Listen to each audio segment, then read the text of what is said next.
Welcome to PBCJ's coverage of the sitting of the Senate. I'm Simone Absalom Gale, and I'll provide a brief outline of what's expected to take place during the sitting.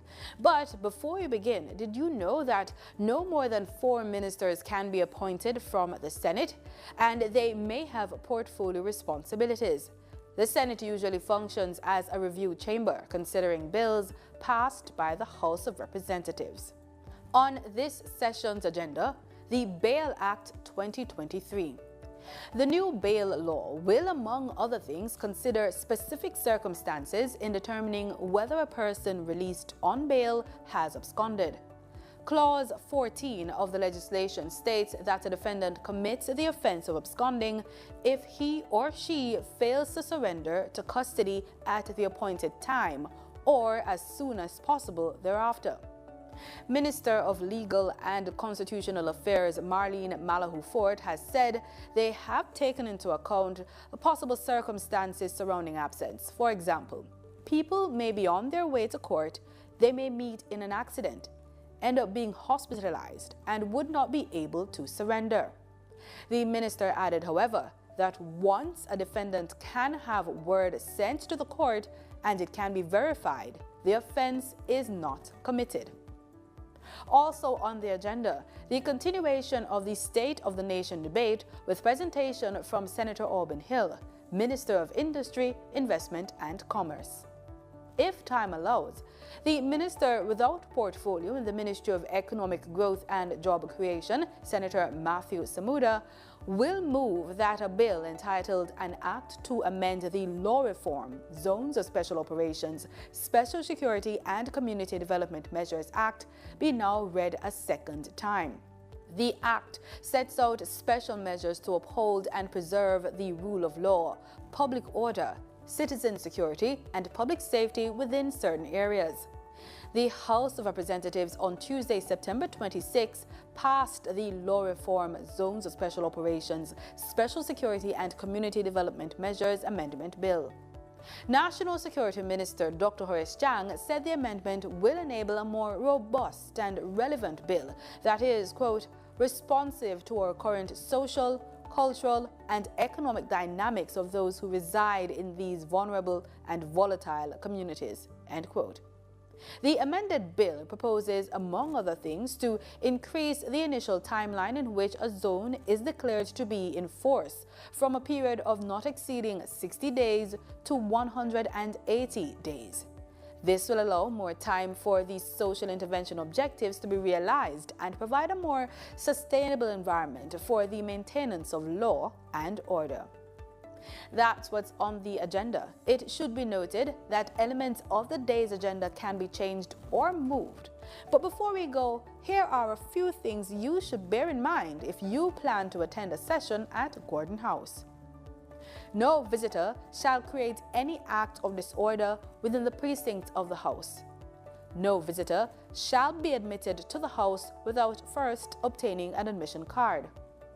Visitors who remain within the precincts of the House during a suspension of the session are asked to keep silent.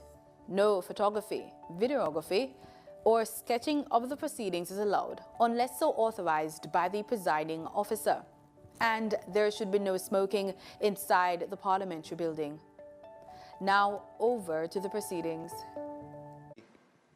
On behalf of Senator Brown, I had passed on his appreciation for all the thoughts, prayers, well wishes that he has received. But Mr. President, on the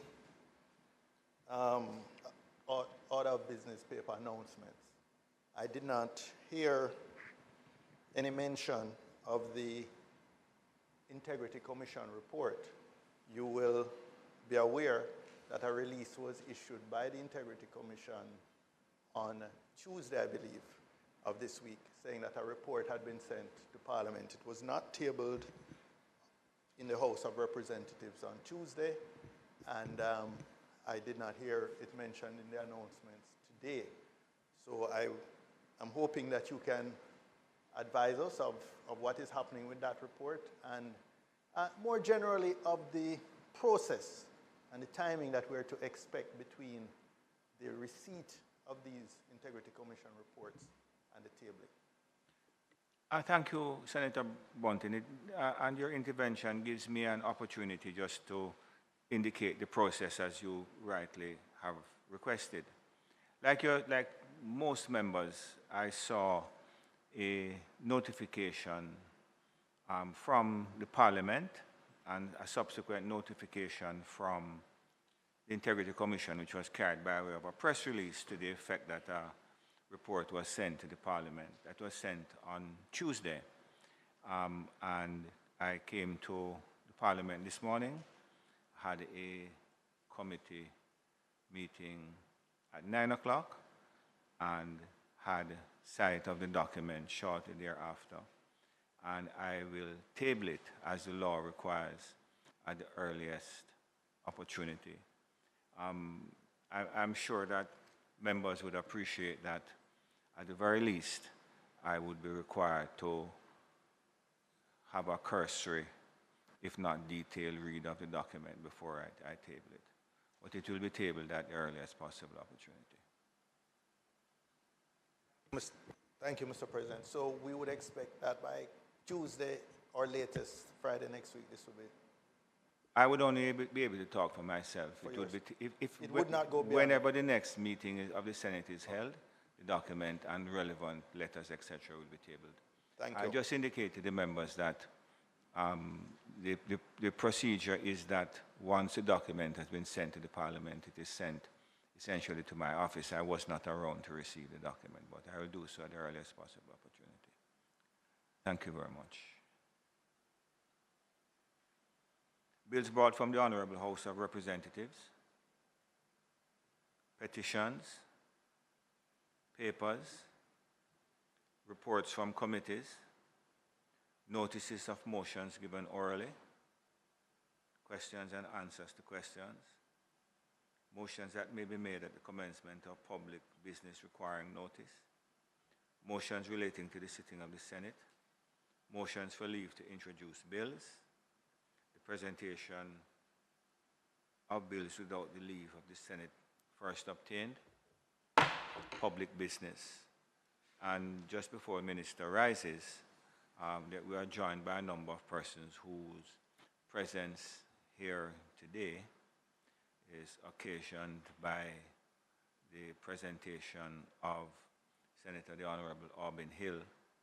And I just wish to recognize a number of persons, the Permanent Secretary, the Ministry of Industry, Investment and Commerce, Mrs. Sanchia Bennett Templer, who I had the pleasure to meet many years ago when I was on the UDC board, a long time ago. Welcome, Madam. The Executive Director of the Anti-Dumping and Subsidies Commission, Mrs. Anne-Marie Dawes, President of the Jamaica Promotions Corporation, Ms. Sholita Cox, the CEO of the Jamaica National Agency for Accreditation, Mrs. Sharmone Shirley, Mr. Christopher McPherson, Chairman of the Cannabis Licensing Authority. Welcome particularly to you, sir, from my colleague, Mr. Crawford. Not me. Only because he has an interest in the proper functioning of the industry. Right, Mr. Crawford? Yeah, because appearances can oftentimes be very misleading. Ms. Kelly Dawn Hamilton, the interim CEO of Jamaica Special Economic Zone Authority. Mr. Andrew Brown Dawes, Executive Director of the Anti-Dumping and Subsidies Commission.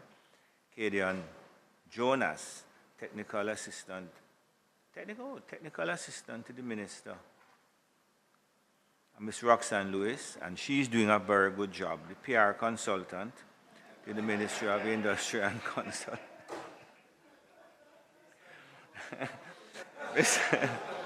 Mr. Almander Cox, Resolve It.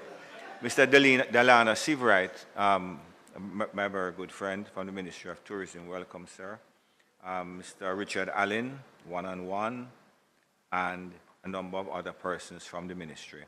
And I could have just said persons from relevant agencies of the ministry, but I like to just give a personal welcome to you all and just remind that it is your parliament and you're always welcome here, even if your minister is not making a presentation. Thank you, Minister Johnson-Smith. Thank you, Mr. President. Allow me to simply indicate that today on the order paper, we will be taking the, we will be continuing the State of the Nation debate with the contribution to be made by Senator the Honourable Aubyn Hill, and we will also be taking through its remaining stages the Act to amend the Bail Act. I know we have tried to take the legislation up front, but as a minister, not only as a minister, but because there are heads of departments and agencies who undoubtedly do need to get back, we have thought to allow the courtesy on a whole of our member of the executive to present his State of the Nation debate first. So with that, Mr. President. Thank you very much, Minister. Minister Hill?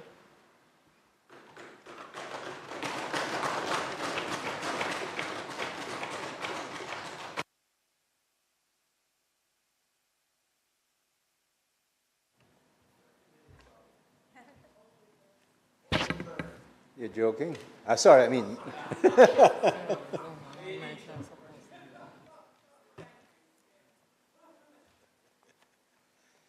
Mr. President. Thank you, Minister Hill. Minister, you can turn on the other mic? I was told to turn it off. Oh, by whom? Only one. Thank you very much. Okay. Not hard. Mr. President, it is with great pleasure that I rise again in this noble Senate to present another State of the Nation address. I am really very grateful, relentlessly grateful, in fact, to the Almighty Father for His grace and faithfulness that has sustained me to be back here today. I'm very grateful to my dear wife, Tamara, and our children and family for the support they have given me to serve in this capacity. The Most Honourable Andrew Holness, Prime Minister, gets very special thanks for giving me the double appointment of Senator and Cabinet Minister to serve the Jamaican people. Very special, thank you very much. Very special thanks to Permanent Secretary Sancio Bennett Templar, people from my staff led by Ms. Cadian Jonas, and for the representatives, the people who actually run the agencies in my ministry, to make sure the service that we must deliver to Jamaican people, and especially the business community and consumers, really gets done. Thank you so much for coming. The President recognized you.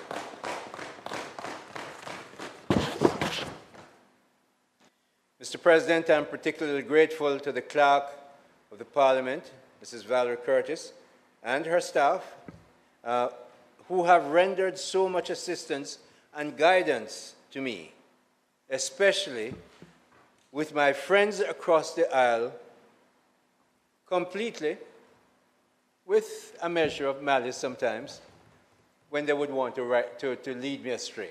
So I'm very, very thankful to the... they say it's unparliamentary. I meant to encourage me, Mr. President, to do the right thing.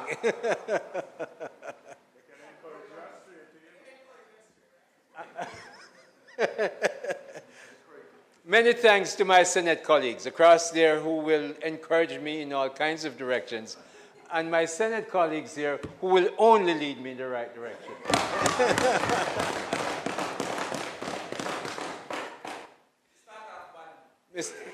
I am going to get better because I'm now, I'm going to get the President's and your permission, my colleagues, to just say a word about Mr. Danny Williams. Mr. Danny Williams held this position in government, if I remember correctly, or I was told. He was a Minister of Industry, Investment and Commerce, or whatever it was called at that time.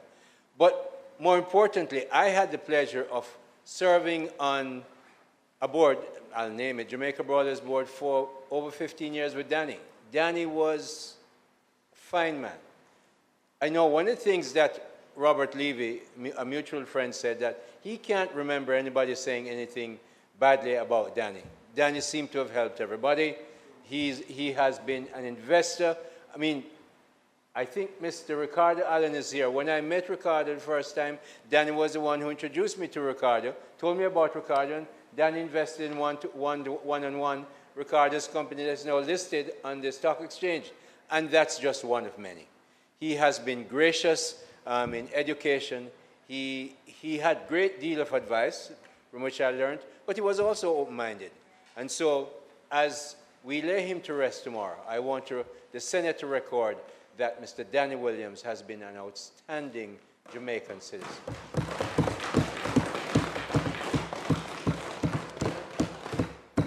So, Mr. President, what is the state of the nation that has had to be managed through a devastatingly bad worldwide pandemic, disrupted supply chains, high oil prices, and the accompanying elevated and punishing price inflation? Unprecedented, Mr. President. Historic milestone, Senator Allen. All-time low unemployment. Senate colleagues, national commendable effort. The highest credit rating Standard & Poor's has ever given to Jamaica, Mr. President.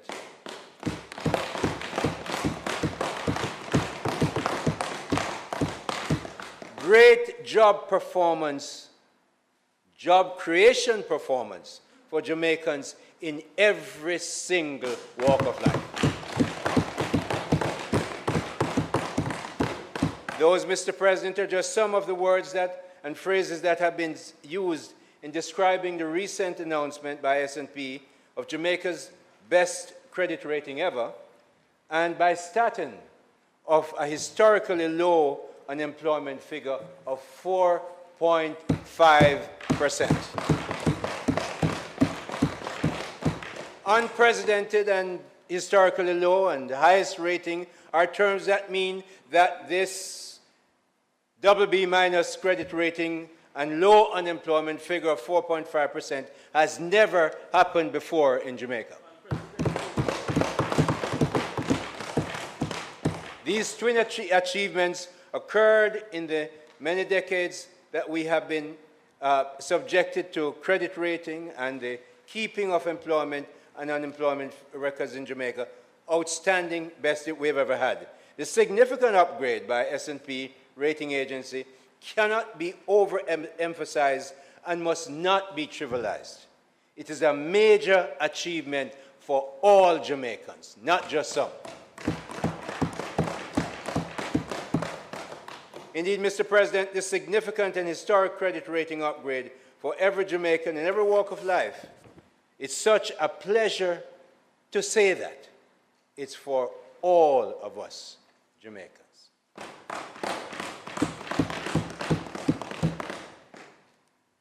So how Jamaicans benefit from this, Mr. President? What does it mean? So you get an S&P rating. Some people don't even know it means Standard & Poor's. No matter. No, it does matter. This is what it means. Mr. President, we have a loan stock of 1.1 trillion Jamaican dollars. You translate that into American dollars, and it comes out to about 7.14 billion US dollars.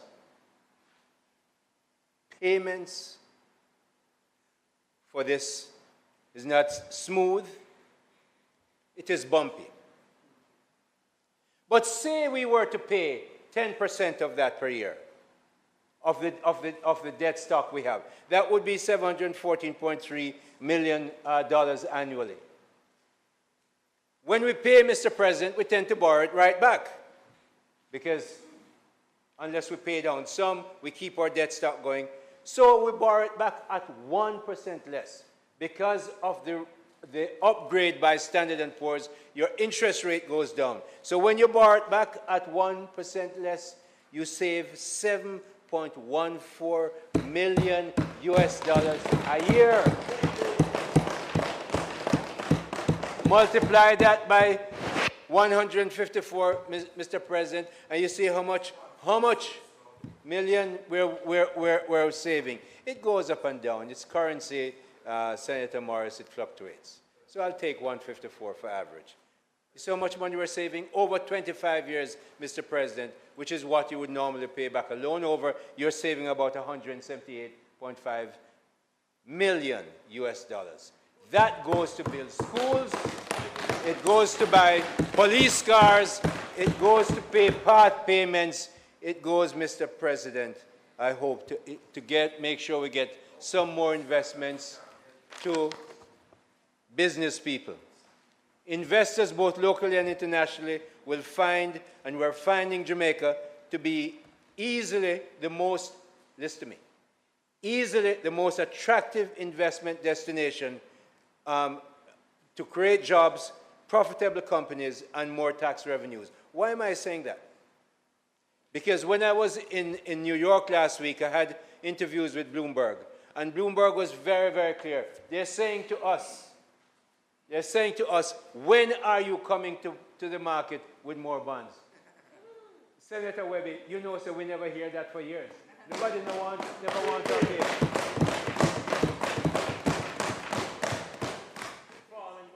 But Senator Crawford, they said more. They said the following: of all the emerging markets in the world, Jamaica is on top. Jamaica's paper is seen to be the best paper to have. Why? Because they don't get any. We don't borrow. So the Jamaican bond is a great paper to have. Mr. President, this Andrew Holness administration is building Jamaica for all Jamaicans. And Bloomberg recognizes.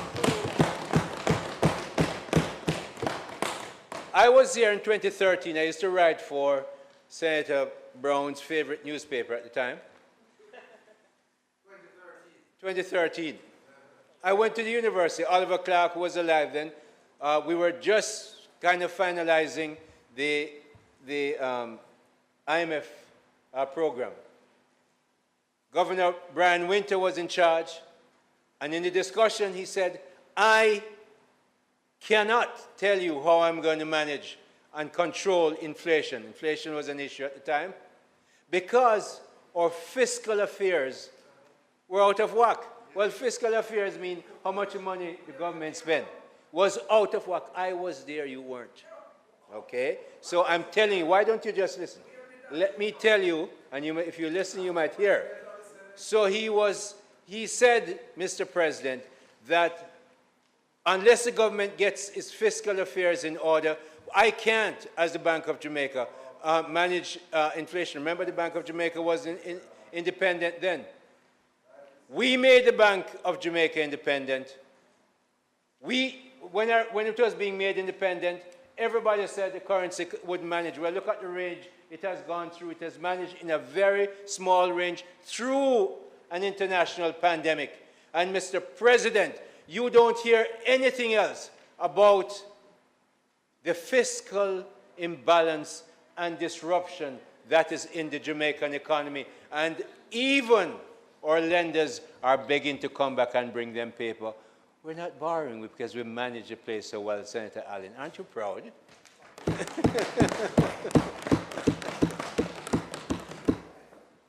But Mr. President, an equally great measure as to how the economy and the country is being run is our employment situation.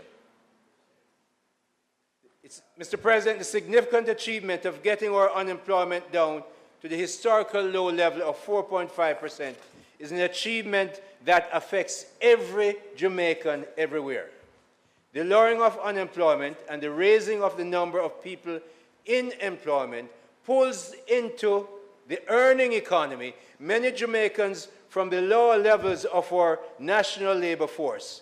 This is good news for a vast number of Jamaicans who needed the work.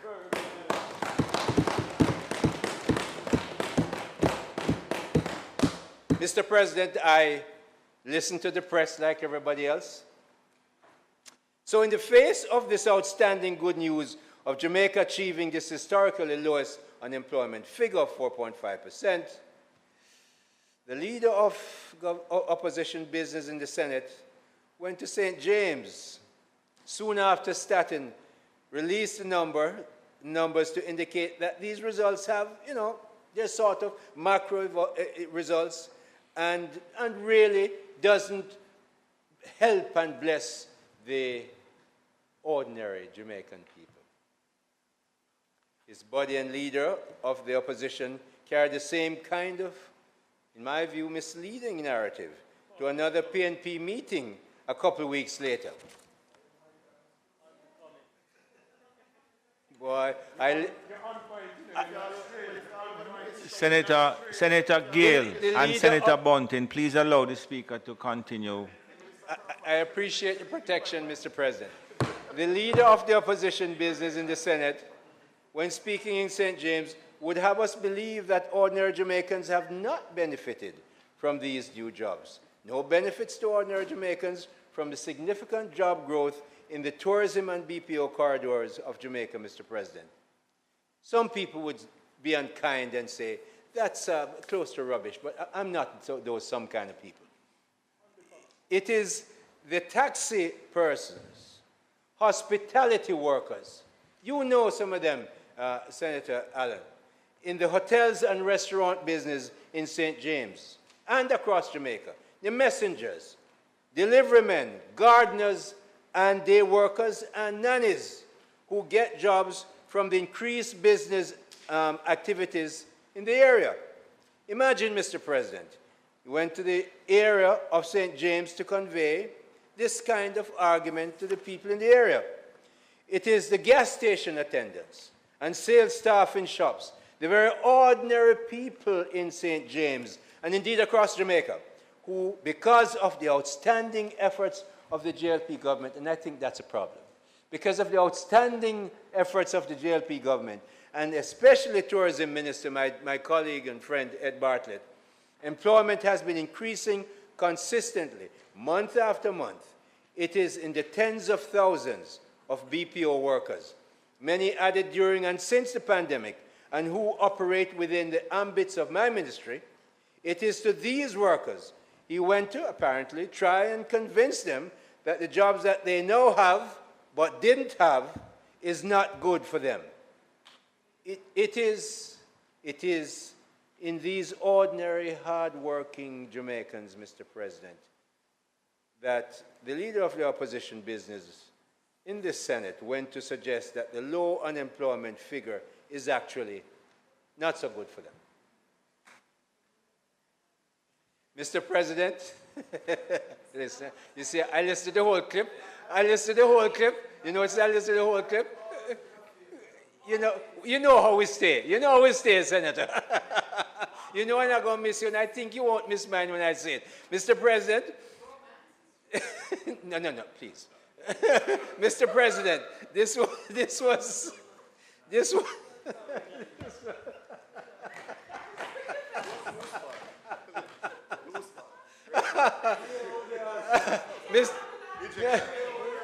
Mr. President, this was conveying an amazing and barefaced misinterpretation of the truth.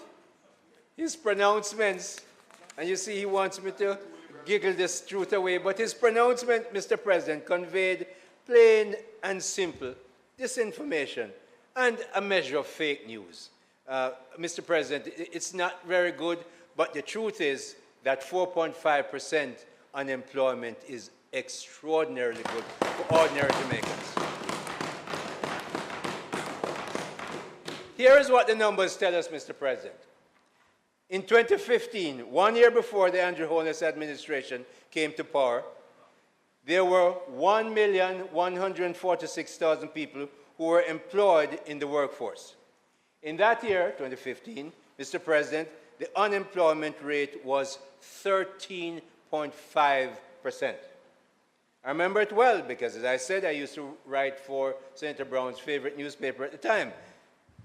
And I remember referring to the high unemployment figure in the election period in 2015-2016.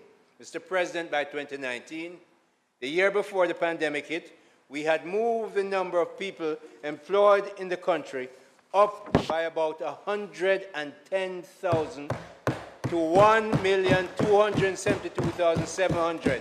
And the unemployment rate had dropped significantly to 7.3%. Remember now, we started at 13.3, we're now down to 7.3.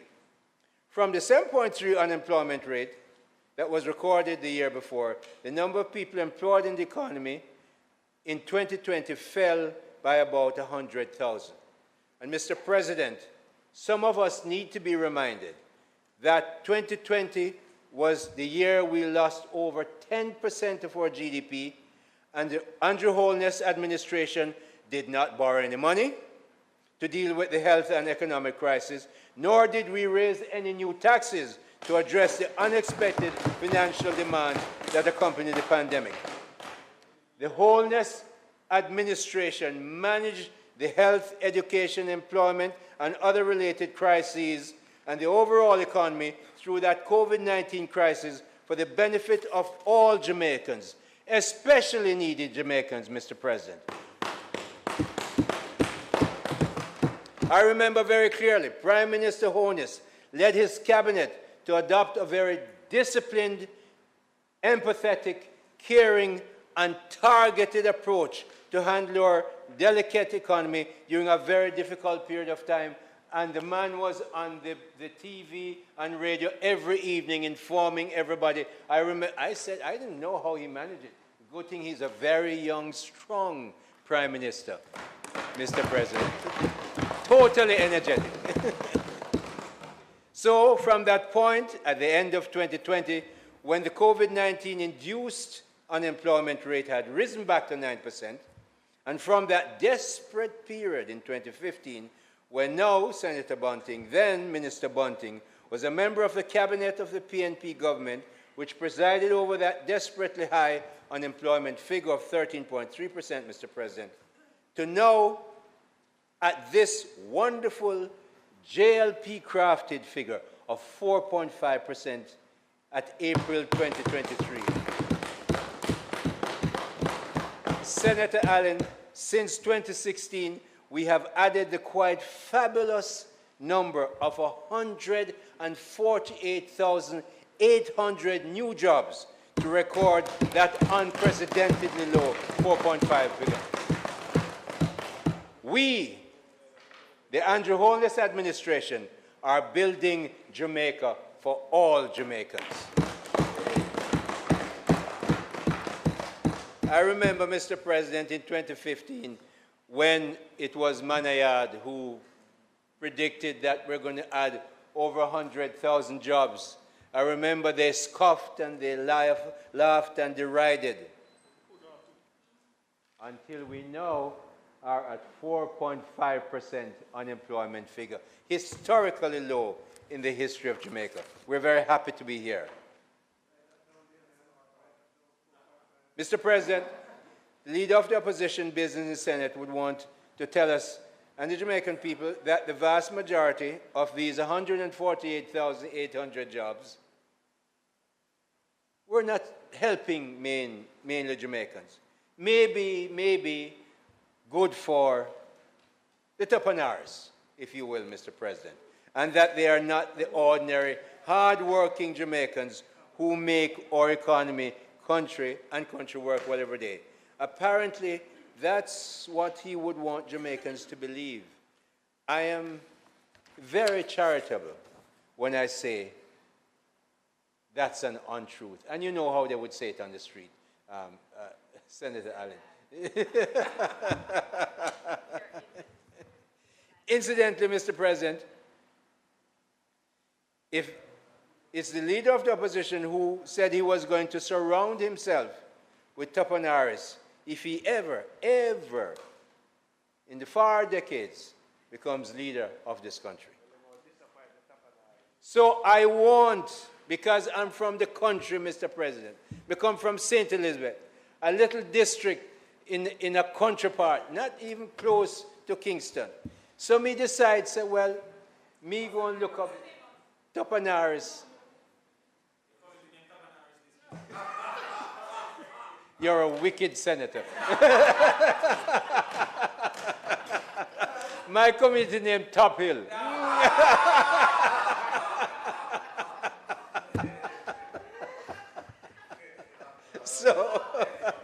So you know what it means, Mr. President. I find out, you know.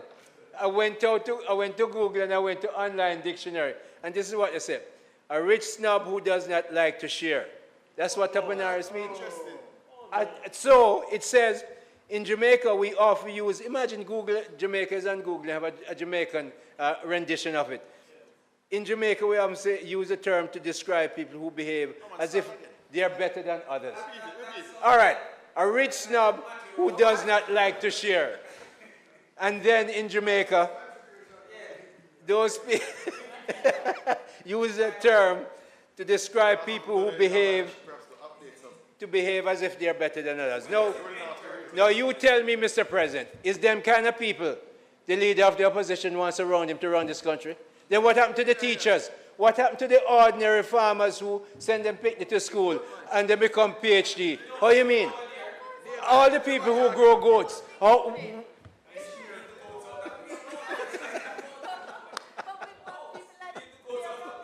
We want people like you around.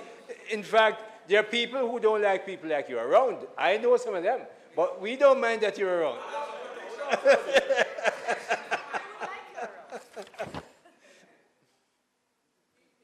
So, I'm saying to you, Mr. President, when the reality of the solid and consistent performance of the Andrew Holness team hit them in the face, it looks like the PNP leaders then turn idiot and talk pure rubbish. But, Mr. President, Jamaicans are seeing and feeling the benefits that the JLP administration is creating in new jobs and social services. Mr. President, let me remind you that the best gift a government can give to a citizen is a job that they get a pay every 2 weeks or every month. Not a bonus, but a job that you get a regular income in. And we have been providing a lot of those. In fact, Mr. President, 148,000 since 2020.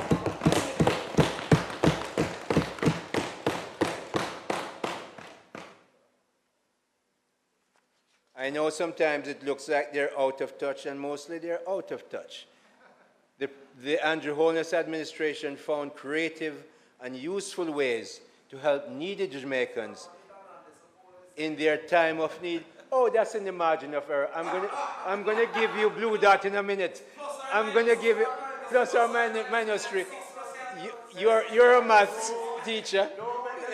Mr. President, the now famous, dare I say iconic, 1.5 million tax relief. Mr. President, in 2016, just before the general election of February 25th, the then leader of the opposition, now Prime Minister, the most Honourable Andrew Holness, launched the now famous, in fact iconic, 1.5 million income tax relief commitment. We gave a commitment. There was no hitching and hawing and tearing back. It was publicly derided by the PNP, the government at the time, and by numerous other prominent high-level party supporters. So you simply cannot imagine my visible consternation, Mr. President, when I heard none other than the flailing leader of the opposition at the PNP's National Annual Conference last month calling for, no, demanding, Mr. President, for nothing less than the doubling of that now famous income tax relief creation by the Andrew Holness administration. The same, I'm in there, man. The same plan they had so publicly. Senator Scott Martin, welcome. Good to see you. They had so publicly and virulently castigated and derided before the whole country. And see us here, we were all there. We were all there. In 2016, before and after the general election of February 25, 2016, the PNP leader now shamelessly wants to copy. Mr. President, no shame? At the rallies and in press statements in early 2016, Mr. President, PNP hierarchy tried to rubbish the 1.5 million income tax relief plan, but the Jamaican people would have none of it. They loved it. The finance minister and campaign director, no, you know why me go back? Because you want double it, wait, just hold your breath. I'm coming. I'm coming. Just hold your breath, man. Hold your breath. The finance minister and campaign director at the time, Dr. Peter Phillips, even tried to invoke the foreign bogeyman. They used to do this for years, you know, Mr. President. Decades and decades. They bring up the foreign bogeyman, forcing the observer. That's different. The foreign bogeyman forcing the Observer newspaper to carry the following comment on February 15, 2016. Phillips said the party, that's the JLP, proposal is telling us in their own way that they are tearing up the agreement that Jamaica has with the International Monetary Fund and the international community. Bogeyman-ness, there is no government that has been as faithful and over a long period of time to that IMF program as the Andrew Holness administration. None. This was pure nonsense and cheap politics, Mr. President.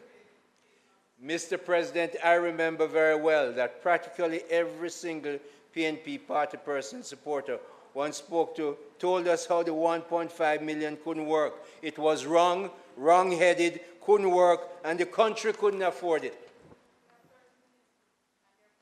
No, man, we have Friday. Ministers. Minister's time has expired.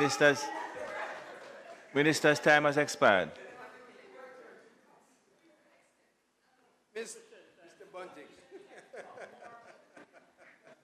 Mr. President, the Speaker's time having expired, I am moving for his time to be extended sufficient to complete his presentation, and we would appreciate if he would focus on the subject instead of on those of us on this side. Good introduction. Thank you. Thank you very much, Senator Bunting.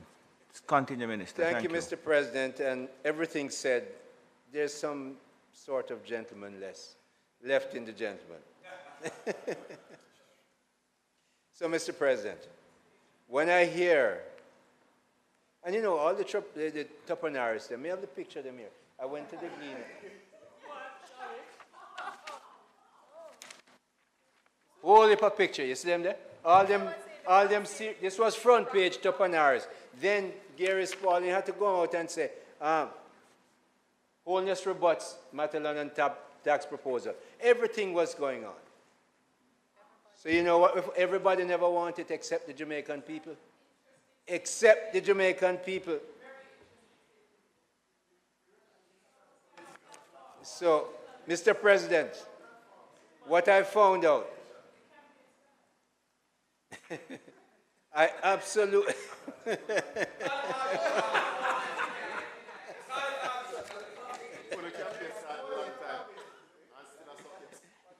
The now Prime Minister Holness continued in February 22, 2016 article. Now, we're talking about 2 or 3 days before the election. In fact, there will be a positive impact on your household. That's after them throw it around and say it can't work. We are going to give back to the working people of Jamaica who have been made the working poor by the PNP, and of course we gave it back.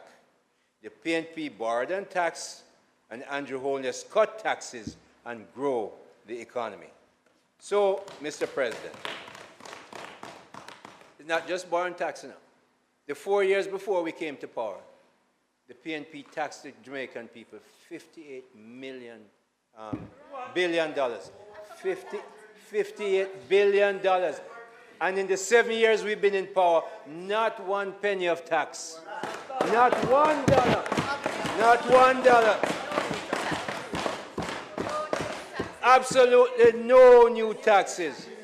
And I remember, no, Senator Webby, they had 23, between 1989 and 2016, they were 27 years, and they had 23 of those years in government and power. All they did was tax and spend, and we don't see anything yet.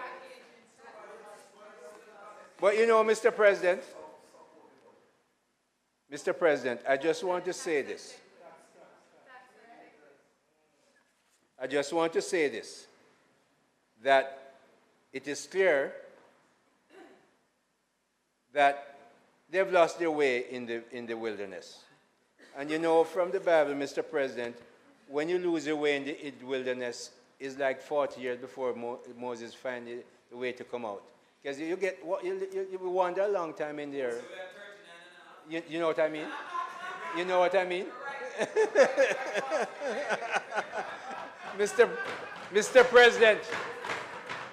President, I'm asking you, sir, to graciously tell the leader of the opposition to sit down quietly in a dark corner of the Carencia Name Museum on Old Hope Road and ponder deeply the 1.5 million tax relief that was so innovatively crafted by the Andrew Holness administration, and tell them it is firmly and strongly copyrighted in the minds and hearts of Jamaican people, and it is not available to be copied. That is ours. So the Blue Dot polls come out, Mr. President. And there were 10 points. You want me to come to the President? I'm coming to the President. I told you. And there were 9 points that they judged the parties on. The only one that they had a little tip on, they got about 25 points, and we got 24. The only one was inflation.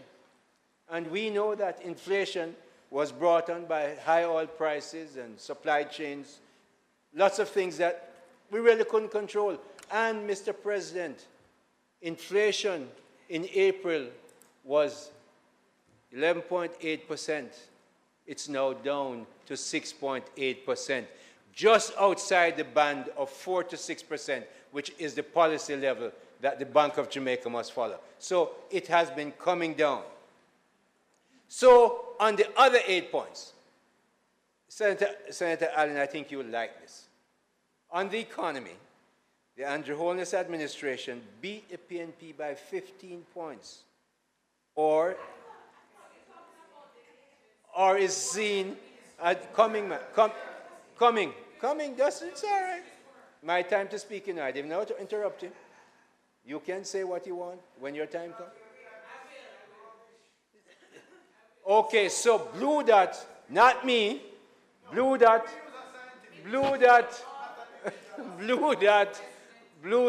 found out that we got 75% better rating on the economy.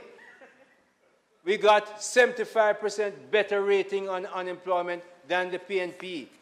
We had better rating on roads. We had better rating on education. And on crime that you love to talk about so much. that you lost your laptop and computer when you were Minister of National Security. Crime, on crime, we have dropped murders by 12%. That's 141 people less than they were last year. And the same thing, you see, you can't even, it's my time to speak, you know. I didn't interrupt you. Rubbish, 141 people's lives saved, Mr. President, 141 lives people saved, and him call it rubbish. On education, we're way ahead of you, and me says so, okay, is the pollsters. On health, the Andrew Holness administration is seen as far superior to the PNP. The GLP administration leads the PNP on housing, social welfare. So everything, we're out there with you.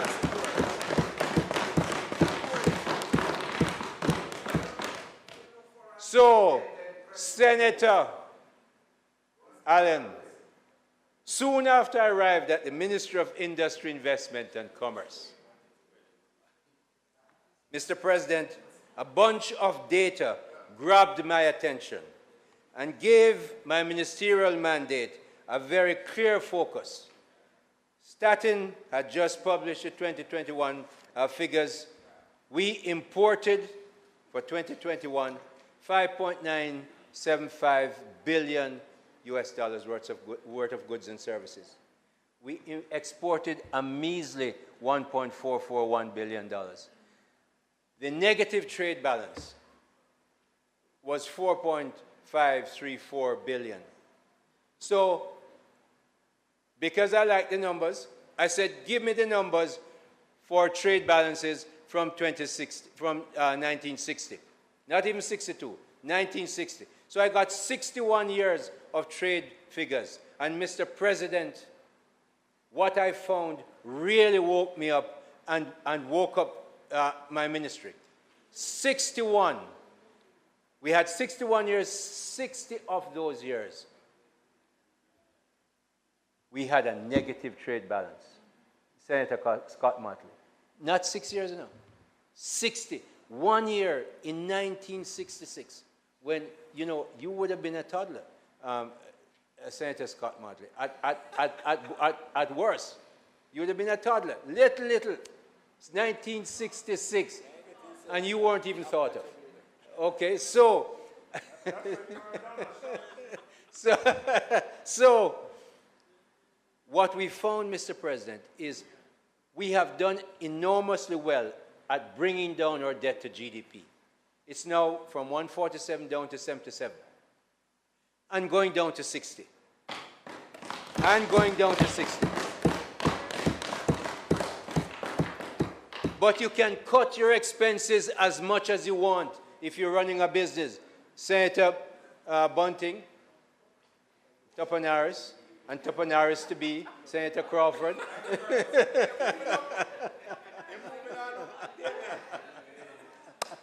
They can tell you that if you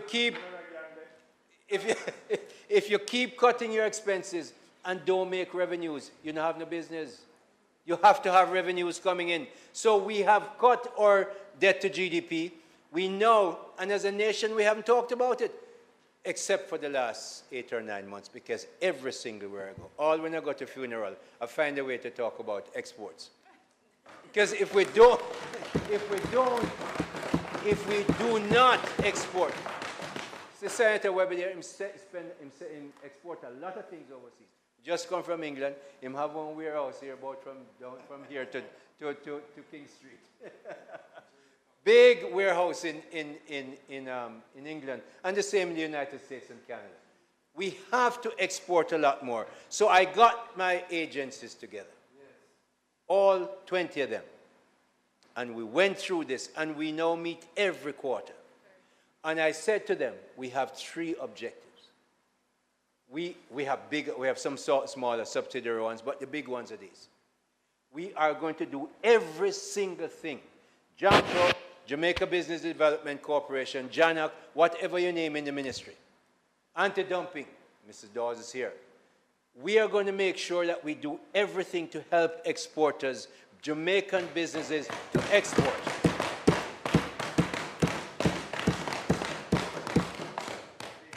And then, that's not good enough, because the minister and ordinary Jamaicans can't sit in their office. Ask Don how much time him and the people out of the country. In their markets, making sure that they're exporting the goods that they have to sell overseas. So you know what I did? I asked business people. So when you hear a semi-tech trip, we follow, I've traveled enough. I don't need to take another trip. But I am taking trips for this reason. These young... You go, Evan. That's you. So, Mr. President, I've taken a lot of young business people. Young, I mean, Don doesn't need me so much, and even Don sent him people with me to Trinidad because there was an issue. And Don don't need me. Don has lawyers. Jamaica Brothers Group have accountants and lawyers. We think on need me, but we think on Jamaica Brothers sometimes when it's necessary with me. But the young ones, we have 16 ICT people. I didn't know we had 16 ICT companies in this country. When I started, 6 went with me to Ghana. They went with me to Canada. They have business. They're getting business in Trinidad, in Guyana, in the United States. They went with me to Britain. And you should see these young people. Young people, Mr. President, not going with me to the United States and Canada and England to look jobs. No, they're going with me, taking their companies to go and look markets and customers, a whole different ballgame. So, Senate Minister,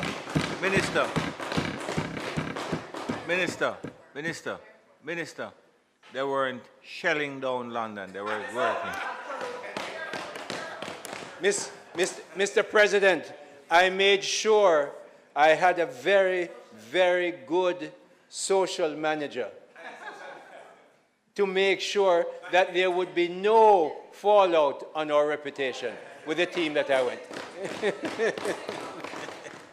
But what was amazing, Mr. President, to see, I think Ricardo is here. Ricardo Allen is here. There he is, tall and Ricardo. Ricardo, some months ago, launched his business one-on-one on the stock exchange. So I bring up the issue, and I said, Ricardo, why don't you tell these investors, this was in New York, and the same thing in London, we're at the Institute of Directors in London. And Ricardo stand up, and me watch this young man tell these people, you know, and you probably don't know, so I'm going to tell you from here. Ricardo has a business. He's now made arrangement, I think, with the Minister of Education, Minister of Science, and they built a studio. So the best STEM teachers we have in Jamaica, math, physics, engineering, whatever it is, they have now linked not with the ordinary internet carriers, but with Elon Musk's internet carrier. So it's in schools across Jamaica. So everywhere, all in the gully, mile and not. Okay? So the people who, the Toponaris people and the bright people go to schools like, which school you go to again? Which was formed out of Monroe College, after Bishop Gibson went up there. So when you go to Kingston College or Campion or those fancy schools, the same teachers that you have, Ricardo puts them in a studio and link that Little Mile Gully School or the one in Top Hill, the primary school that I went to in Top Hill, nice place. And they get the same level of education and teaching, and you have it's on the screen. You have whiteboards. The teachers, the students are getting it. Jamaica is changing. This is amazing.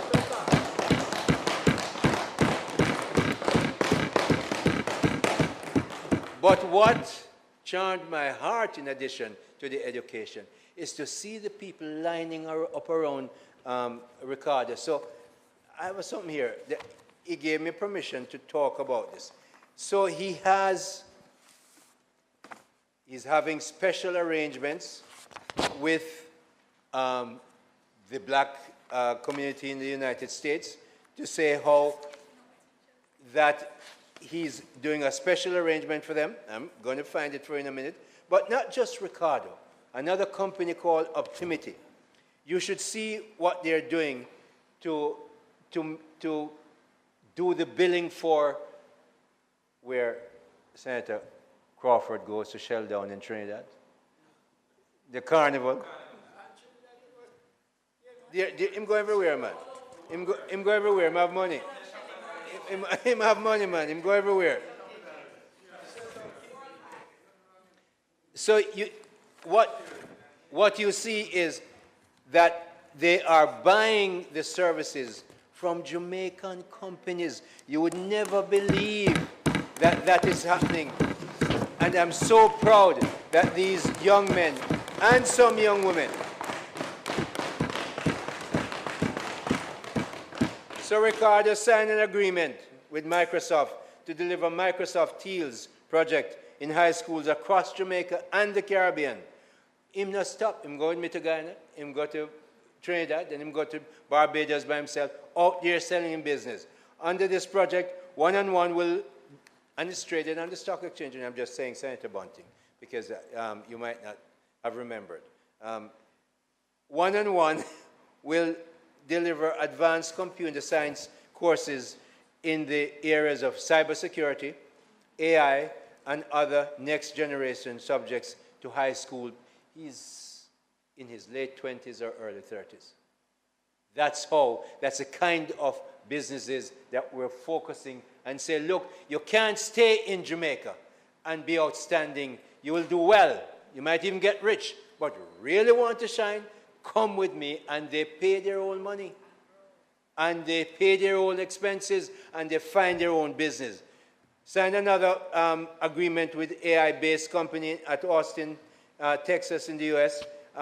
2 AI patents to train their AI with a view to aid in one-on-one's mission to develop AI for teaching and coaching and learning. Participates in a pilot project with an international development association to deliver Spanish lessons to students, and others and others. Resolve IT, a local award-winning managed technology solution provider, signed of 1-year renewable ICT management contract with a financial institution out of Trinidad.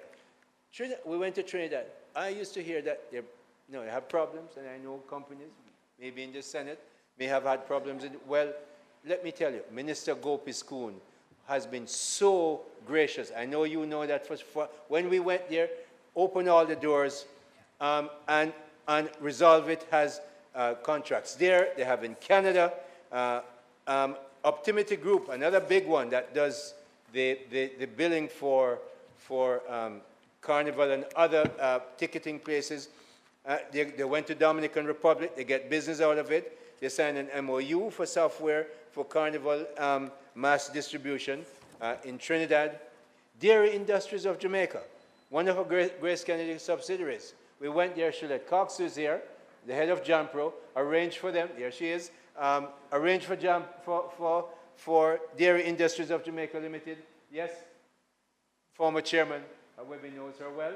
And Shulette arranged, and something that was outstanding for a long time is now pretty much resolved. The same thing for Jamaica Broilers Group. After all these years, and because of our trip there, Best Dressed Chicken is being sold to Trinidad. But, Mr. President, we're doing other things as well. The MSME road shows, we have planned 4 of those. When we go away, we give at least 2 prizes each time for 300,000. The PS I know is working on more money. And where I went yesterday to speak, PS, I think you can get some sponsorship there. Cadian should be informing you as to how you can approach. So we go out and we take all 20 agencies with us. We line them up around the room and say, ordinary Jamaicans, come talk to them, because they're not coming into no jumper office. And when I used to run the bank, I know so many people won't come into the bank. So it's when you have an institution like that, so we're taking the agency and the ministry to the ordinary Jamaican people. Ordinary Jamaican people. In Mandeville, in Montego Bay, in Ocherius, in Kingston, and then across the smaller places in the country.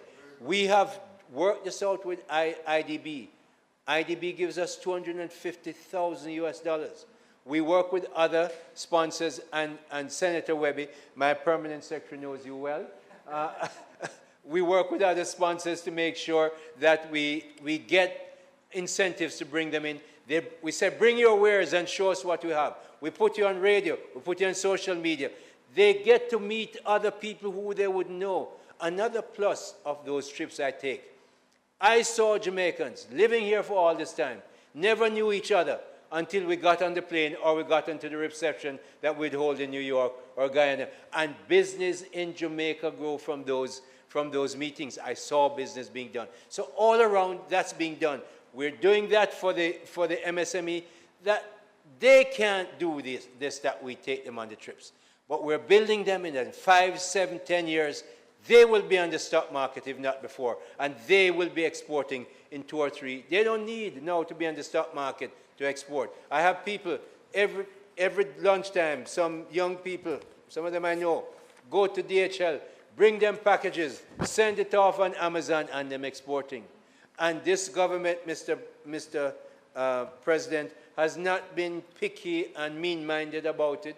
We understand Minister Clark has to get all the taxes he has to get, but there's no issue. We want people to grow. And so there's no issue there about now going run after them and find the taxes in time. When they get registered at the company's office and they're on the stock exchange, they're going to pay a lot of taxes. We want them to pay taxes at that time. So, Mr. President, the ministry is doing all that, but we're doing more. You know, right through the pandemic, we have something called productive input relief. It's a great deal, Mr. President. If you're in a business and you're manufacturing, this is what we do. We say, you have to fill out the arrangement, let us know, the PS at the ministry, and we work with the Ministry of Finance, and we collaborate with a whole heap of people. And this is a good time to say, great work by Minister Bartlett for bringing all those tourist people. We're back to better than 2019.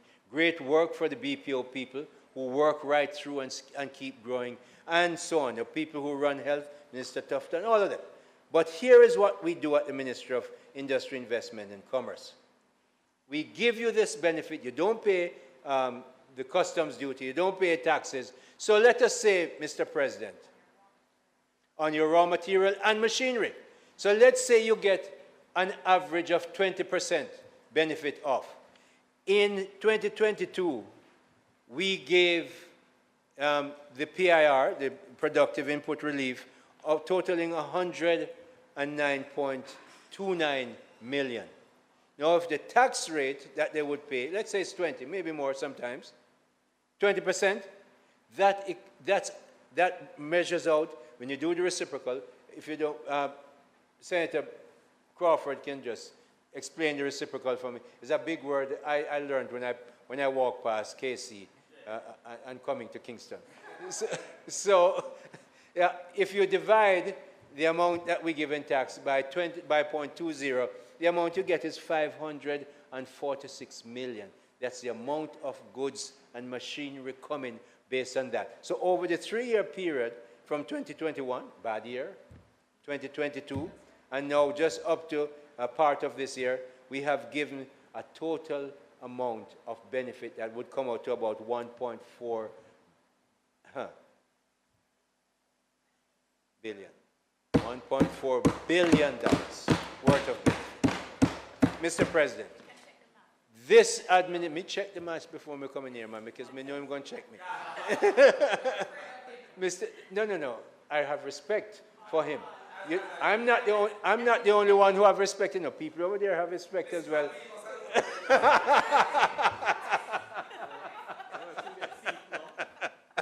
Now him have a seat. So, Mr. President, Mr. President.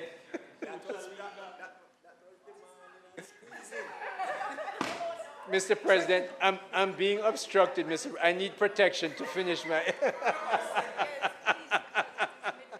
Mr. President, when you look at that, this JLP administration, led by the most Honourable Andrew Holness, is building Jamaica for all Jamaicans, not just some, not just up in ours. So, Mr. President, as I run this down, listen to me now, Senator Scott Motley. Mr. President, all the PNP's cascas, self-flagellation, sometimes publicly, fake news, numerous misrepresentations, and relentless mudslinging. Here is the truth about where we are today in Jamaica.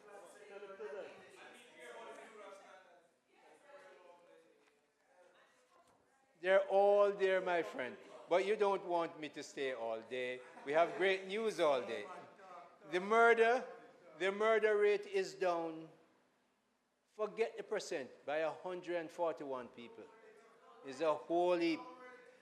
Down last year to this. Imagine how ungracious to say that we would be running up murders. We don't do that over here. On this side, we work to bring down murders and build lives. On employment, Mr. President, new jobs are at the highest level, and unemployment is at a record low historical level of 4.5%. That's a whole heap of good news. The Andrew Holness administration has fixed and built more police stations than almost any other government in this country. Whole heap of them. Debt to GDP continues to go down, down from 147 when you had it. Down, okay? Standard and, yes, bring it down, clap it, 77%. Standard & Poor's has given us the highest credit rating ever. We're just a little bit below investment grade. That's great, and we're the best emerging market paper on the market.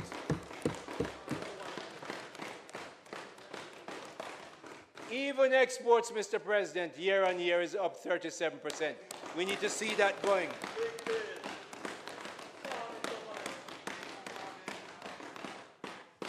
And the Andrew Holness administration has still not borrowed any money in the low-cut market and have not raised $1 of taxes in 7 years.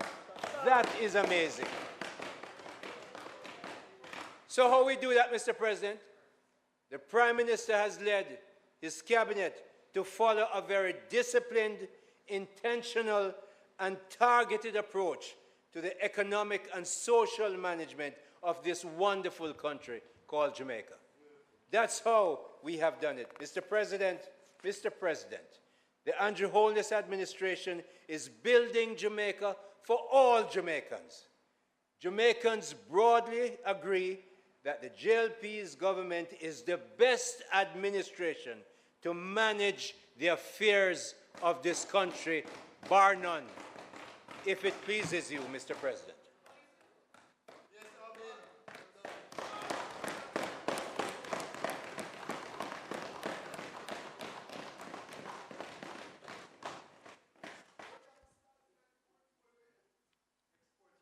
Thank you.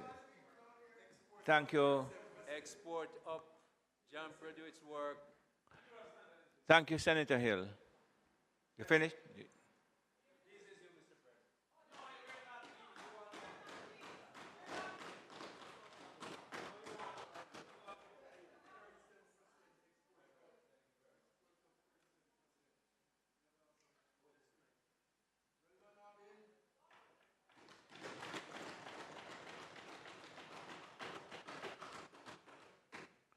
Thank you very much, Minister Hill.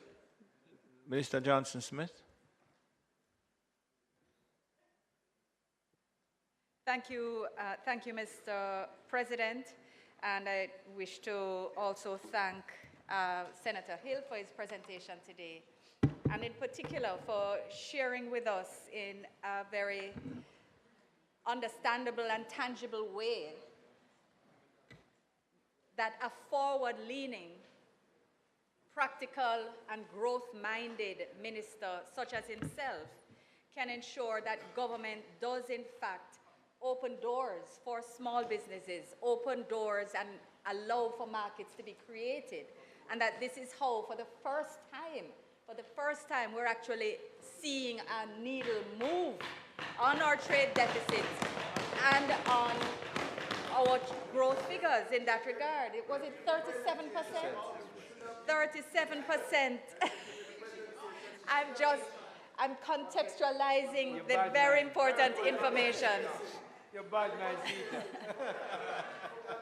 And I must say that I had the privilege of sharing diaspora space with Senator Hill. He joined me at one of our engagements at the consulate, and some of his business people came, including Mr. Allen, where I met him. And I want to just say again how inspiring it is to understand these new models, how they fit into a growth mindset for Jamaica. Thank you very much, Minister. Yes. And no doubt when you are closing the debate, you'll bring all of these things. Save that I don't close the debate. But Mr. President, I want to just say that when you hear for yourself as well, you too will be inspired about how it is that we're transforming not only business, but facilitating the transformation of education. I'm inspired. Yes. So that being said, Mr. President, Very good, Dee. thank Very, you. very We're good. working together. Very good. We're working together. We're working together. Thank you very much. It's about a whole team approach, Mr. President, and in the interest of Jamaica. And I now rise, Mr. President, to pilot the Act to repeal and replace the Bail Act and to provide for connected matters. Because, of course, this is the thing. As you're dealing with your costs and you're dealing with your revenue, you also need to deal with your security environment. It's one of the things that you also have to deal with, because it is a cost and a constraint on not only growth, but on our sense of social well-being as a country. So, Mr. President, this bill that we have before us is one of, I would say, one of the more consequential and wide-reaching pieces of legislation that the Senate will debate. And it does concern one of the fundamental rights that this Senate, or rather that Jamaicans enjoy, and that is in our free and democratic society. The right to freedom is one that is particularly embraced, but also inextricably linked are the considerations that must be made in an effort to strike a balance between the freedom of a particular person to move and the duty of a state to curtail that person's right in order to protect and guarantee the rights of other members of our society, and in particular, the right to life and liberty and security. The right to life, which we have said in this Senate many times, is a principal right which the state has a duty to protect. So we note the fact that the right to bail rests on the principle that persons are presumed to be innocent until proved or until they have pled guilty when charged with a criminal offense. But this is procedural. This is part of a process and not a matter of fact per se. So we are doing what we can in this legislative space to ensure that we find the best balance in respect of these rights that must be managed within the constitutional framework that we have and within the legal framework which we have. So members would recall that prior to the enactment of the Bail Act of 2000, the issuance of bail or granting of bail was guided by common law principles, and the policy considerations that informed the Bail Act of 2000, which is what is in place now, were to preserve the constitutionally provided right of every individual to liberty, to legislate the procedures to be followed when determining bail applications, to ensure uniformity in the application of discretion to grant bail, to statutorily establish the right of the individual to bail, and to provide for exceptional circumstances where the right to bail might be abrogated. So the Bail Act was brought into force in what was then said to be the context of a burgeoning murder rate, a proliferation of illegally held firearms, and an increasing level of gun violence.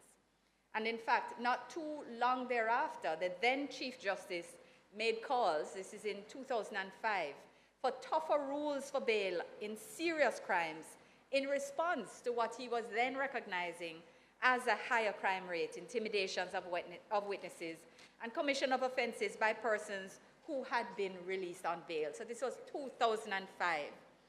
There was no legislative response to that Chief Justice's call until 2010, where the then government enacted 6 acts cumulatively referred to as the anti-crime bills. And among them were the Bail Amendment Act 2010 and the Bail Interim Provisions for Specified Offences Act 2010. And they were passed with a view to making provision for the extended detention of persons apprehended, arrested, or charged with specified offenses. So of course, as members would be aware, the Constitutional Court found that despite the noble objectives of reducing crime, among other reasons, the acts were problematic constitutionally in that they had the ultimate effect of removing the entitlement to bail. So not only has the government ensured that the concerns of the Constitutional Court raised back then have been considered closely, but that we recognize that the constitutional and legislative framework has changed since then. For example, since then, the Charter of Rights, the Chapter 3, has been included in the Constitution. That happened in 2011. The Child Care and Protection Act was enacted again after 2004, and it established a Children's Court and repealed the Juvenile Act, and both were impacted by the, well, both are related to the issue of bail, both impact on it. So the entire framework having changed, and there having been a circumstance where the Constitutional Court considered the matter of bail, all of that learning and all of those developments were put before a joint select committee, which had robust and extensive discussions on the matter of bail. And not only were adjustments made to the initial bill that was laid before the joint select committee, and both sides, I understand, worked collaboratively with the technical teams, and again, in robust engagement. There were differences of opinion, and there was even a stage at which a minority report was being considered, although not proceeded with. Time was given for consideration by the leader of the opposition, if I recall correctly, expressly when the bill was tabled in the lower house, for him to give his own view, and that was done. And from what I understand from all accounts, what is here before us is now a bill that reflects the concerns of both sides, as well as the effort to ensure that the fundamental issues that had been raised from back in 2005 by then Chief Justice, that they now have an opportunity to be addressed, because they still have not been. So we're now experiencing, as Senator Hill just mentioned, a downward trend in all major crimes. And this is partly due to legislative work, such as the Modernized Criminal Justice Suppression of Criminal Organizations Amendment Act 2021, commonly called the anti-gang legislation. That again was a situation where an act had been implemented, but it was not working in the way that it was anticipated. It was amended in 2021 in order to make it effective, and this is the one under which we now have had the major prosecutions. So there's still a lot of work to be done, but this is to say that it is important. It is important. No, but it's across. So you did the first bill, and then it was amended. So it's a progression, and together we will build a better and safer Jamaica, and that's how we should be working. So the point being that work has been done in the legislative arena in order to deliver better results or deliver better tools for our investigators, for our prosecutors, and indeed to balance the rights and human rights of the defendants in these matters. but issues like intimidation and extortion and interference with and obstruction of justice, these things exist. And it is therefore important that we deal with the matter of bail. And I know Senator Samuda will share a bit more with us on the matter of that issue of crime. Mr. President, the bill before us represents an overhaul of bail legislation after a review of, let me just itemize, not only the existing law and the past law, but with the following considerations also firmly before us. Internationally accepted best practices, changes which have taken place in our society, and the unavoidable scale and characteristics of criminal conduct in Jamaica.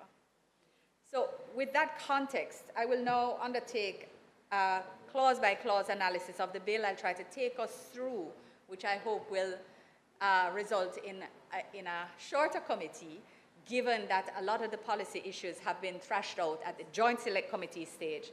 But again, why Senator Hill spoke first was to allow parties who have views that they wish to extend, to contribute on the bill, to so do, because it is an important one, and we are really committed to getting it through all its stages today.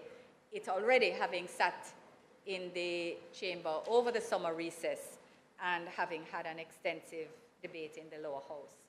Mr. President, Clause 1, of course, recites the Short Title Act as the Bail Act 2023 of the Act, and Clause 2 sets out defined terms used throughout the bill, some of which were previously included in the 2000 Act, but some new ones have been added.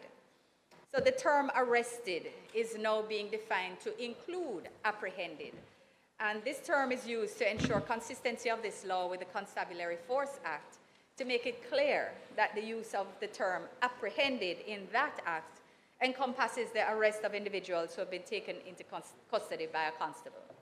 A child is now defined as a person under the age of 18 years, in keeping with the definition in the CCPA, and this change removes the previous distinction between a child of 14 years and a young person who is between the ages of 14 and 17 years.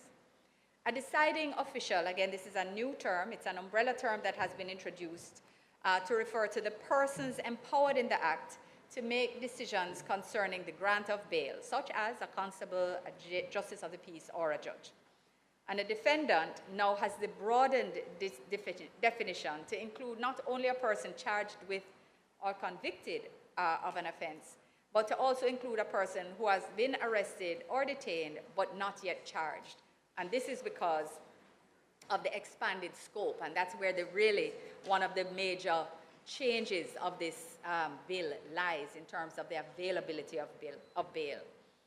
A judge is now, of course, defined to include the judge of a parish court, to reference the fact that both RM courts and magistrates have had their names changed under the Judicature Resident Magistrates Amendment and Change of Name Act 2016, so that now they are judges of the parish court. And Mr. President, these are really the critical new definitions that are found to flow through the Act, the bill. Clause 3 recognizes the application of the Act to the grant of bail to a defendant, and it makes it clear that the grant of bail to a child is to be determined in keeping with the Child Care and Protection Act. Mr. President, Clause 4 affirms a defendant's entitlement to bail in a context, or rather in the context that they're entitled to be granted bail by a deciding official in keeping with the power to grant bail conferred on a deciding official by the Act or by any other law. So it makes it clear that it is contextualizing this right and not making it an outright one, given what the Constitution states, the right as it sits within the Constitution without amendment, but recognizing that there can be lawful abridging of that right, and this Act gives the parameters for same. Clause 5 addresses the question of when and by whom bail is to be decided. And Mr. President, for the first time, the question of bail will be determined on the passage of this act at 3 stages of criminal proceedings. Previously, it could only be determined at 2 stages. That is, either after the defendant was charged with an offense or after a defendant is convicted of an offense. But now, in addition to those 2 stages, provision is now being made for the question of bail to be determined after a defendant is arrested or detained, but before he is charged, where more time is needed to prefer charges. And the criteria for the grant of bail is detailed in Clause 6. So we know that this is where the hub of some of the differences that had come between both sides, because I believe the opposition had a concept of, was it pre-detention bail or pre-charge bail? I can't remember. They're both so similar that I keep getting confused as to which one was put forward and which one is actually reflected in this act. But the criteria for the grant of bail is defined in Clause 6. Also, for the first time, Mr. President, provision is being made for the period within which a deciding official must make a decision regarding the question of bail.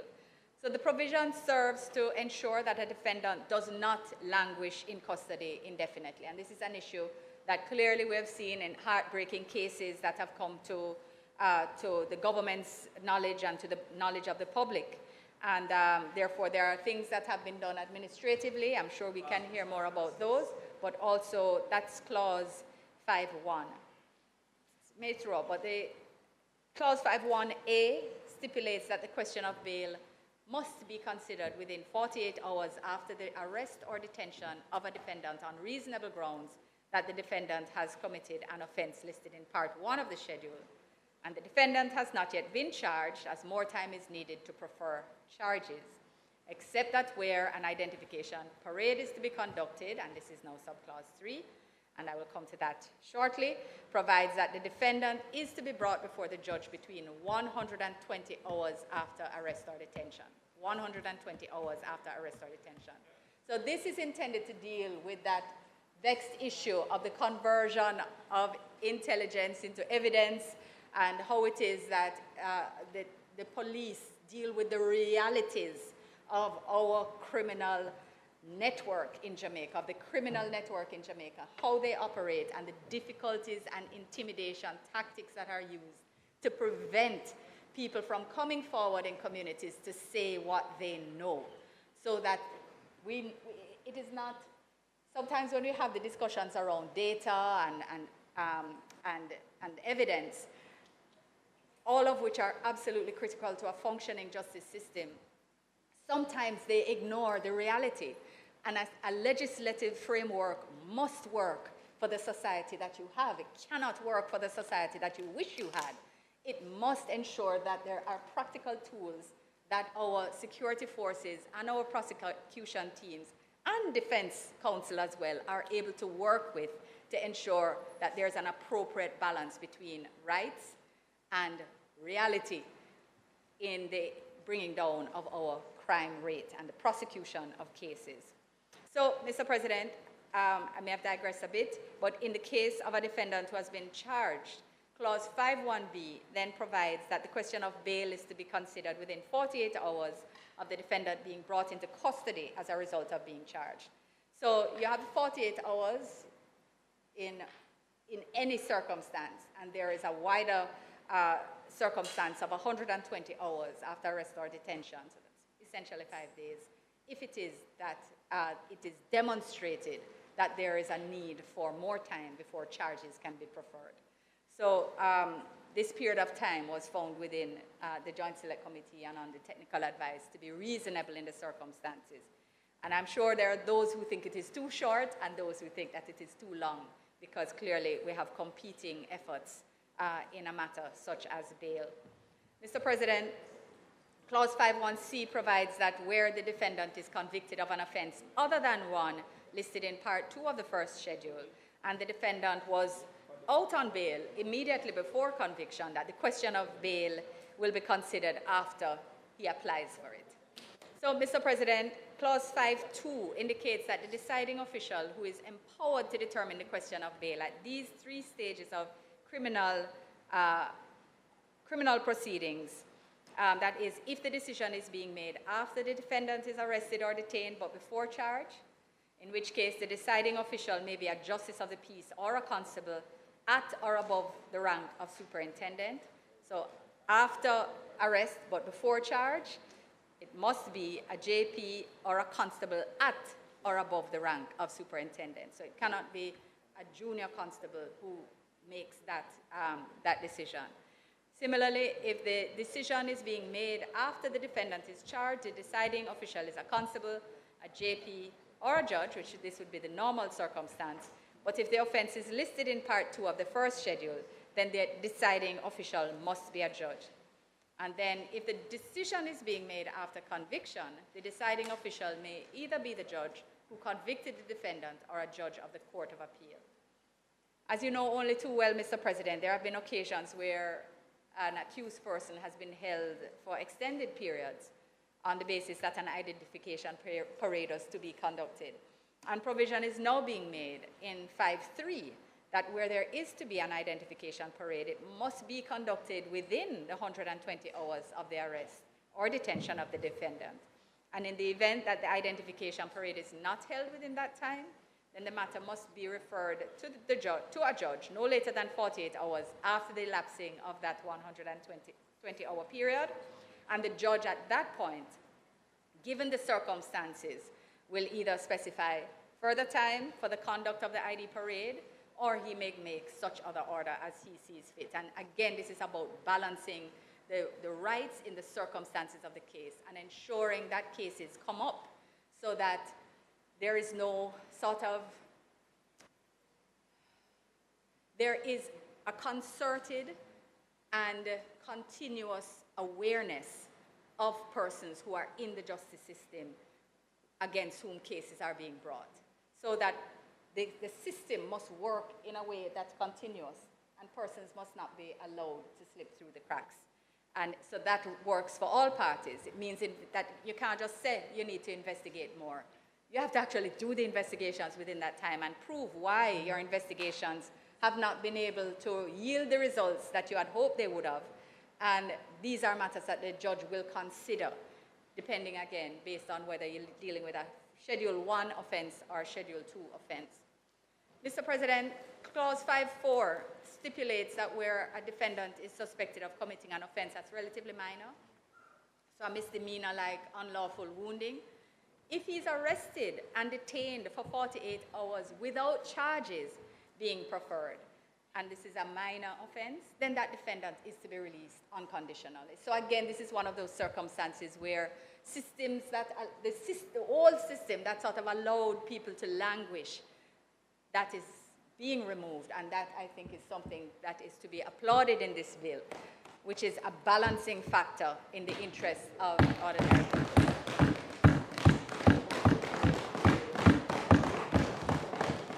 Mr. President, Clause 6 looks at the issue of when and by whom the question of bail is to be decided, and it details the considerations that are to be borne in mind by a deciding official in determining the question of bail. So 6.1 elaborates on the duties set out in 5.1a that I just referred to, that is by a deciding official regarding the grant of bail. In the case of a defendant who's arrested or detained but not yet charged, the bill stipulates that a deciding official, who again can either be a justice of the peace or constable, at or above the rank of superintendent, may decide the question of bail within a period of 48 hours after the defendant is arrested, and upon expiry of that period, limited for the question of bail to be determined under 5.1a. So where bail is not granted, a constable must bring the defendant before a judge of the parish court within 48 hours. If, however, Mr. President, the judge denies bail, he must specify the time within which the defendant is to be brought back before a judge of the parish court to have the question of bail reconsidered. 6.62 provides important guidance to a deciding official by setting out the factors to be considered as to whether bail should be granted where a defendant has been charged. And these depend on whether or not the offense is punishable with imprisonment or not. If the offense is not punishable by imprisonment, Clause 6.2a stipulates that bail is to be granted unless it appears, A, to the deciding official that the defendant has failed to surrender when previously granted bail, and there are reasonable grounds for believing he would fail to surrender if granted bail. It is for his own protection or for his own welfare in the case of a child, or the defendant is in custody because of the sentence of a court on another matter or of any other authority acting under the Defense Act, or if the defendant is arrested for absconding even after being released on bail or in relation to other proceedings in relation to the offense. So really critical, you know, sometimes you hear about people committing crimes when they're out on bail, they're committing murder when they're out on bail, and we ask why and how does this happen? It is hoped that this bill will ensure that judges' minds are focused on this issue and they are given clear powers to exercise a right in the interest or exercise their duty or their discretion in the interest of the safety and security of the country. Mr. President, in the case of a defendant who is charged for an offense that is punishable by imprisonment, Clause 62B provides that the deciding official must grant bail unless there is sufficient cause for holding the defendant in custody after considering whether A, there are grounds for believing that the defendant would fail to surrender to custody, commit an offense on bail, or interfere with witnesses or otherwise obstruct the course of justice, whether in relation to himself or any other person, if he were released on bail. If it is the first time that bail is being considered, this is something that they have to consider as well. And it has not been practicable to obtain sufficient information to make a decision whether the defendant's case is adjourned for inquiries, which can't practically be completed unless the defendant is in custody. So again, dealing with this wider understanding of what it is that this person would be doing if they were out. But again, information and intelligence versus evidence. So it is allowing a broader consideration by the judge, but again, with a balance and within parameters. And of course, if the defendant is arrested for absconding, either after being released on bail or in relation to proceedings for the offense of absconding, if the defendant is alleged to have committed an offense while on bail, if the defendant is in custody because of the sentence of a court acting under the defense, or any authority acting under the Defense Act, and again in the event of a child, if for his own protection or welfare. Mr. President, Clause 6.3 sets out the factors to be considered so that the deciding official may determine if he is satisfied that there are grounds for believing that the defendant will fail to surrender to custody, commit an offense on bail, or interfere with witnesses or otherwise obstruct under 6.2b1. Mr. President, in this case, in this bill rather, some of the grounds set out in 4.2 of the existing law have been retained with some modification, and in the case of a repeat offender, this bill now considers whether the defendant has been convicted of an offense punishable with imprisonment on any previous occasion, instead of the 3 previous occasions as is now required. So right now, they would have to consider whether they had been imprisoned, whether the offender had been imprisoned on 3 previous occasions, but now there's a wider consideration of previous convictions. And this change is an important one, Mr. President, which is intended to reflect the policy position of sending a strong message that recidivism will be treated seriously. So, Mr. President, in addition, the health of the defendant is a ground in its own right, and the defendant's mental health profile, and in particular whether the defendant's mental state renders it likely that danger is posed whether to the person or to any person. This is a discrete ground that may be considered.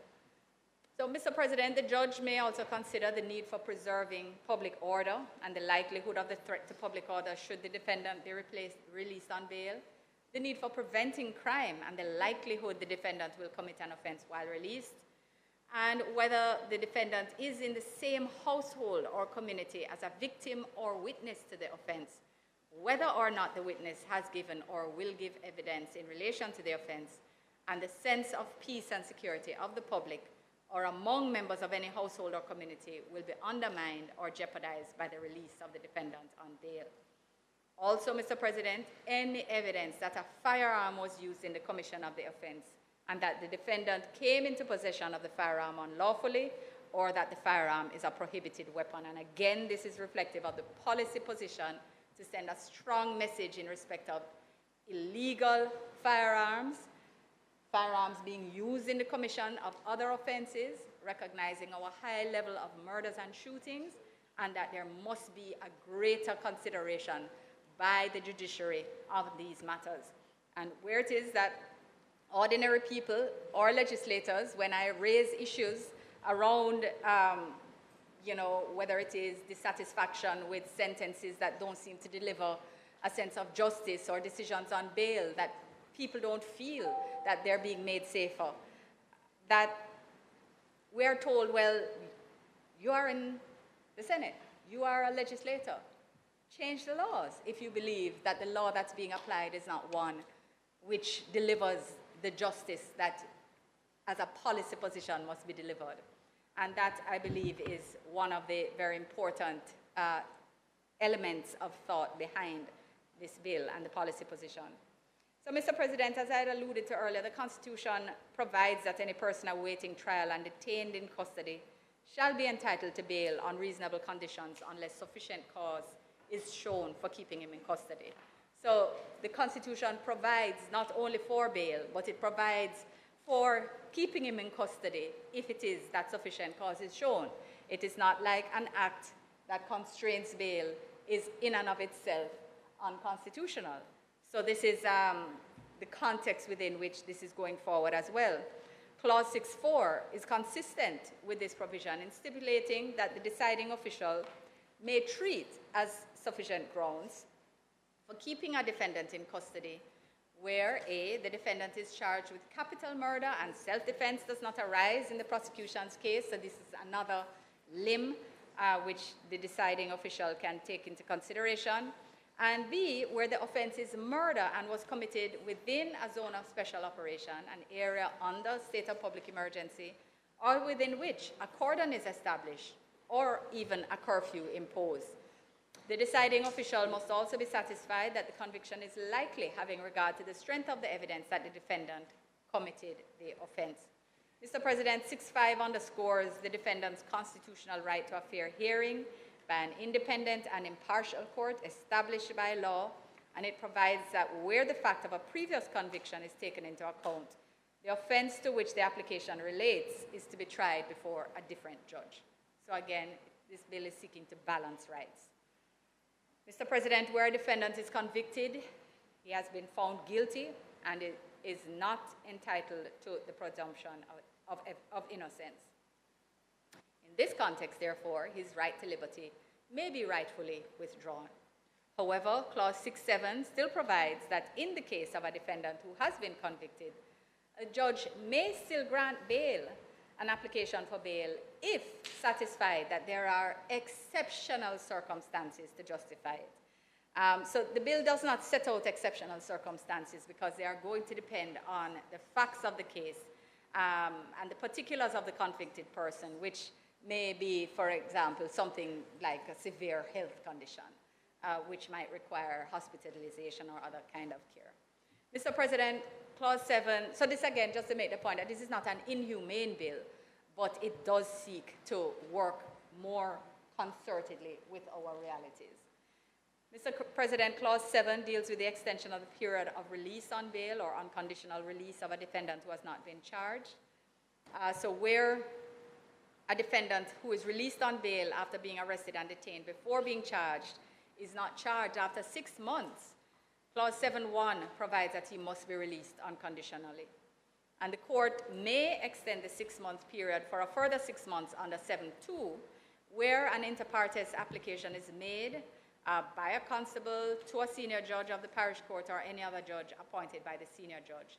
And in considering whether bail should be extended, 7.3 provides that the judge is required to consider the grounds on which there's reason to believe the defendant committed the offense, the stage of the investigation so far, and the manner in which they have been conducted, including whether expeditious or within reason, whether further time would enable a charge to be preferred against the defendant or whether it is too uncertain, whether the conduct of the defendant is relevant, the reasons given as to why the defendant has not yet been charged, any conditions of bail imposed on the defendant, and any other factors that the judge considers relevant. So 7.4 empowers the judge to either grant the application and confirm or vary the conditions of bail, and specifying the period not being more than 6 months for which bail is extended, or he may deny the application or and order the unconditional release of the defendant. So, Mr. President, Clause 8 now takes us to the conditions for release on bail, and the conditions that may be imposed at the 3 stages of the proceedings are set out in Clause 8. Subclause 1 provides the conditions that may be imposed in respect of the defendant who is arrested and detained but not charged, arrested or detained but not charged. Mr. President, as conditions necessary to ensure that the defendant surrenders to custody, does not commit an offense while on bail, or does not interfere with witnesses or otherwise obstruct the course of justice. So the defendant may be required to report at specified times and dates, to provide surety or pay a bond, not to contact or communicate with witnesses, to inform the officer at the nearest police station before traveling overseas or outside his community if he is permitted to retain that right, and any other condition necessary if the deciding official is a court. And these conditions may be appealed to a senior judge or of the parish court in chambers, and notice must be served on the divisional commander or the commissioner of police in the form set out in the schedule in the event that an appeal is being made. The judge, in considering this application, must weigh the reasonableness of the conditions in the circumstances and may vary or revoke the conditions if satisfied that doing so will not impair the investigation of the offense. In the case of the defendant who is charged or convicted, conditions may be imposed for the same reasons as the defendant arrested and detained but not charged, save that in the case of the defendant who is charged and convicted, the bill does not expressly provide that a condition of bail may be that he refrain from contacting or communicating with witnesses or inform the deciding official when he intends to travel. In addition, it's only in the case of a defendant who is charged or convicted that a curfew or the wearing of an electronic tracking device may be imposed as a condition of bail. Mr. President, 8.12 provides for an offense in respect of in the event that an offender, a defendant, seeks to remove the electronic tracking device without lawful excuse. And the offense is punishable on summary conviction by a fine not exceeding $1 million or a term of imprisonment not exceeding 1 year or both such fine and imprisonment. And one of the things that I believe needs to be looked at and has been raised, an issue that was raised in the Joint Select Committee but does not seem to have made its way into the bill. And this is the destruction, manipulation, or tampering with it. So not removal, but tampering with it in such a way as to disrupt the operation of the device, because you may not remove the bracelet, you may not be able to do it, but you may be able to ensure that the signal that it sends is no longer emitted. But that does not seem to have made it into the bill, Mr. President. So you intend to propose the amendment? I do, Mr. President. It has been discussed with the CPC and with the LRD. So we will propose that in committee, and that is really the limited scope of it, that this gap that was discussed in Joint Select but doesn't seem to have made it in, that it be addressed. Clause 9, Mr. President, the general provisions relating to bail are set out, and there are general issues in respect of surrender, variation of conditions, subsequent applications, and revocation. Those are dealt with in 9, Mr. President, and I would just make the point that this bill differs from the existing law in 9.3, in that where bail is denied, a new application may be made for bail under 9.3 at any subsequent hearing if there has been a change in circumstances since the last application, or new facts have arisen that were not. I think it may have been in common law, but not in the bill. So it may have been something happened by operation, but it's now in this bill. Well, if I am advised, I must tell you that I did not do that specific comparison myself, but right. Thank you, Mr. President. But yes, clearly the change in circumstances is something that has been applied, but this is a difference in the bill. And 9.4 provides that the bail granted to a defendant who has been charged with or convicted of an offense may be revoked if the defendant fails to surrender to custody, if the court is satisfied that the defendant has absconded, has breached the condition of bail, that there are reasonable grounds for believing the defendant committed an offense on bail, or the revocation is otherwise justifiable under 6.2b or under 3 or sub 3 or sub 4. Mr. President, in terms of Clause 10 deals with the recording and giving information on decisions concerning bail. It speaks to giving the record to the defendant, to every person providing surety where surety is a condition, and to the prosecution or the police where the defendant is not yet charged but is granted bail before charge. 10.2 also provides expressly that if bail is granted to a defendant by endorsing a warrant of arrest, then the constable who released the defendant is to make a record required under subsection 1 instead of the judge or the justice who issued the warrant. And reasons are also to be given under 10.3 for various reasons, some of which have already been referenced. Mr. President, 10.4 requires that the deciding official note the reasons for a decision in the prescribed record, and in addition, a copy of these reasons is to be served on the prosecution and the defendant or his representative within 48 hours after the decision is made. Mr. President, in the case of a defendant who is unrepresented, 10.5 requires that he must be informed of the procedure for review under Section 11 or his right of appeal under 12. Clause 11 provides for the review of bail decisions, Mr. President.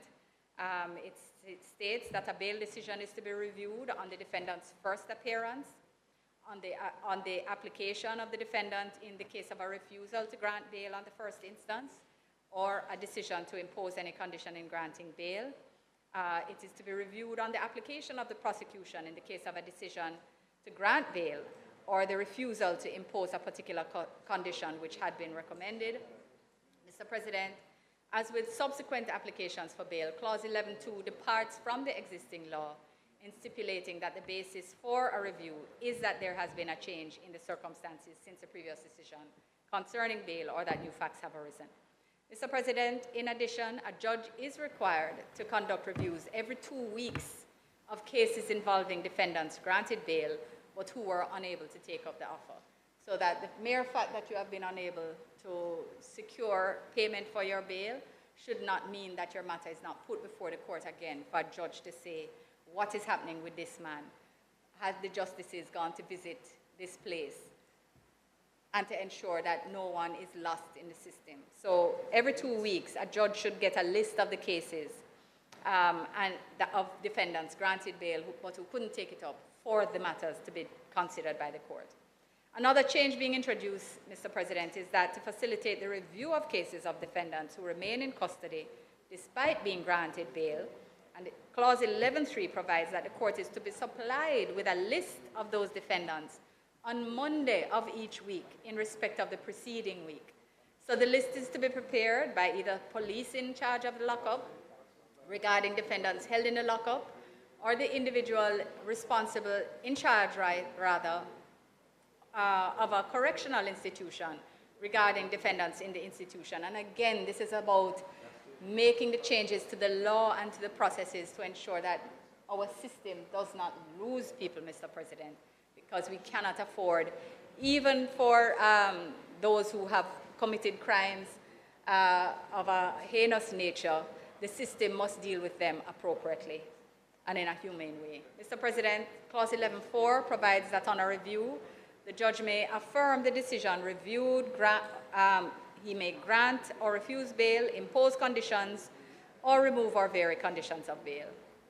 Revoke bail in the case of a review under subsection 1, make such order as appropriate in the case of the unconditional release of a defendant who is arrested or detained but not yet charged under 7.1.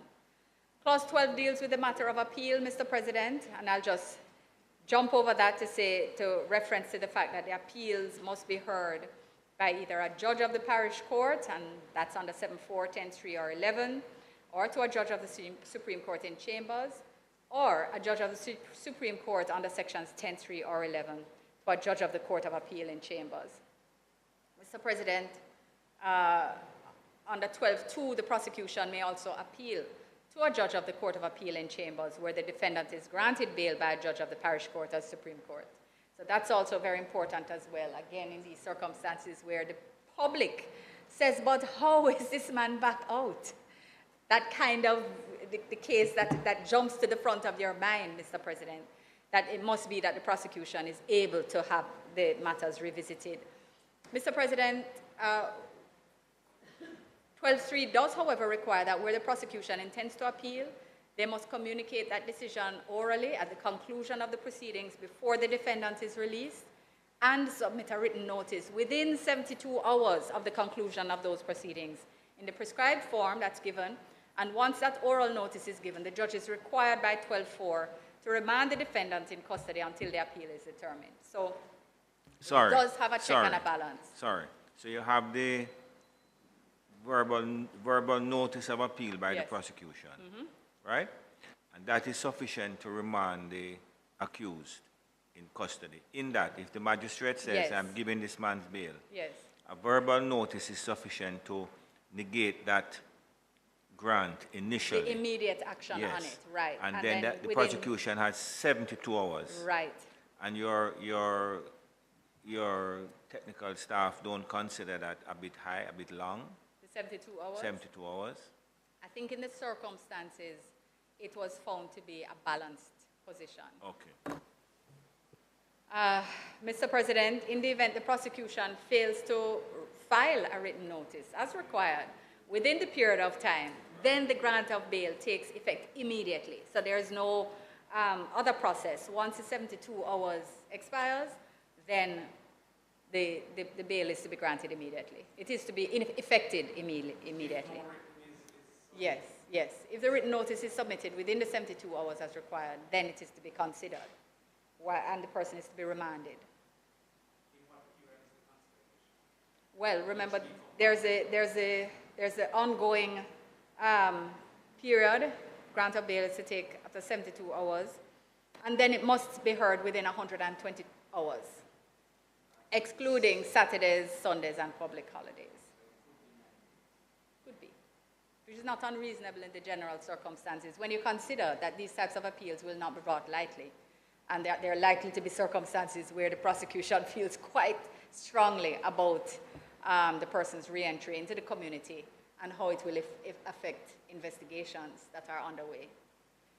Mr. President, the judge hearing an appeal may either affirm the previous decision, grant or refuse bail, or vary or remove any condition, as is the normal circumstance. Mr. President, Clause 13 deals with absconding, the circumstances of absconding, and Clause 14 deals with the liability to arrest for absconding and breaching conditions of bail. Mr. President, Clause 15 deals with bail with surety.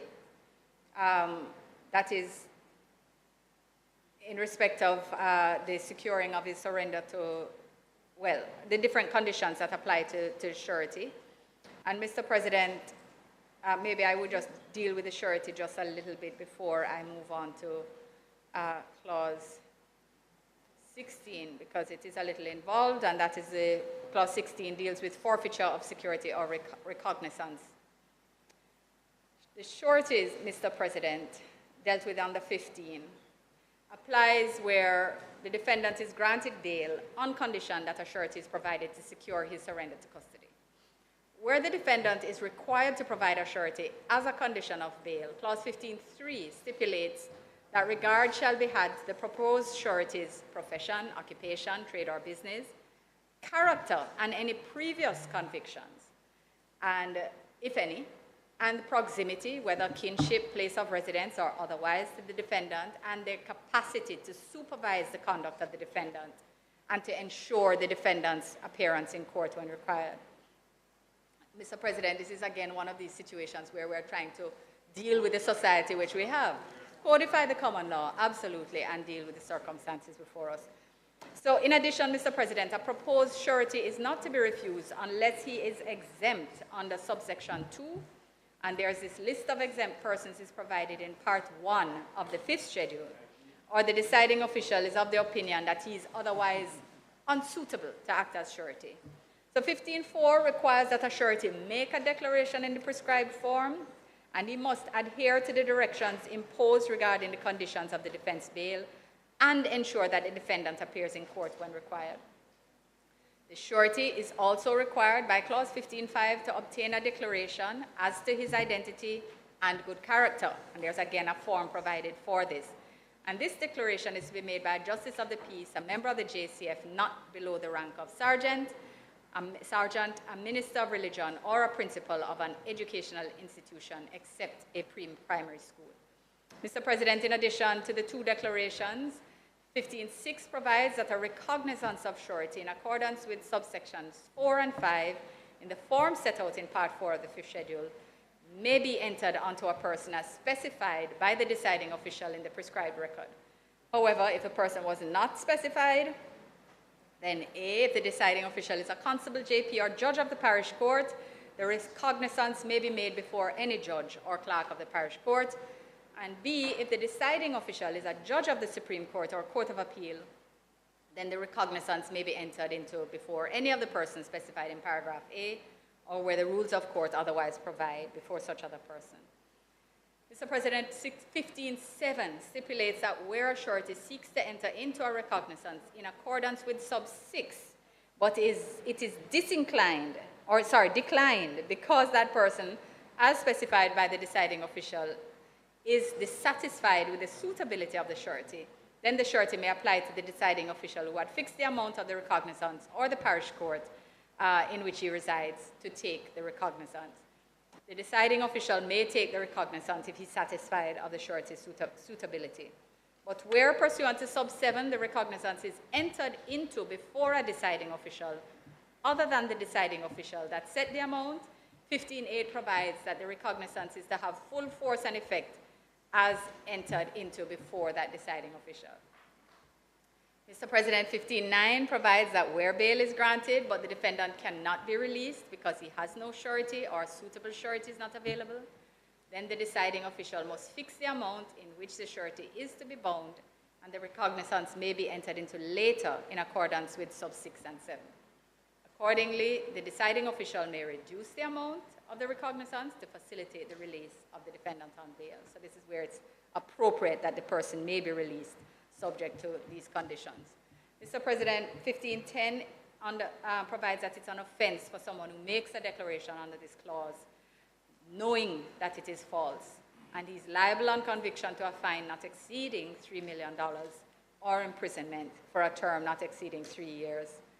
So again, this is dealing with some of the challenges that our system has to address.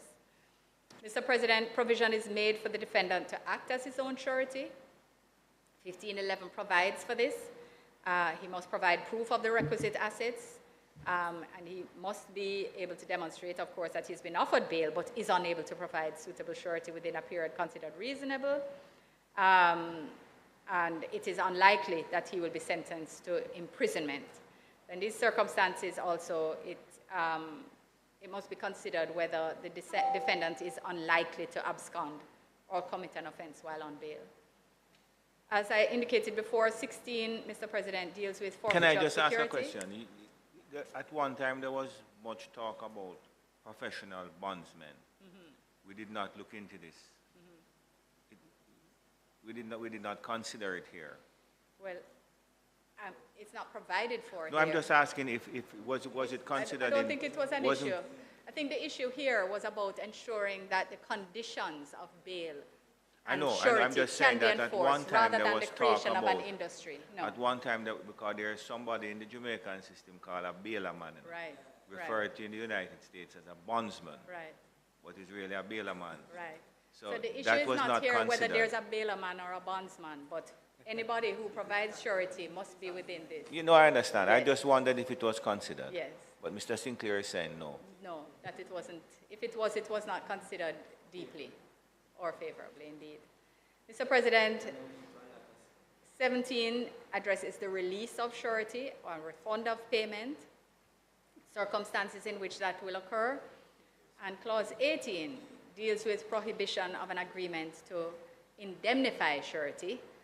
So any person who would seek to profit from standing surety for a defendant will not be permitted to so do, because by making it an offense for a person to offer or agree to indemnify a surety against the possibility of loss arising from the absconding of a defendant. And 18.2 provides that the offense is committed regardless of whether or not the agreement is made before or after the person agreed to act as surety, whether or not the person to be indemnified becomes surety, or the offer contemplates compensation in money or money's worth. And lastly, Mr. President, 18.3 provides that the offense is to be punishable by a fine not exceeding $1 million or imprisonment for a term not exceeding a year. Mr. President, clause 19, again affecting the business model, is that property is not to be used concurrently as consideration for surety. So, as you know, Mr. President, it is not unusual that as a condition of bail, security must be provided. However, that condition is of no benefit if the security cannot be realized. And so, Mr. President, this bill seeks to address this issue in clause 19. And if you just allow me to take a seat. Thank you.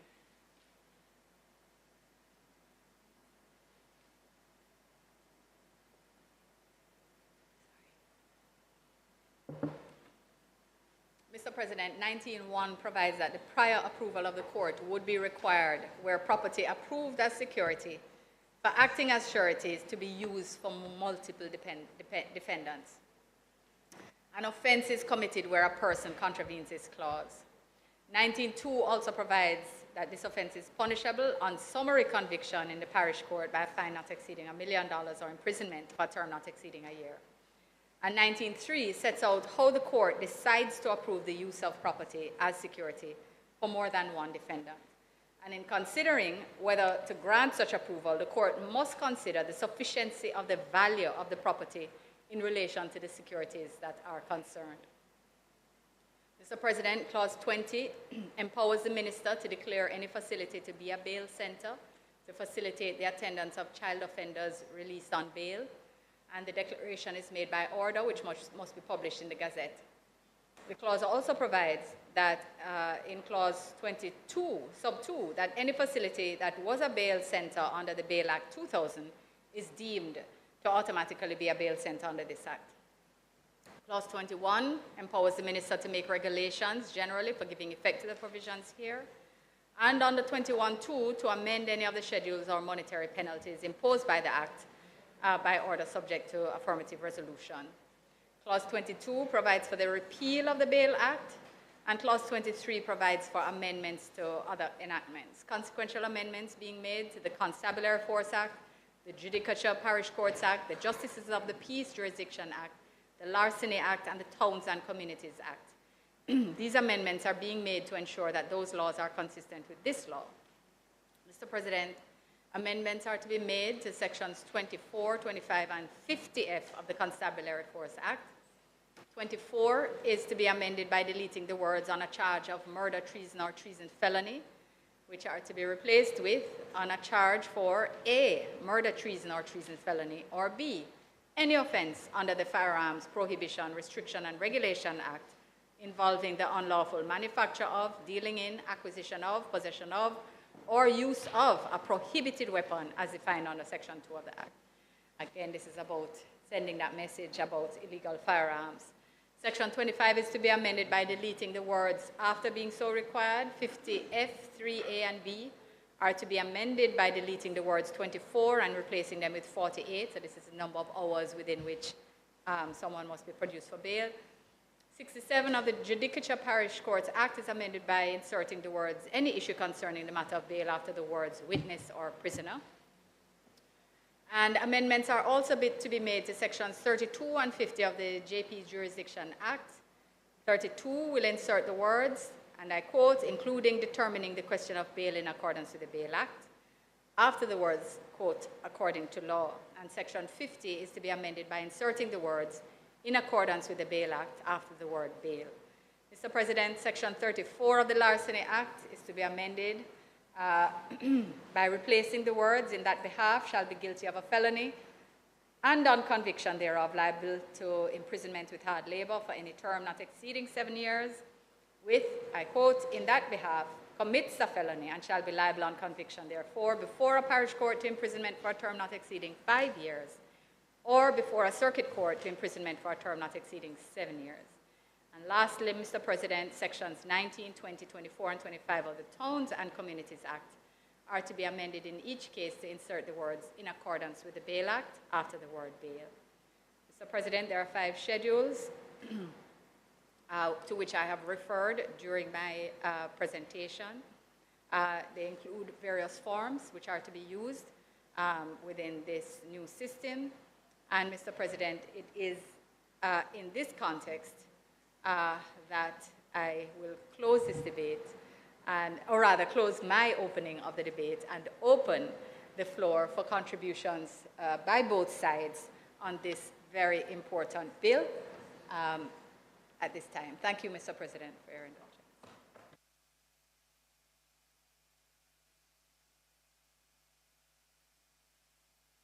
Thank you, Minister Johnson-Smith.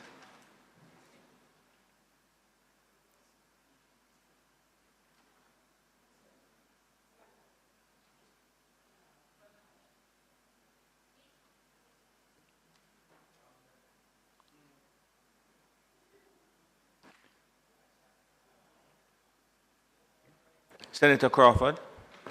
Thank you, Mr. President. Mr. President, the Memorandum of Objectives and Reasons are stated for this bill on page 46. It states, and I quote, that a decision has been taken to enact legislation to repeal and replace the Bail Act, having regard to the fact that the existing act was enacted prior to the amendments to the fundamental rights and freedoms, provisions contained in Chapter 3 of the Constitution of Jamaica. The need for new provisions to address circumstances peculiar to Jamaica and the need for greater clarity in certain provisions of the existing act. The bill seeks to give effect to that decision and to effect consequential amendments to other enactments. Mr. President, in particular, the first objective, as in due to the fact that the bill was enacted before the fundamental rights and freedoms, would suggest that the direction of this bill would have been in the reverse. That the fundamental rights and freedoms, this improvement was necessary because the first one came before the Charter of Rights. Then this one should be seeking to improve upon or to ensure those rights that have been established in the Charter. To the contrary, this bill is making it more difficult for a person to attain some of those rights that have been established, one of which is the right to liberty and certain freedoms.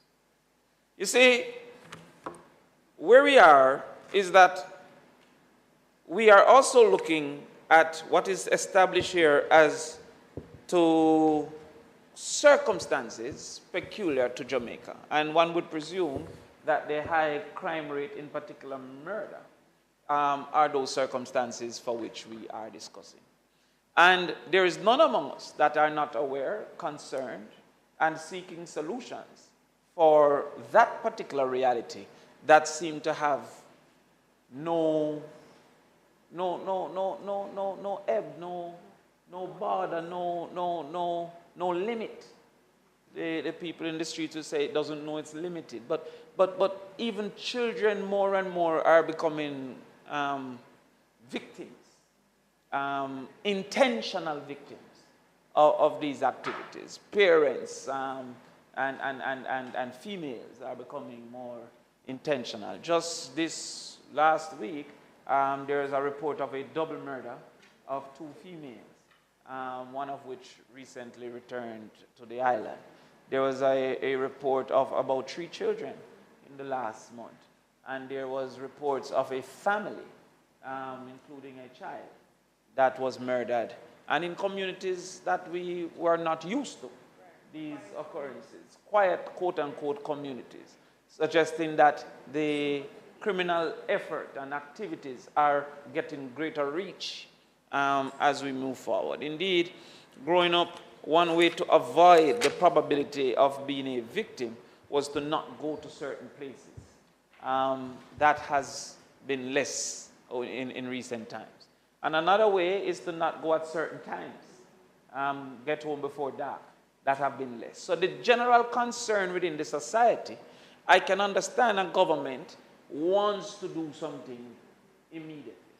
And in wanting to do something immediately, the natural inclination is to be tough on crime. However, one must seek to understand, are these suggestions likely to be effective and efficient in achieving the goals of reducing the level of fear within the society and the level of criminal intent and criminal activities that is coming out? The first concern that I have with this bill is the definition of the defendant. And I was reading Senator Scott Motley, not reading, I was watching a thing on YouTube, and it was saying one of the bases of prejudice, sustaining prejudice, is to define the person you're prejudiced against in a way that is less humane than, so you call, for example, in the case of racial prejudice, the blacks are dogs. And so therefore, because you have now convinced yourself that they're not human, then it is acceptable to treat them in ways that are not inhumane ways. I'm not, please don't feel I'm saying this is based on racial prejudice. I'm saying that there is a prejudice to those who have not been charged, to then say that the person who is not charged is equally defined as the person who is charged. You see, Senator Webby, instead of saying the suspect or the defendant, what this bill has done is to suggest that the suspect is equally defined as the defendant. The person not yet charged is equally defined as the person that has been charged, and by extension, equal treatment is reasonable. But that cannot be an acceptable approach. Well, first of all, we are not short of paper, so there could be the suspect or the defendant in the bill. We're not short of ink. But because you want to suggest equal treatment, then you do equal definition. We have great concern because the person who is charged, there is sufficient evidence to presume that they might have committed. The person who is not charged, there is not sufficient evidence to presume. You might suspect it to be so. And so therefore, I believe, first of all, that those two definitions should exist. The suspect or the defendant. And so that we can start the conversation that there are two different types of people. The detainee could also be, well, or the defendant. I am saying, I'm not trying to change the term used. I'm trying, it's not the same. The same threshold has not been crossed. And at the point that it is perceived to be the same, that is when we start to accept that the treatment should be the same. The second thing that we have a problem with, I have a problem with, and many within the society may have a problem, in spite of where we are as a society. Because where we are is that by any means necessary.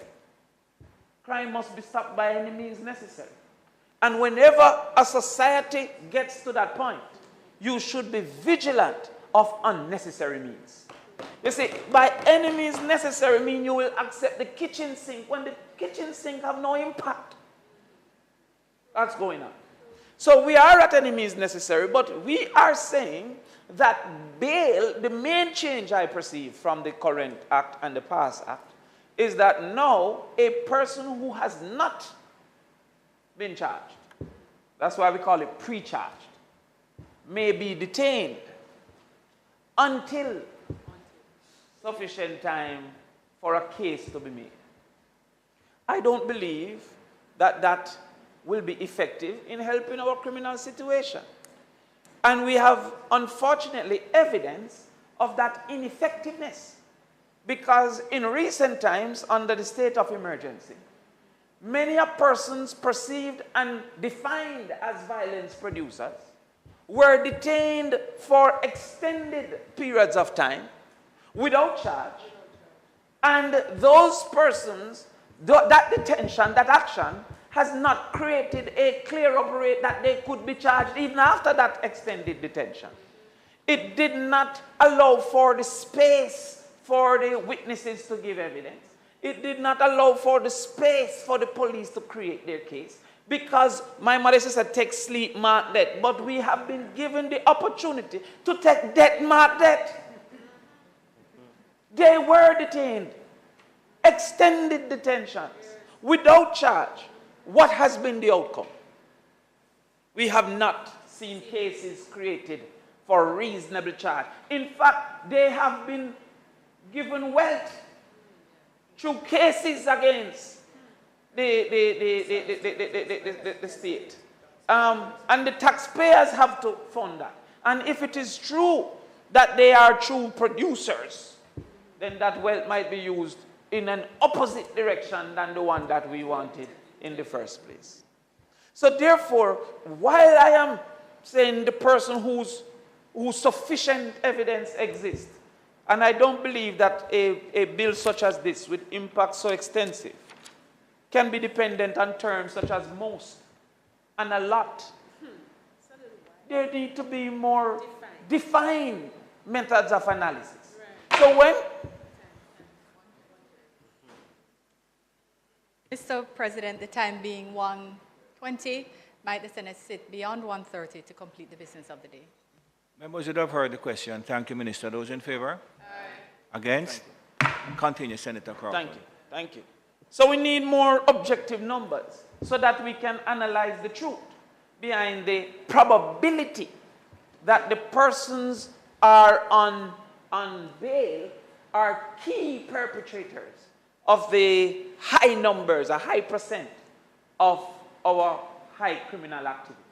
For example, I would like to know of the 1,300 murders last year, Senator Bunting, approximately? Oh, right. I've given them about 1,400 murders last year. Of the 1,400 murders last year, how much of those were perpetrated by persons out on bail? Was it 10%? Was it 50%? Was it 80%? No, I find it improbable for us to find a reasonable answer because the clear-up rate is so low that you clearly don't know who it is. Worse to say it is John Brown who is on bail. So I'm going to go further and say how much suspects were out on bail.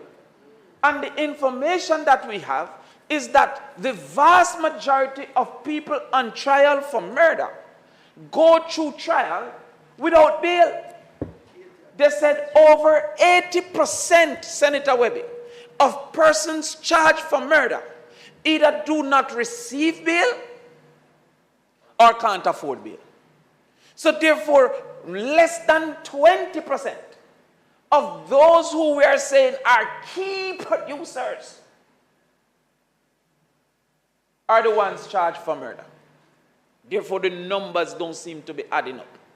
I then move quickly to a concern in this bill because I've made the point about affordability as to why a bondsman has been outlawed when there are persons who cannot get bail not because the judge don't perceive them to be qualified, but because they, their friends and their families can't afford it.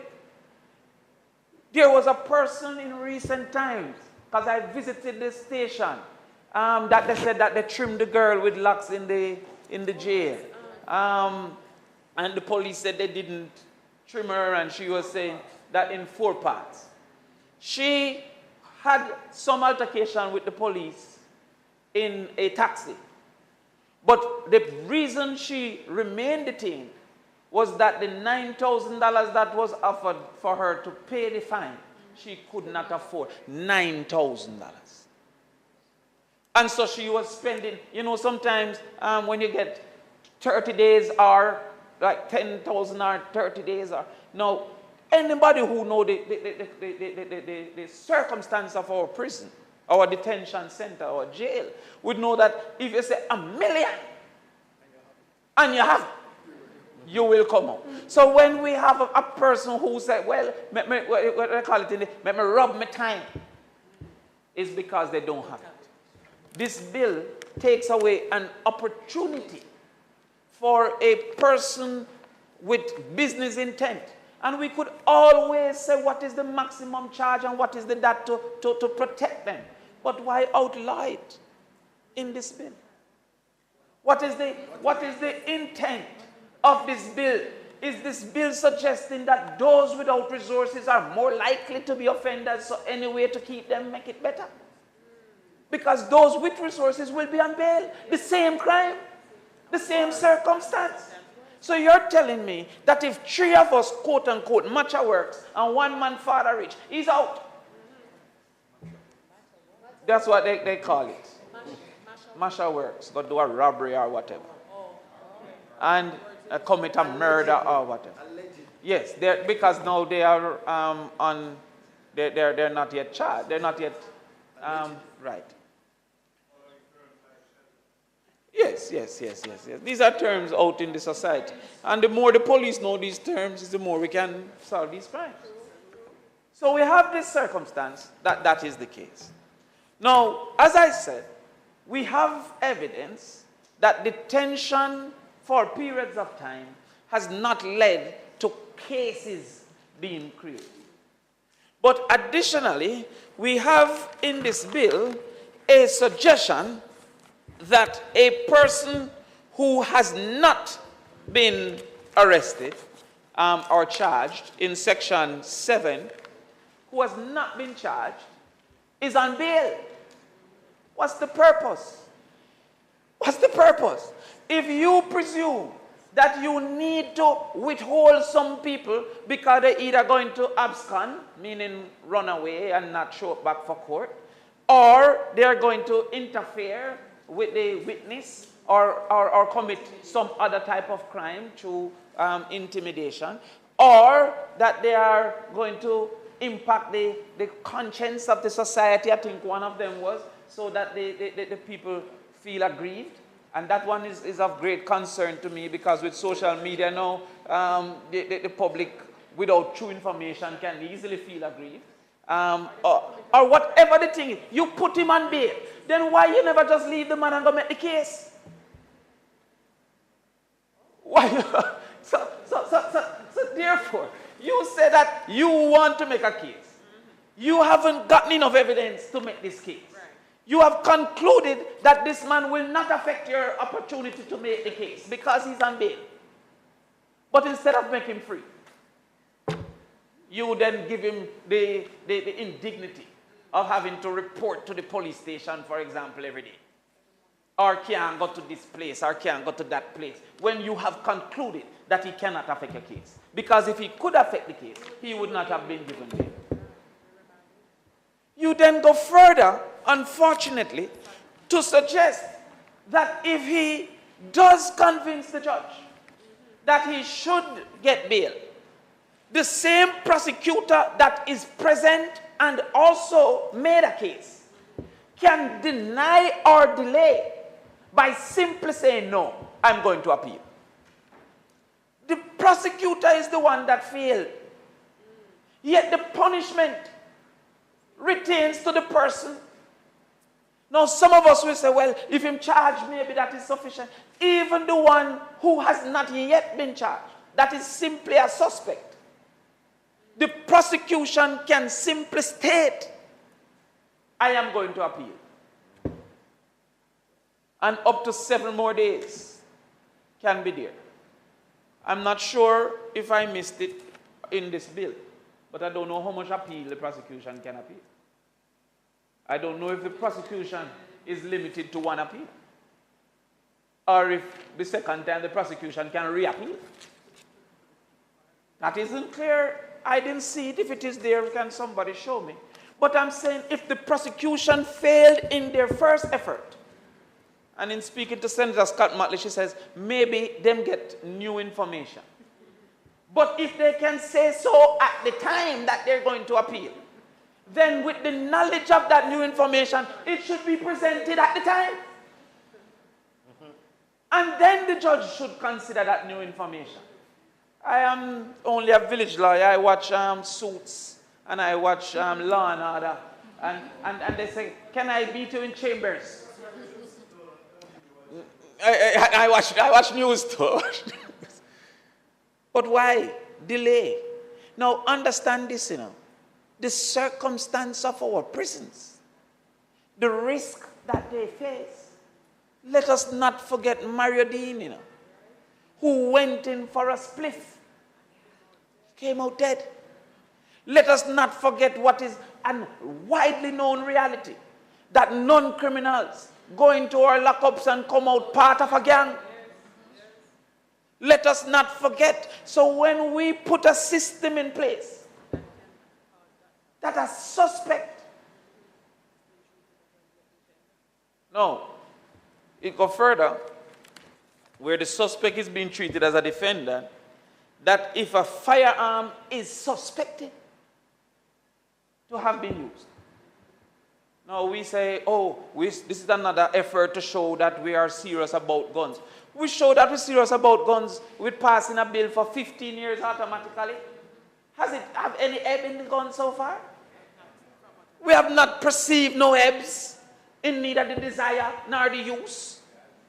So we continue along a path that is proven incompetent, proven not to work, because there is political value in being strong. Radam. And Radam don't make nobody afraid. Every video now is a youth with a gun. He's not afraid of Radam. Well, when it comes to the 15 years, when he's caught, but this bill says that if you're suspected to have used a gun, maybe the gun not get found, maybe somebody accuse you of using a gun, that a person out of malice, Senator Bunty, could go to the police station and report that John Tom stick him up or stick her up with a gun and grab her phone. And the police believes that this person may be telling the truth. Can then arrest John Tom without any proof, any third party, any evidence of the gun, any corroboration of the facts, of the claim. He may, if no space exists in half a tree, might be at a rising and might not get bail. Worse, if God forbid, when he was 15, he was caught with a gun before. Now, this bill adds to that.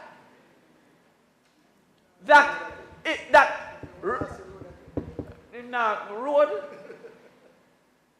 The bill says that if he did anything before, what the leader of government business say, what, Ray? When you do it over and over again? Recidivism. Sorry?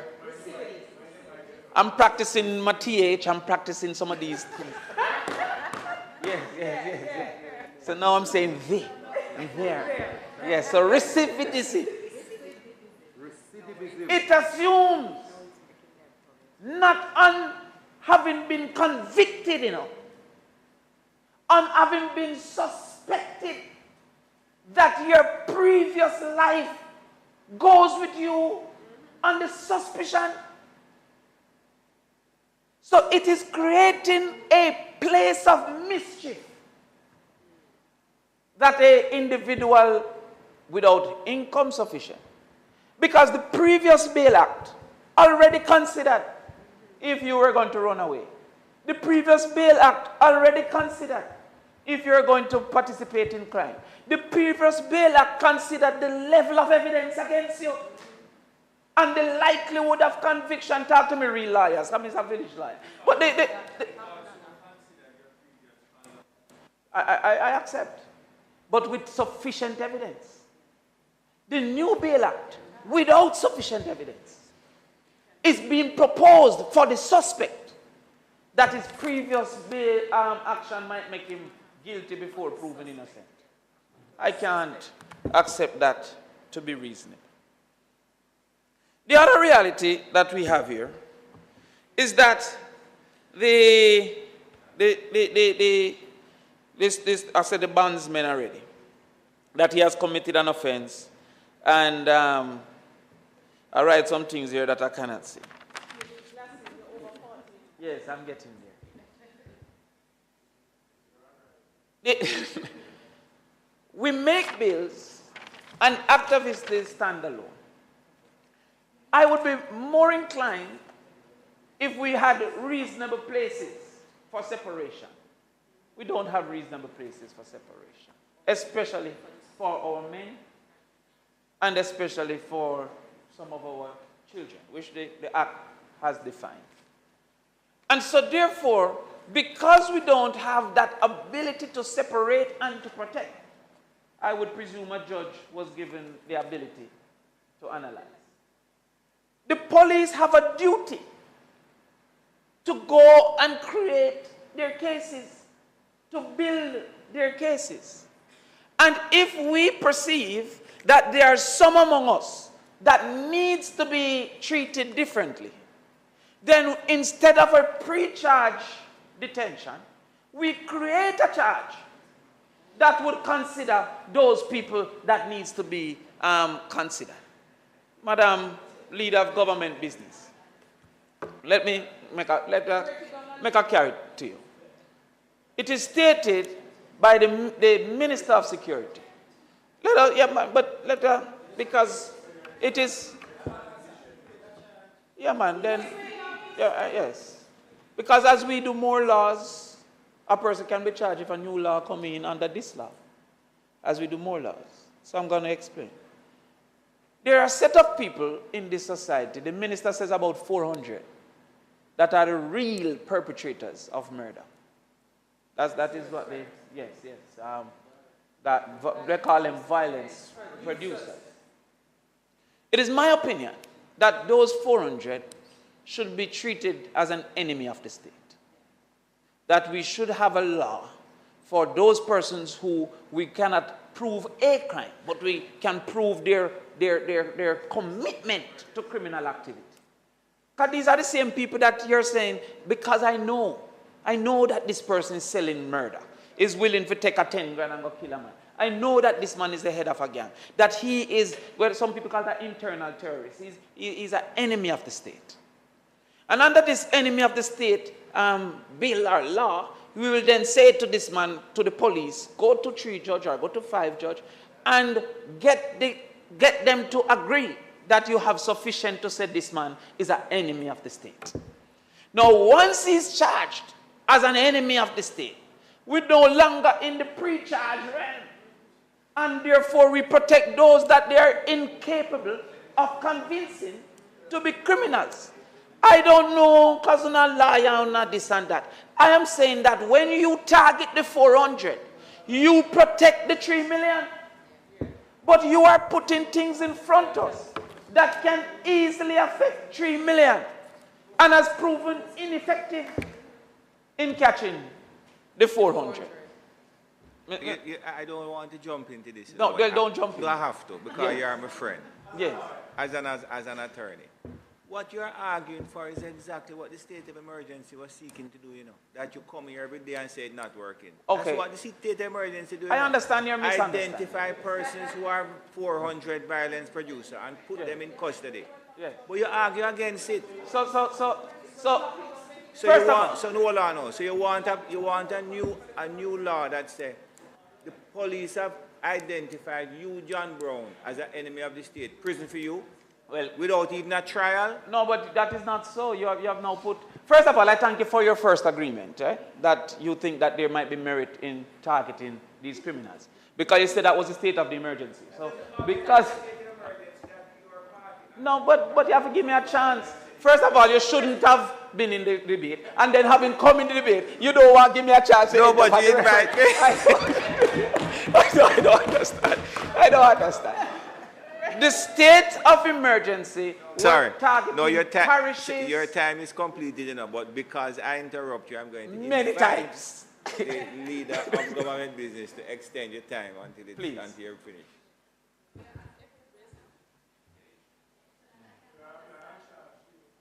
Things that are being said. Thank you, Mr. President. The Speaker's time having expired, might he be permitted sufficient time to complete the sensible parts of what he's saying?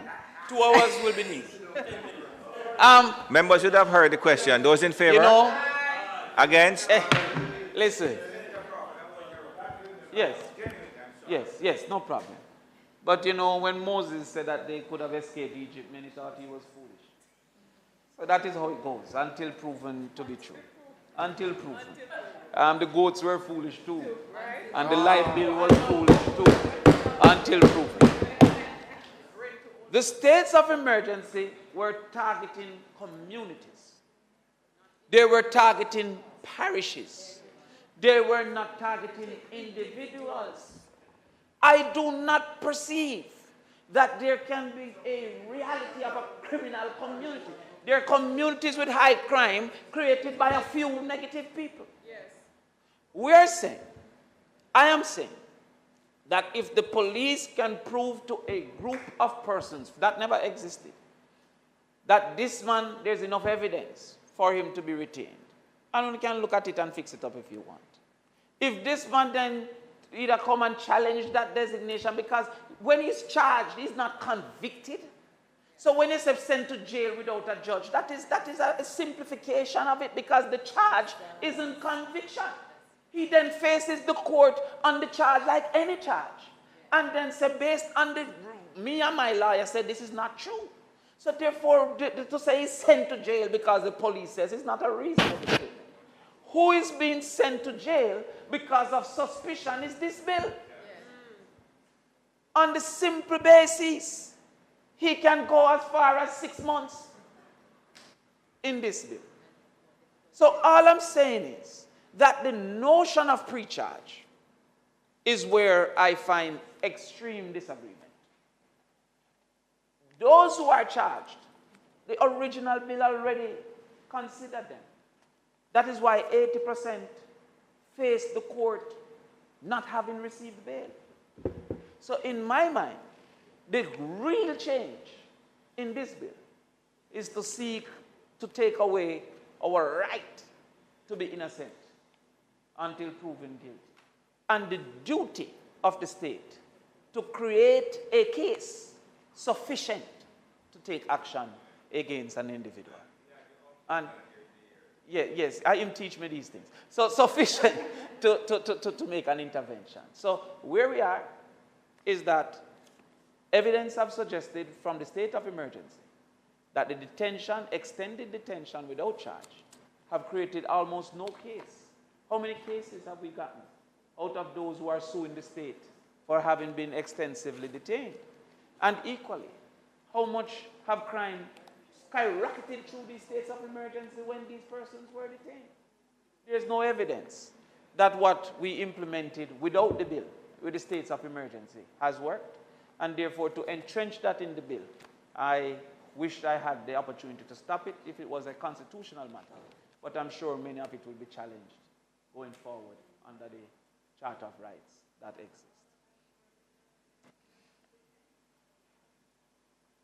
No, well, the fact that you had a joint committee don't mean that we don't get to have an opinion, especially when we were joining on the committee. So, Thank you very much. Thank you very much. Thank you, Mr. President. Okay. Thank you very much, Senator Crawford, for that engaging presentation. It is essentially, it is 1:45. I'm going to rise until 2:15 to continue the debate, this after consultation with the staff here. And may I just say, Senator Scott Motley, that we are genuinely concerned that we weren't invited to the cutting of your cake for your birthday, which I think is taking place in the opposition room. Oh, they didn't tell you about it. They have cake for you put them over there, you know. So we all, well, from my point of view and the staff of Gordon House, wish you a very happy birthday. And we noted that in 1967 you were but a small child. So we will make the relevant calculation. So happy birthday from all of us. So I'm going to ask that we resume promptly at 2:15, please. I'm going to ask that we resume promptly at 2:15, please. The Senate now rises until 2:15.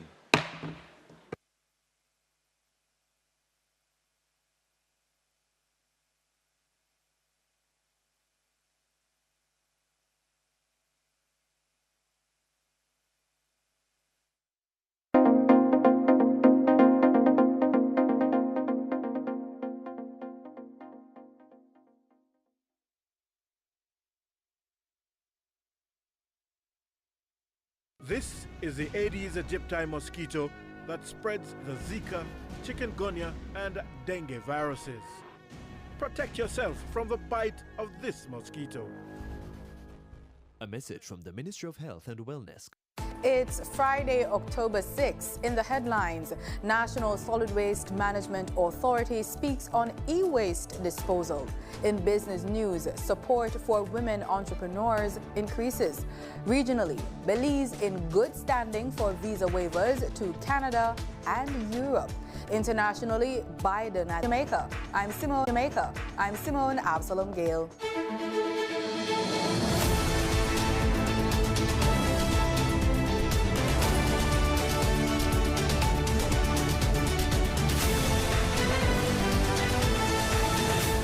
Jamaicans are being urged to educate themselves about how to dispose their e-waste. That is, any equipment with plugs, cords, and electronic components that are at the end of their useful life.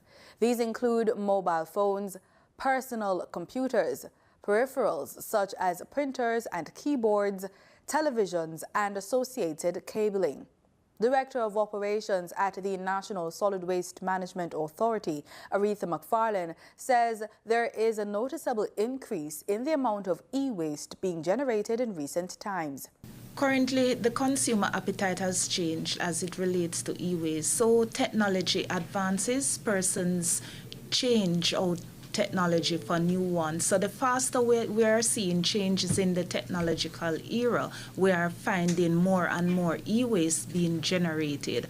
And as such, what do you do with your old e-waste when you change them out?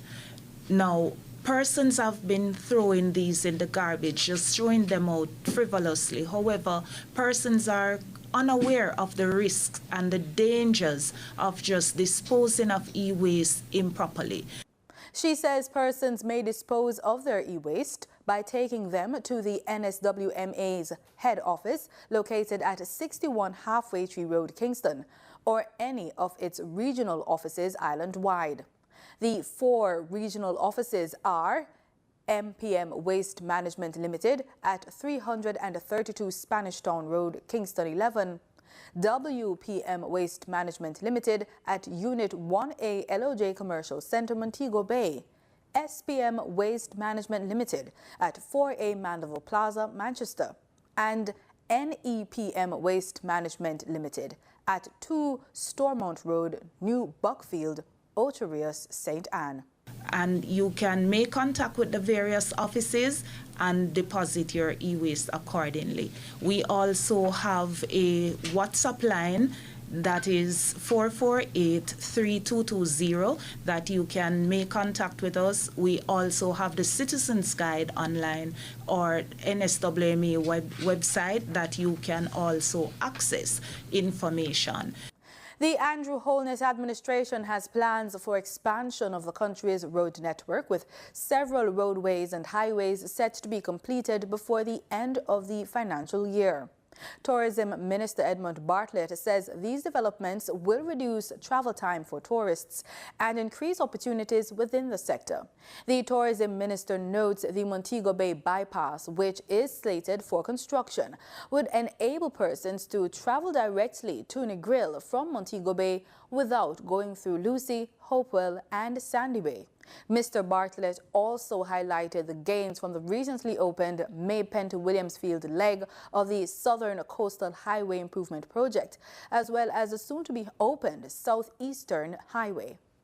The India High Commission in Jamaica celebrated the birth and life of the father of their nation, Mahatma Gandhi, this week by giving service to society. A free medical camp was held for residents of Woodford, St. Andrew. More than 100 individuals were served. You know, we have doctors here. As they come in, they register, and we have nurses who check their vitals, and they are sent to the respective doctors who are sitting here. The doctors are all volunteering, and they have been doing this for the last 30 medical camps that we have in across Jamaica, and they are examining the ailments and prescribing medicines, which we are having a pharmacy in-house here, and all the medicines dispensed within this premises itself. And these medicines are donated by our pharma companies, Indian pharma companies here, free of cost. So whoever comes in here will go back benefited, not only his or her health checked up, but also medicine supplied, which is in the range of anything between 500, the 5,000 to 11,000 Jamaican dollar. Why did you decide to have this series of medical camp as one of your main projects? That's a fantastic question. Actually, High Commission of India has a very limited resources, human resources, in terms of the number of people posted here. But we also leverage the advantages that we have here. And of course, while we have several professors and lecturers teaching in the universities, which we leverage time and again, but the most feasible thing that we could do was to go back to the communities and use the services of the doctors who are volunteering to provide medical services in this way. And at the same time, we have the Indian pharmaceutical companies who are ready to donate medicine whenever we have this medical camp. So it is easier for us. It's a low-hanging fruit, and doctors are cooperative, they volunteer, and they would like to continue doing the service. It's a one way of giving back to the society from their side also. General practitioner Dr. Nagendra Babu Shandalu spoke with passion about the ongoing project and what it means to be a part of it. From the day one when we started doing this medical camp, because a lot of people are benefiting from this. How? Because we are doing the free checkups. Everything we're doing here is a free, and we are giving a free medications. When they get checkup, when they need a medication, with the support of our pharmaceutical companies, we're getting the free medications and we are dispensing them for free of cost. Maybe we can't help 100 one at the same time, but the one out of many, as you said, this one person is benefiting from this, and from that we are saving a lot. I did glucose testing, blood pressure testing, sugar. I'm feeling so good. Don't mind if it come back again soon. By the way, this started all in 2021 during the heavy pandemic of the COVID-19 because the movement was restricted, the number of people gathering was restricted. So when we were about to celebrate our National Day on 26th of January 2021, the limit was just 50 people. So we say we cannot have our reception for 50 people, but something else can be done. We did not want to go our National Day uncelebrated. And so we reached out to our medical doctors, and 40 doctors registered to volunteer to this medical camp. The next step was we can give consultation service to the patients or the people, but we don't want them to go back without having medicine in their hand. So we reach out to our pharmaceutical companies, and they happily donated a truckload of medicines. Since then, we have not looked back. In the business report, we'll hear about She Trade's Caribbean Hub and another executive's resignation from NCB. Danita Rodney has the details.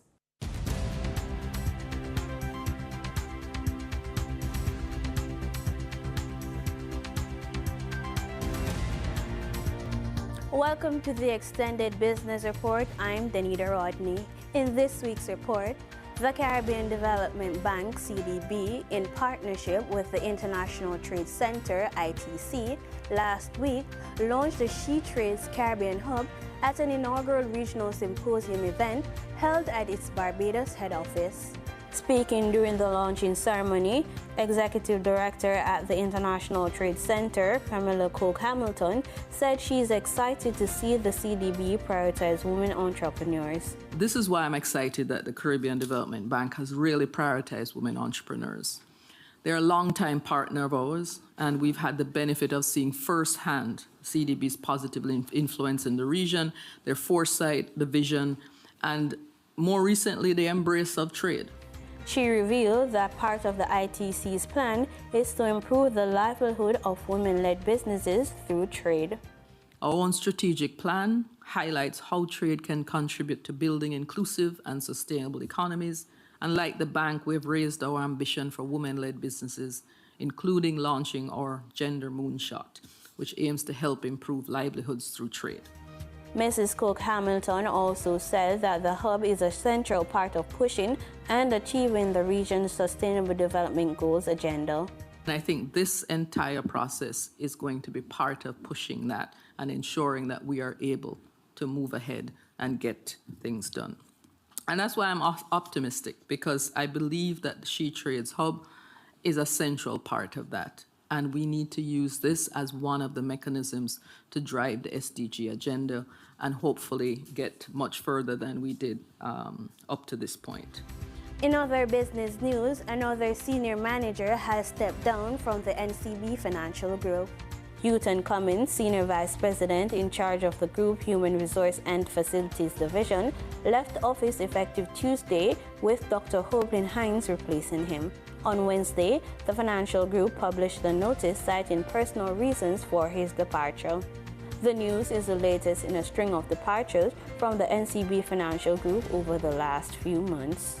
Now for your market updates. In foreign exchange trading for Thursday, October 5, the US dollar sold for an average of $155.79. The Canadian dollar ended trading at $119.94. The pound sterling traded for $189.43, and the euro sold for $166.97. In GSE trading, the GSE index declined by over 4,681 points. The junior market index advanced by over 43 points.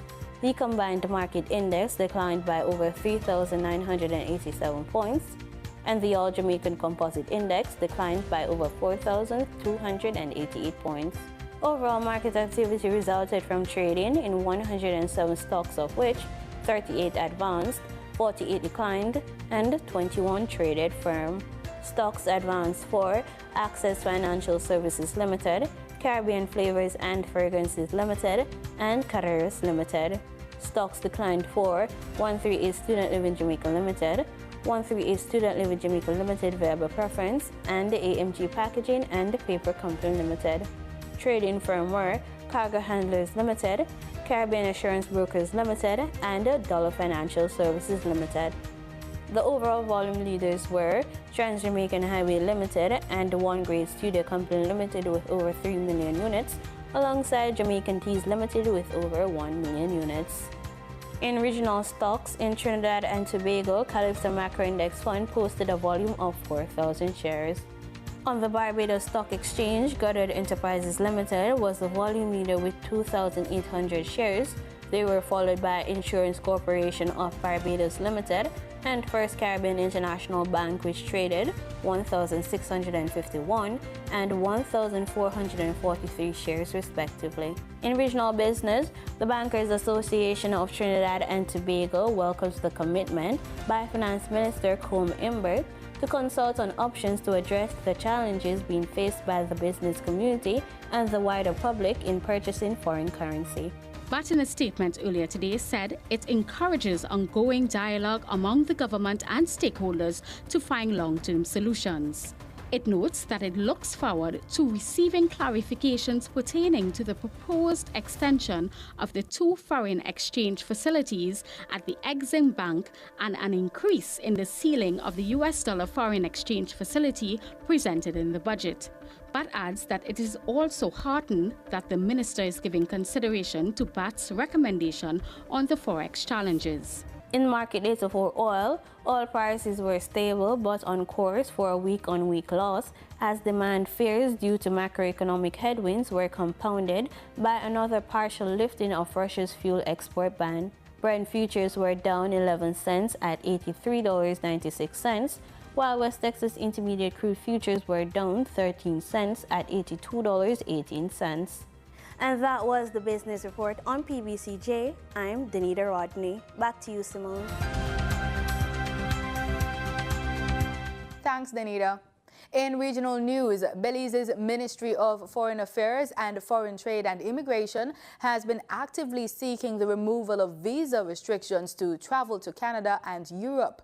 These visa waivers will allow for ease of travel to these countries. On Thursday, when the media caught up with Foreign Minister Eamon Courtenay, he said that it is a process that is taking some time, but it's promising. We are working the diplomatic channels to try to reach a position where the Commission, the European Commission on Home, takes a decision that they will have open a new list of countries that they will review for Schengen visa waivers.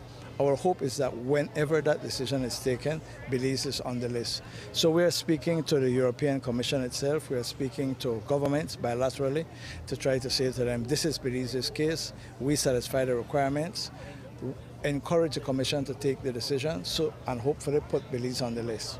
When is that going to happen? Our ambassador had a meeting this week with representatives from the Commission, and they updated her to say that no decision has yet been taken as to when it is going to happen. They again acknowledge that we have a very strong case, but they were just exchanging notes and giving us some more information about where things are so that we can try to continue to have the process move forward. I want to say to Belizeans, this is taking longer than we want, but we have to respect the process that is the European Union process. And so, as I said, I think the case looks good. It's just a matter of time. With respect to Canada, Prime Minister is leading a delegation to Canada for the summit with CARICOM and Canada at the invitation of Prime Minister Trudeau. That takes place, I believe, on the 18th and 19th of this month. And it's a very important summit from Belize's perspective. The first issue that we want to raise bilaterally, not at the summit, is the question of migration, the question of visas. I have received several complaints from Belizeans who find it extremely difficult and frustrating to get a visa to go to Canada.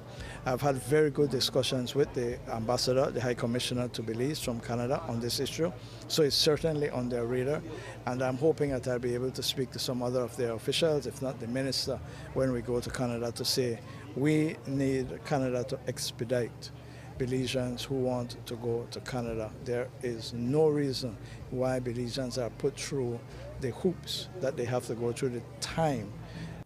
10 major British companies are now in the Bahamas this week on the first trade mission in decades. The mission comes after Prime Minister Philip Davis spoke at the British House of Lords in May and extended an invitation to British businesses. Our news, Marlene and Leonard reports. The Bahamas is seeing its first British trade mission in over 20 years this week, and over $1 billion of deals are on the table. Here's British High Commissioner Thomas Hartley describing the range of industries covered on this mission. Everything from infrastructure to transport to water and sewage to energy and solar. There's some very high reputation British companies here want to invest into the Bahamas and want to be part of bringing Britain and the Bahamas closer together. It was the Caribbean Council that invited Prime Minister Davis to speak at the House of Lords event in May. Managing Director of the Caribbean Council, Chris Bennett, says there are a number of things that attracted British companies to the Bahamas. It's English speaking, it has the same common law that we have. There were an awful lot of commonalities. And one of the other ingredients is the new trade agreement that's been signed between the CARIFORUM and the UK, which provides two-way reductions in tariffs, which also means that it's cheaper and better for Bahamians to buy UK products. And Hartley says lower costs for Bahamians and interest in more long-term investment from British businesses make this timing an ideal match. Really understand that the Bahamas' proximity to the US makes people feel like the US is going to be cheaper. It's just not true. The Bahamas has a trade agreement with the UK, which means lots of tariffs for buying from the UK have gone. There's 0% tariffs on lots of things, but while there's still tariffs on the US, so it's actually cheaper here. And the way that shipping works, it doesn't matter whether you're bringing a shipping container from the UK or Japan or from Miami, they're normally about the same price. That they invest ethically, they hire locally, they want to be sustainable. And companies have already, who are already signing up, already investing in things like scholarships. And they're not just to invest and make profit and go. They're here for the long run, and they're here for a positive relationship. In international news, United States President Joe Biden has approved the construction of a new section of border wall in southern Texas. The announcement came during a visit by the most senior U.S. diplomat and other government officials to Mexico City for security talks. Al Jazeera's John Holman reports. With a new influx of migrants heading to the United States southern border every day, Washington is going back to an old strategy. Planning to build a new section of border wall, although it's only 32 kilometers long in one part of southern Texas. President Biden tried to distance himself from the measure, telling reporters that Congress wouldn't let him spend the money any other way. Well, the border wall, the money was appropriated for the border wall. I tried to get them to reappropriate, to redirect that money. They didn't, they wouldn't. And in the meantime, there's nothing under the law other than they have to use the money for what it was appropriated. I can't stop that. Do you believe the border wall works? No. But the news broke just as high-level talks between the two governments began, leaving the Mexican president visibly unimpressed. This authorization for the construction of the wall is a step backwards because it doesn't solve the problem. Doesn't solve the problem. The causes must be addressed. Those causes are many. Economic meltdown in Venezuela, hunger and gang violence in Haiti, authoritarian governments in Cuba and Nicaragua, to name just a few. Not just the US Secretary of State, but the Attorney General and Secretary of Homeland Security were in Mexico for the talks. It wasn't just migration on the agenda. They took place in Mexico's National Palace just behind us. The United States wanted to talk about fentanyl, the synthetic drug that's now one of the leading causes of death in Americans from 18 to 49 years old. They want Mexican authorities to do more to stop criminals bringing it in here, cooking it up, and then smuggling it stateside. The Mexican government, on the other hand, wants the United States to do more to prevent weapons coming from the United States into Mexico and contributing to this country's sky-high homicide rate. But it was the border that dominated the news conference that wrapped up the visit. Strict consequences for those who do not use those lawful means to enter our country. Those consequences include swift repatriation, the swift return of migrants, and a ban on their re-entry. Just today, the United States announced its agreement with the country of Venezuela to repatriate Venezuelan nationals who do not take advantage of the lawful pathways and instead arrive irregularly at our southern border and do not qualify for relief. By Thursday night, the visit had ended, but the long-running issues between the two countries remain. John Holman, Al Jazeera, Mexico City. In sports, reigning world under-20 sprint hurdles silver medalist Alexis James will be attending the Jamaica University College while embarking on her journey toward professional sprinting. James, the former Petersfield High School standout, was officially welcomed at the University College on Wednesday. James will be guided still by her high school coach, Michael Woolry, while at the Michael and Racers Track Club. The West Indies women lost 10 wickets for just 47 runs against Australia in their third and deciding T20 International in Brisbane on Thursday to lose the series 2-1. TTT Live gives us the details. The toss went the way of the West Indies and they opted to bowl first and got success in the second over of the day when they got rid of the dangerous Beth Mooney for 3.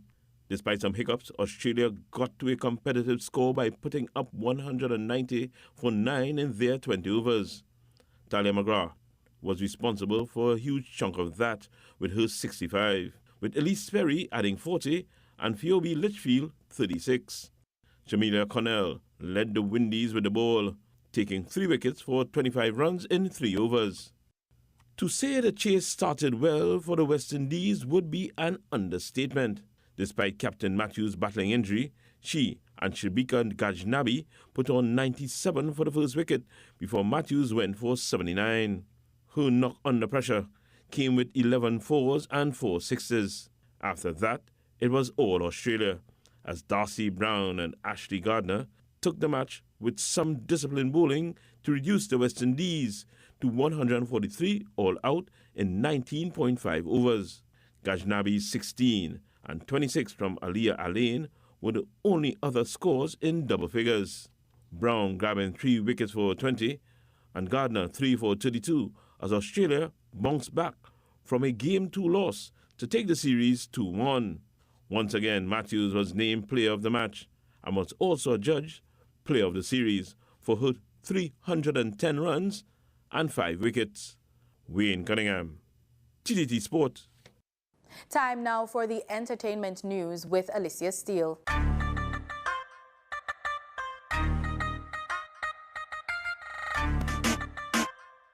Get ready for a wild ride on PBCJ's E-News, where we've got all the juiciest and most thrilling entertainment news just for you.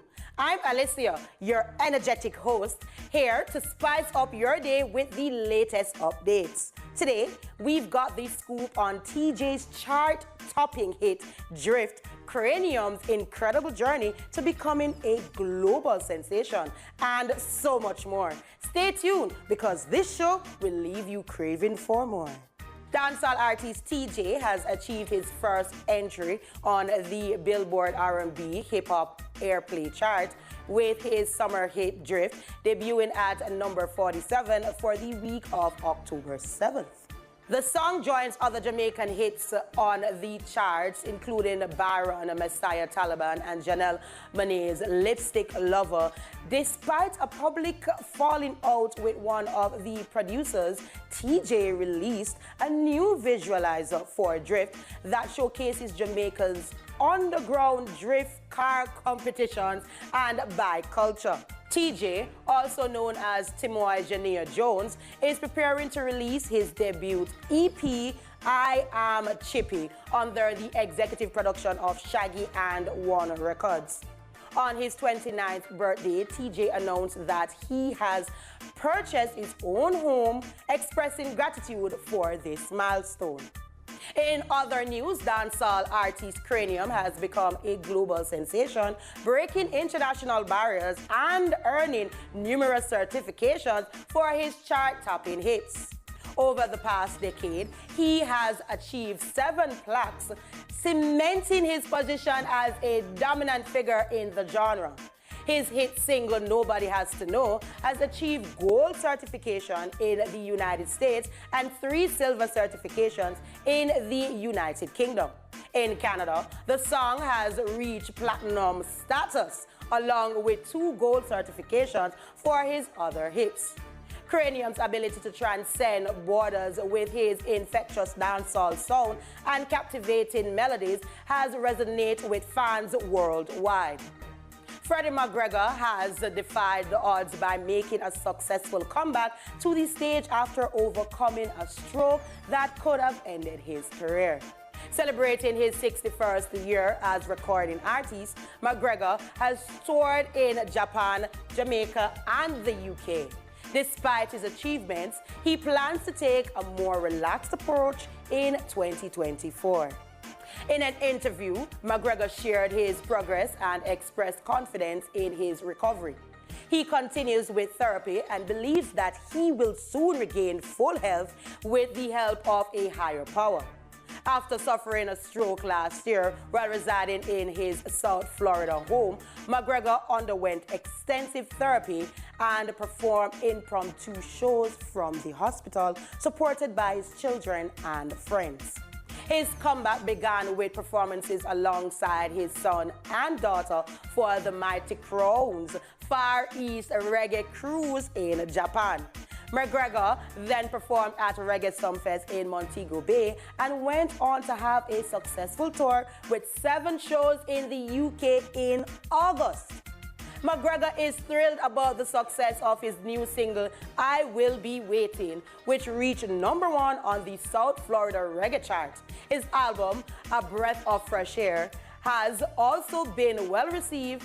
Additionally, his son and Steven's single, Look a Girl, is performing exceptionally well. McGregor is grateful for the support of his fans and the blessings he has received.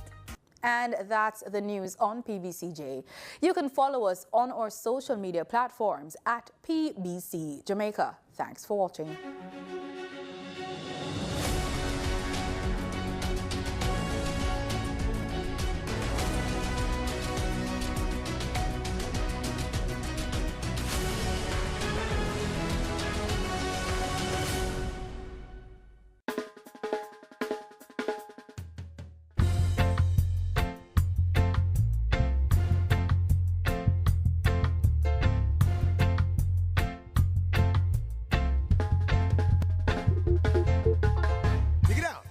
Low and stable inflation is to the economy what the baseline is to reggae music.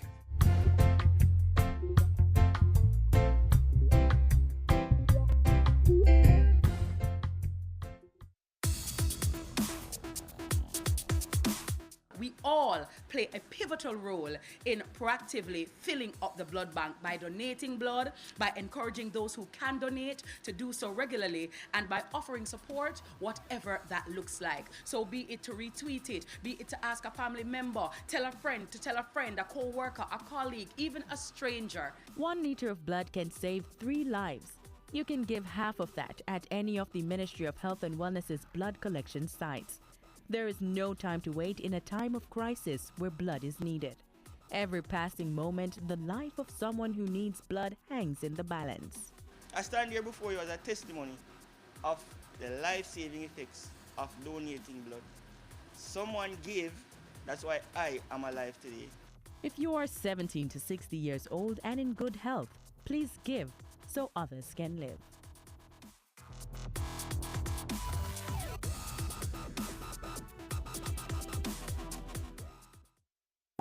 Jamaica's new banknotes are now in circulation.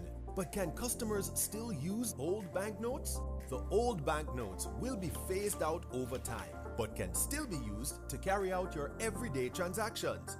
Bank of Jamaica encourages Jamaicans to exchange old banknotes for new notes at commercial banks across the island.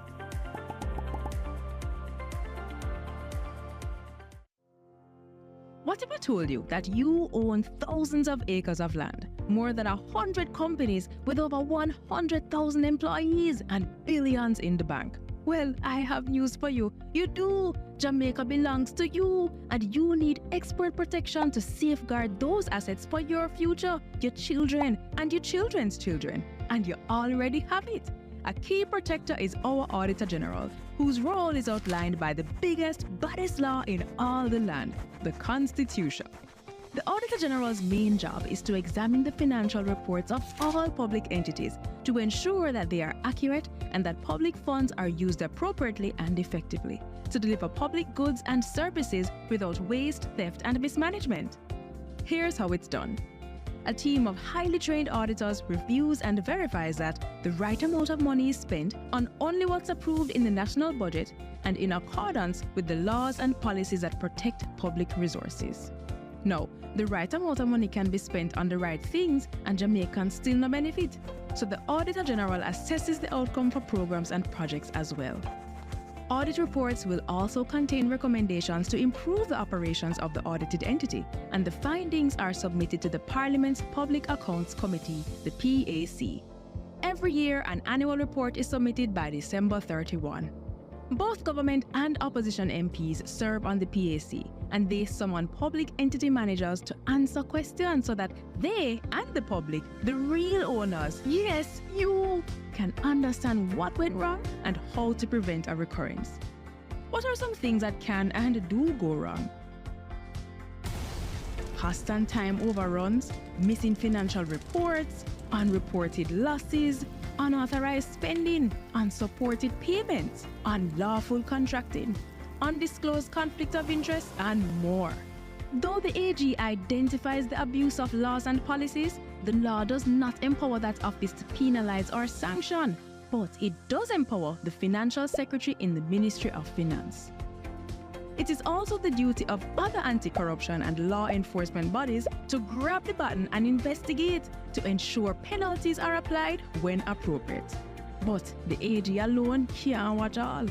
So when things don't look straight, the Minister of Finance, members of Parliament, Cabinet, public servants, and importantly, you must blow the whistle and the AG will look deeper. So this is where you come in, with 4 things you can do to strengthen those who are fighting to protect our future. Tune into PBCJ on Tuesdays for the PAC and mind your business, Jamaica. It's our belongings, but we have to move like we understand that. And next time you hear a news report about the AG, you just left it up to the media.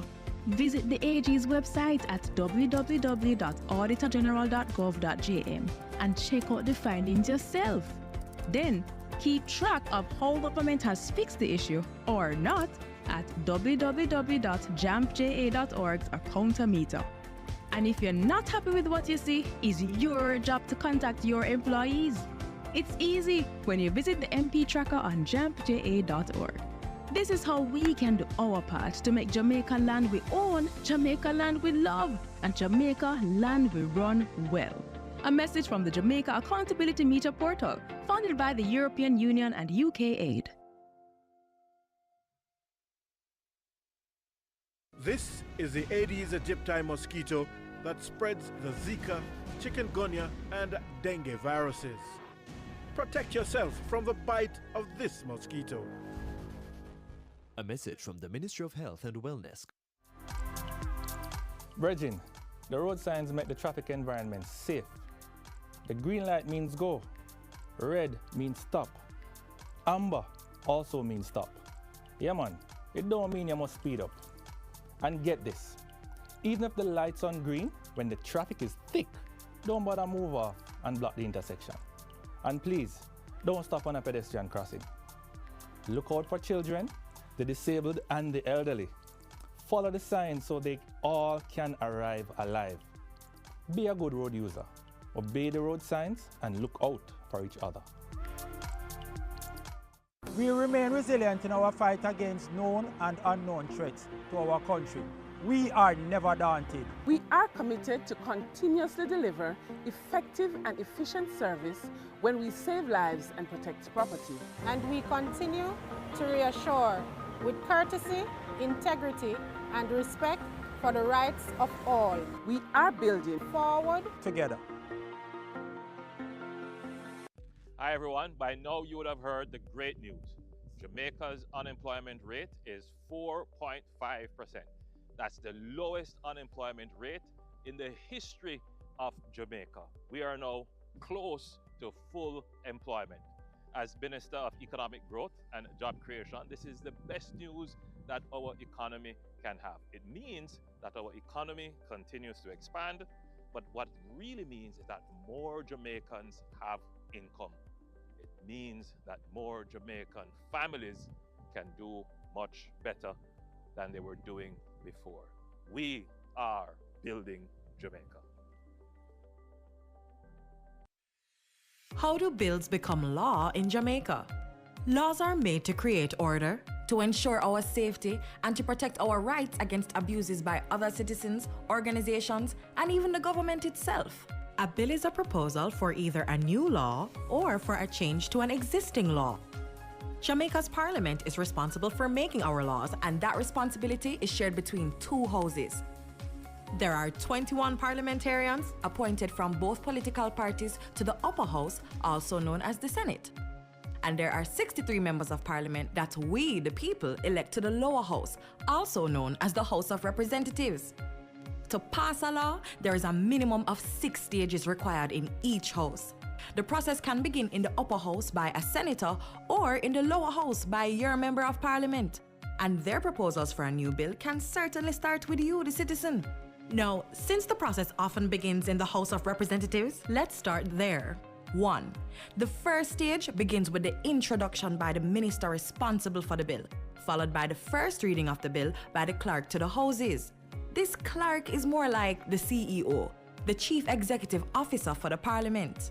An announcement of the bill is published in the Gazette.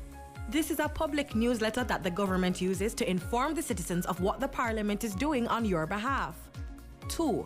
The second reading begins with a summary of the bill by the minister. The main reasons for the bill are discussed both by the government and opposition members to determine if Jamaicans would really be better off with the new law or changes to an existing law. A vote is taken by the House to determine if the bill will move to the committee stage. Sometimes before going to that stage, the minister responsible for the bill can recommend the use of a joint select committee. It's called joint as its members are taken from both the upper and lower house. To benefit from greater consultation, the committee is empowered to invite the public to share their views of the bill in writing or in person, and does so through radio, TV, and newspaper adverts. This joint select committee submits its recommendations to the House of Representatives. The House debates this report, and a vote is taken to determine if the bill should go on to the committee stage, where it is examined by a committee of the whole House. Yes, that's the name. And that's what it is, a committee of all the members of Parliament that carefully examines each clause and makes improvements to ensure the bill will achieve its objectives. As chairman, the Speaker of the House monitors the process to make sure the rules of the House are obeyed and the process moves along smoothly. 4. The Committee of the whole House examines the bill clause by clause, then sends its recommendations for changes to the House of Representatives. This is called the report stage. 5. The bill then passes to the third reading to allow a final opportunity for MPs to make changes before it is sent to senators in the upper house. 6 to 10. In the upper house, the senators go through the same steps we just described. If any changes are made, the bill has to be returned to the House of Representatives for their discussion and approval. Now, if the bill had started in the upper house, it would also have to be returned to them for approval of any changes made by the lower house. 11. Throughout the entire process, the bill is being checked by the Legislative Council. That's the Parliament's lawyer. But before the last step, a copy is sent to the Attorney General of Jamaica for final review and certification. 12. If all is well, the bill is sent to receive the royal assent from the Governor General as the representative of the Queen, Elizabeth II. The bill is now an Act of Parliament. The Act is gazetted, and the rights of Jamaicans are further preserved and protected by a new law.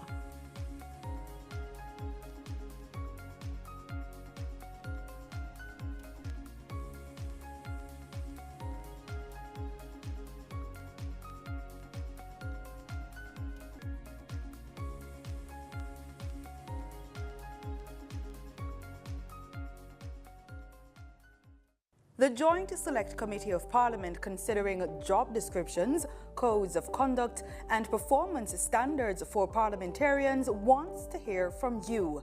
Send your opinions in writing by Tuesday, October 3, 2023 to Clerk to the Houses, Gordon House, 81 Duke Street, Kingston.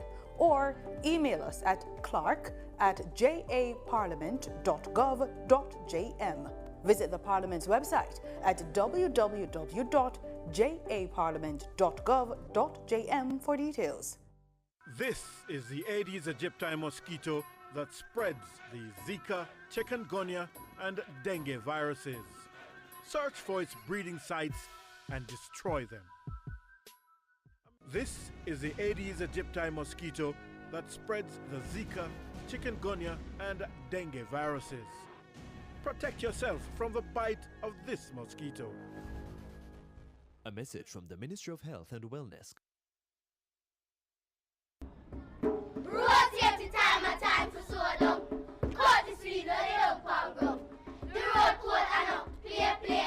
Use the light in a night or day. Speed kills when they in a hurry. Hit the child and then they cry sorry. But if they decut the speed, nobody life will don't bleed. Wow, stop, beg and plead. Just cut the speed. Taxi, bus driver, bike man, whole order, Mark X and Honda. Where are FIFA? Where are race? So stop.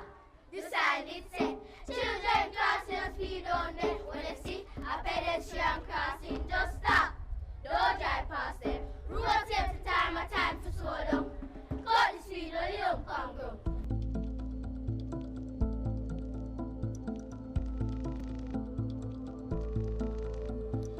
Motorists, please look out for us when we're crossing the road.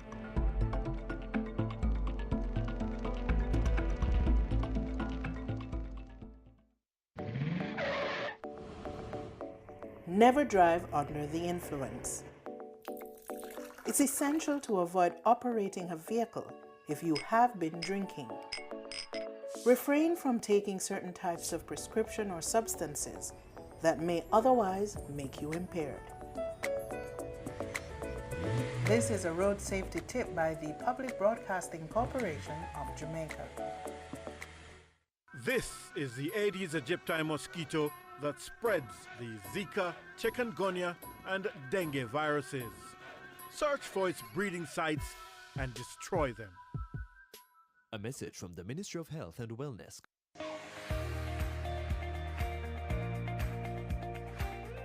I'm looking for a successful career in being a software developer, a software engineer, and I want to create softwares or apps for myself. So I want to gather a team with my colleagues to execute the visions that I have or even visions that they have as well. Check on your strong friends. Having gone through postpartum depression after having my daughter, I know what mental illness can be like. You may be the one to provide someone with a haven.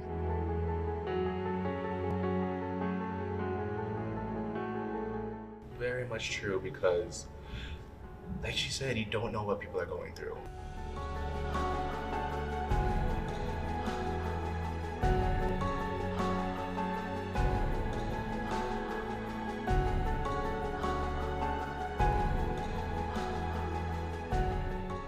It's also important to know within yourself what's going on, because you yourself know you better than anyone else can possibly know you. Being able to be your true self is one of the strongest components of good mental health. You can whisper how you feel, or you can shout it out loud, but in whatever you do, if you need help, say something.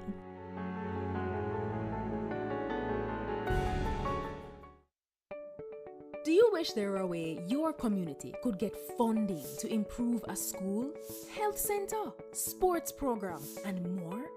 There is! It's the Constituency Development Fund. Here are a few things you probably didn't know about the CDF and how you can make it work better for you. The CDF policy promotes citizen participation in community development and protection of taxpayers' funds. It outlines that MPs are to meet with citizens at least once every 2 years to agree on the projects needed. You know, it used to be once a year? We should really go back to that. Projects developed without community consultation are not to be approved by the bipartisan CDF Parliamentary Committee. There are 26 government agencies that implement projects, usually for a small fee. Funds are provided directly from the Office of the Prime Minister to the implementing agency, not through the Member of Parliament. The CDF unit monitors project costs and implementation, so if you have questions about how the CDF are run in your community, contact them. To ensure no one project or community gets all the funds, there are 6 project categories with spending limits for each. There must be no less than 5 and no more than 20 projects each year. To learn more, visit jampja.org to view your MP's CDF info and tell them how this fund has impacted you. If you don't see your MP's CDF reports, then put them under little pressure, man.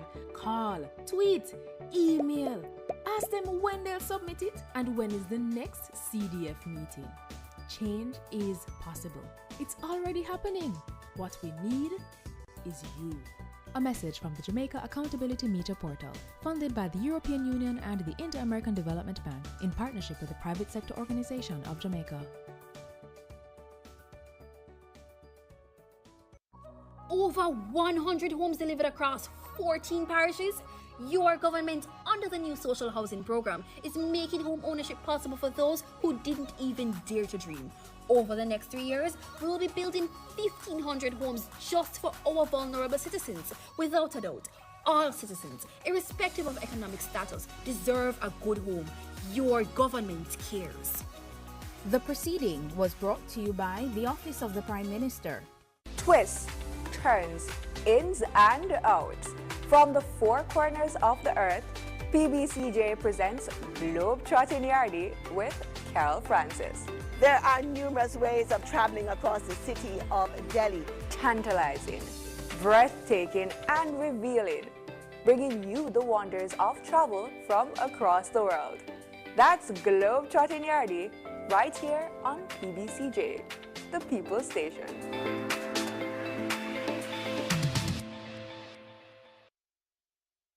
The Joint Select Committee of Parliament, considering job descriptions, codes of conduct and performance standards for parliamentarians, wants to hear from you.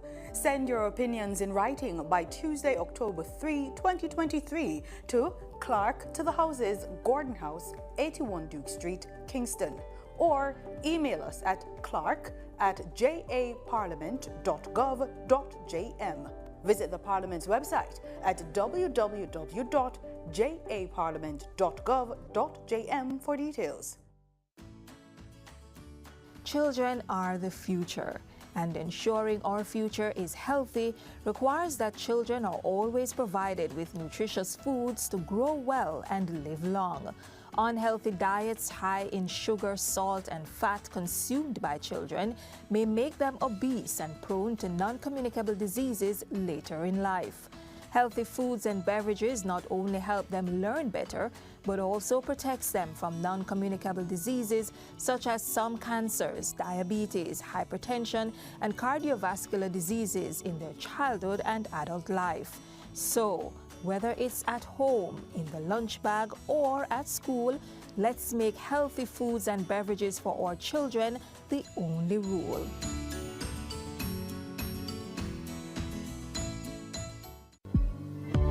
No one is immune to mental illness. Your age, race, gender, social class, or economic status is no match for addictive behaviors, anxiety or eating disorders, depression or schizophrenia. What is having a good social support system. As the saying goes, in times of test, family is best. Unfortunately, many are denied the benefit of the support of family and friends because of stigma and an oppressive silence around mental illness. Let's put an end to the silence. Speak up. Speak now. End the stigma. Share your story. End the stigma. A message from the Ministry of Health and Wellness.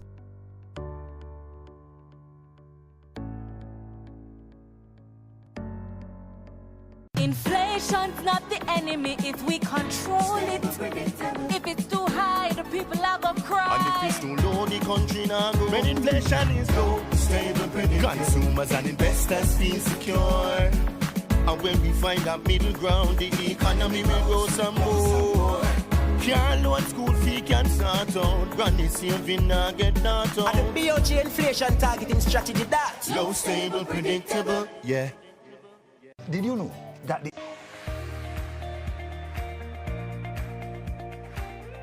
I inquired about it and they said that yes, I could join. So I signed up and I joined. Then I did some research and recognized that in the population of quoters, there was at least around 2% were women, black women. And I saw that as an opportunity to make a mark in not only in Jamaica, but regionally.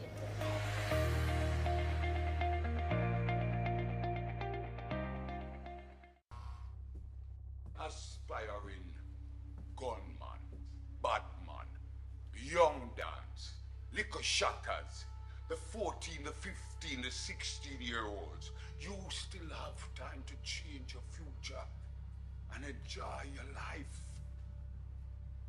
No lock, no gun for no guy. And no bother hang with no crowd that is always getting into trouble. Think about your family, your father, your mother, your granny. Some of you good and all have son or daughter. It's not worth it, my youth. Choose freedom.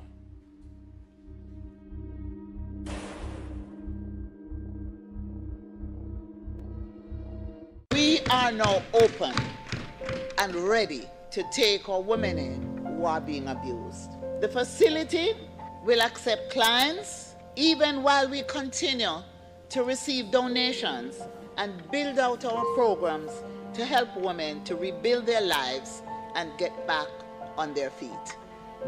I use this opportunity, Madam Speaker, to read out the 24-hour hotline numbers for women who need the shelter. 876-553-0372 or 876-929-2997. The other two properties are now in early reconstruction and or refurbishing stages and will be transformed quickly into safe spaces for women. What if they knew that you abused her? Her family? Mr. Jones.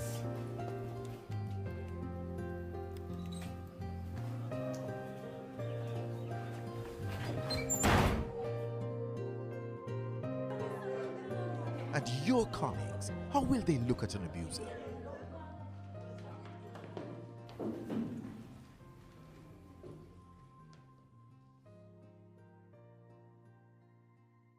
When the law comes knocking, you'll have nowhere to run. Mr. Brown, you're under arrest. Please get up, hands behind your head and interlock your fingers. Turn your back on abusers. Report gender-based violence to the police. There's no excuse for abuse.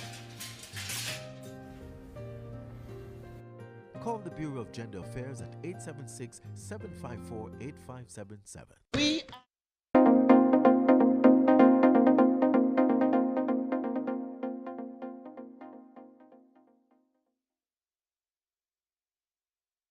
It is made distinct from the existing Bail Act of 2000. But this is an act which will repeal in its entirety the existing Bail Act, and it will be replaced with the contents of this bill. Sir President, this bill is a most important one, as it potentially impacts upon the constitutional right of the citizen to his basic right of liberty. And our leader in her opening spoke to that, and the freedom of an individual to move at will. Due to its potential impact, the bill came under intensive review, Mr. President, intensive review and interrogation in the Joint Select Committee over the several sittings which took place over several months.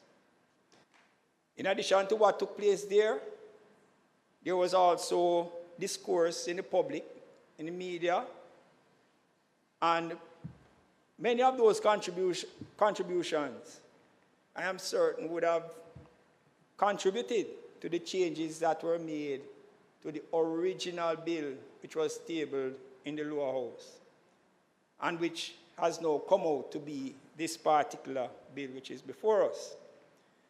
Mr. President, wherever the debate took place, it tended to be detailed and, as I said, very robust, and confirmed that our democracy is strong and inclusive. Mr. President, in reviewing the report, and I have the report of the Joint Select Committee, and I turn to the relevant page where the signatures are attached, and counted 11 members signed the report. 11 members. Ransford did not, right? But 11 members signed.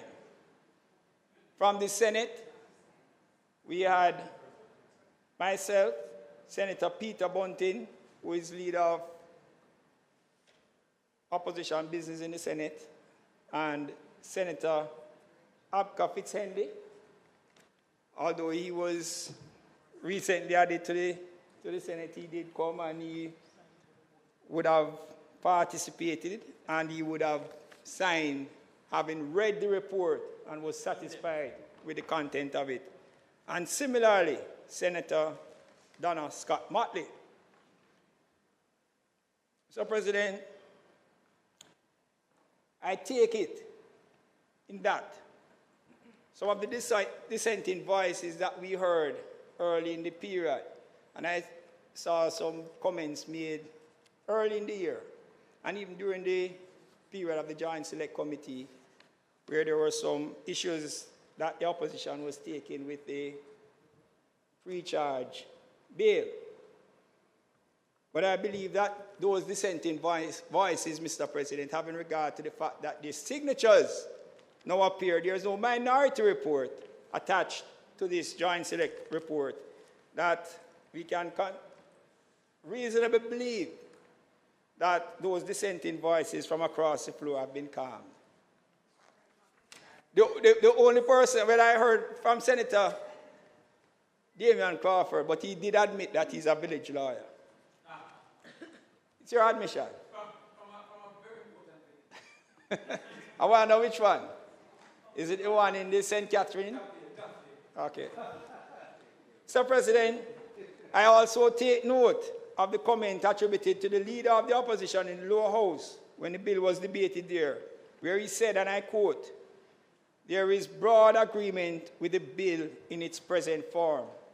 And I take that to be an indication that there will be consensus across the aisle today. We won't take too much regard to the village lawyers. Mr. President, I must commend the Minister of Legal and Constitutional Affairs, the Honourable Marlene Malawu Fort, KC, who chaired all 18 meetings of the Joint Select Committee and ably defended the policy position of this administration on some of the important changes to the Bail Act, primarily the introduction of the pre-charge bail regime. Commendations I also give to the civil society groups, and interestingly, those private individuals, because normally in Joint Select Committees you find that you get contributions from organizations, known organizations across the country. But in this Joint Select, outside of the organizations which would normally have responded to this, the Jamaica Bar Association, Cornwall Bar Association, the Constabulary Force, Jamaicans for Justice, Norman Manley Law School, the Faculty of Law, we had 5 individuals who made sterling contribution to the Joint Select Committee, and I want to publicly name them, Mr. President. And Mr. Jordan Jarrett, Mr. Kishore Belani, Mr. Tony Lewis, Mr. Aaron Douglas, and Ms. Shamali Golding made contributions to the Joint Select Committee on this particular bill that we have before us. The contributions from individuals must be encouraged as it adds to our democracy and confirms that those who will not just sit, you have veranda talkers. These persons were not veranda talkers. They made their contribution to the passage of laws which are beneficial to the good order, management, and peace of this country. And Mr. President, that also is a clear confirmation that our democracy is alive and well, and we are prepared, as parliamentarians from both sides, we are prepared to be inclusive in the passage of our legislation. Mr. President, the technical staff, and we have the persons who would normally sit, and I always have to commend them, because every bill, you see these ladies here, and they have to sit for hours. They can't detach themselves. They have to listen to every comment. But they're always here and ready and able, and they must be commended. The parliamentary staff also who takes copious notes. And in this, as I said, robust debate that we had in relation to this bill, there was a lot. Mr. President, it would be an ideal situation if we could exist in a society in which we as legislators never had to conceive or pass legislation dealing with the issue of bail.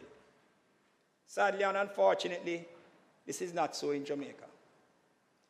Bail in its ordinary meaning infers that someone was locked away in custody and his temporary release is being sought pending the determination of his fate by trial. And I want to pause here because I listened to Senator Crawford earlier.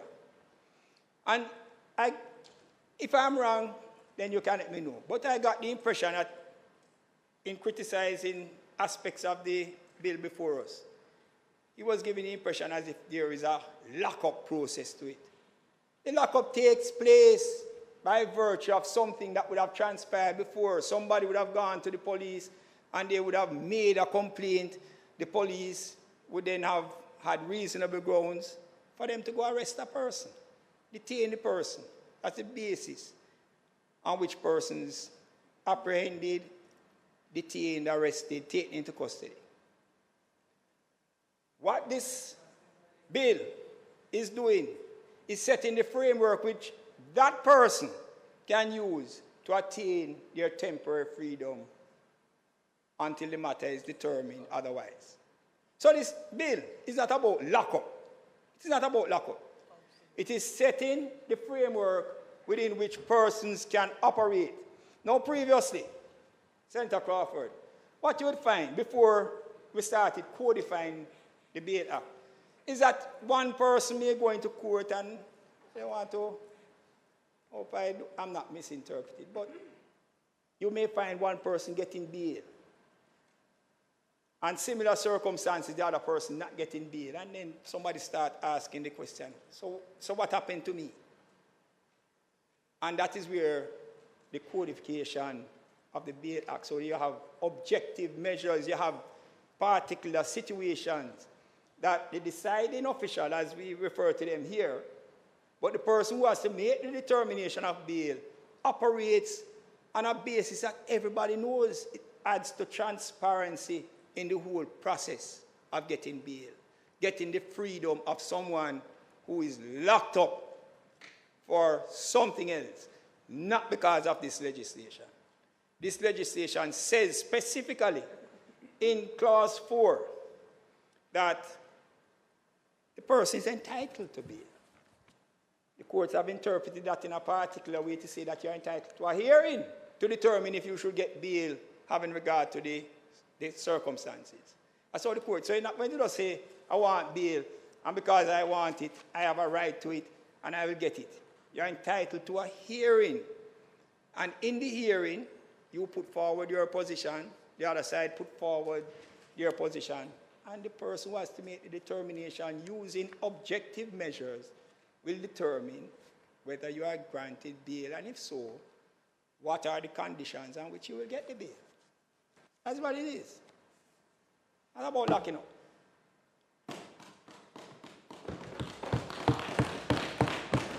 So, Mr. President, this issue of bail can be a topic that brings out in many a lot of emotions.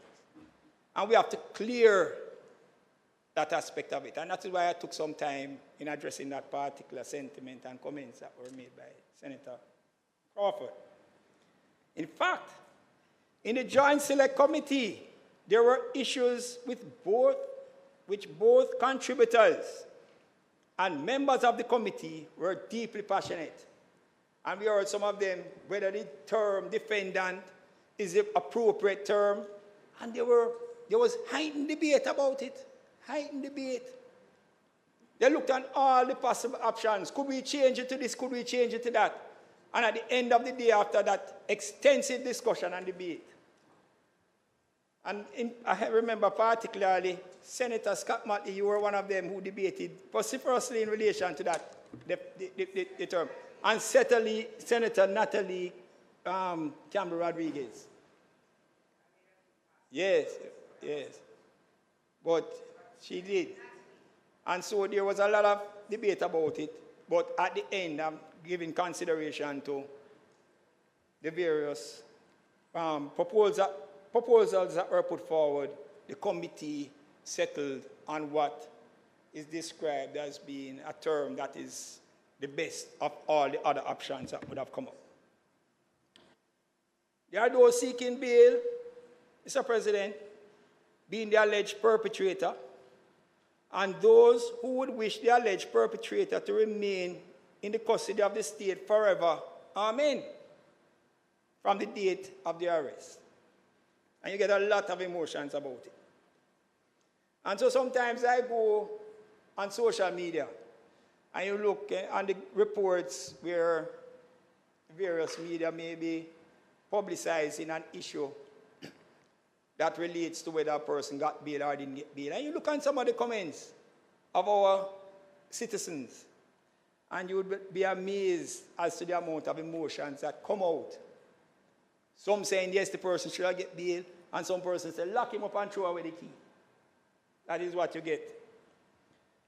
And I'm just saying, to everybody concerned, we must recognize that we live in a country which recognizes the right of the citizen to his liberty and the principle of innocent until proven guilty or the person pleads guilty.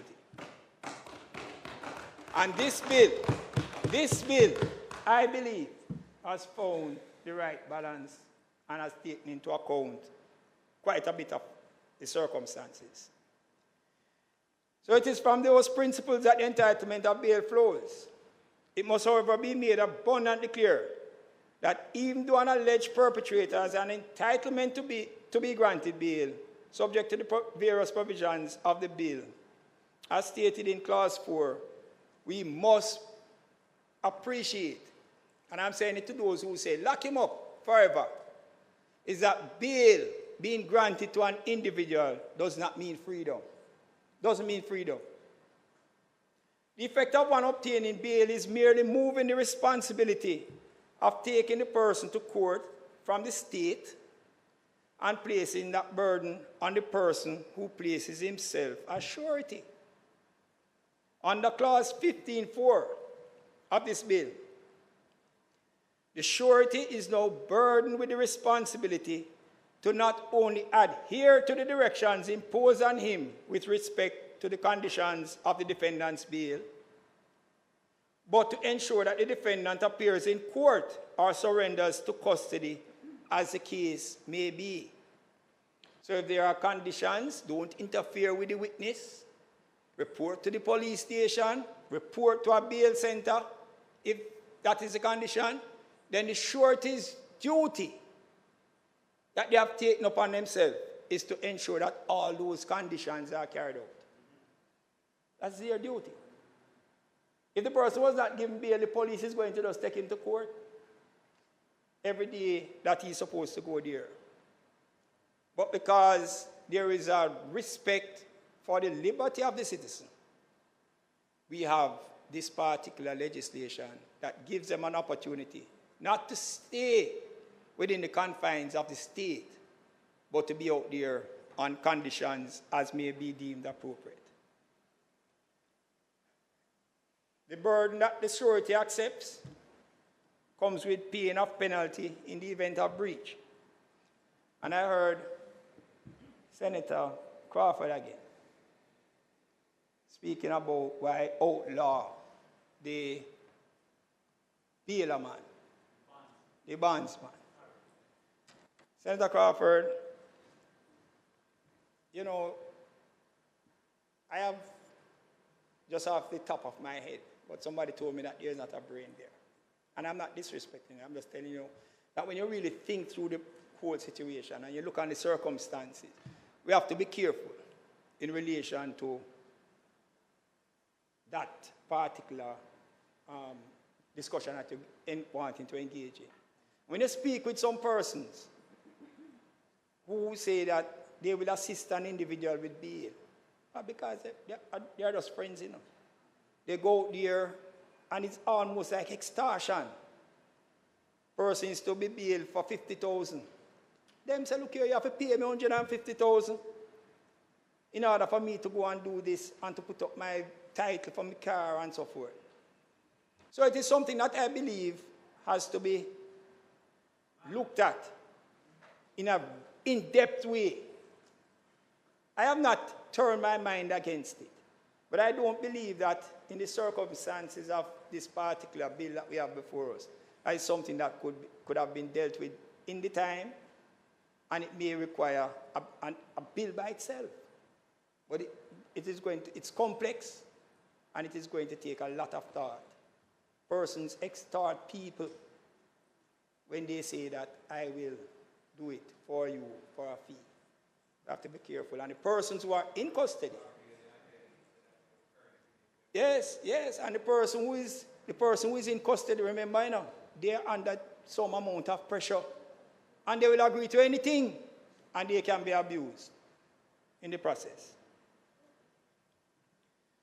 So, Mr. President, this bill sets out in detail, and when I was putting this on paper, I wrote it this way, Mr. President, thinking of you. Yes. The bill has set out in detail and has made it pellucidly clear. Only pellucidly clear. Did I get it right? They're not going to understand. They're not going to understand.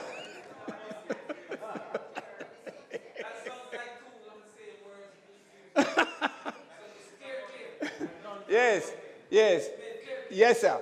You understand? Right.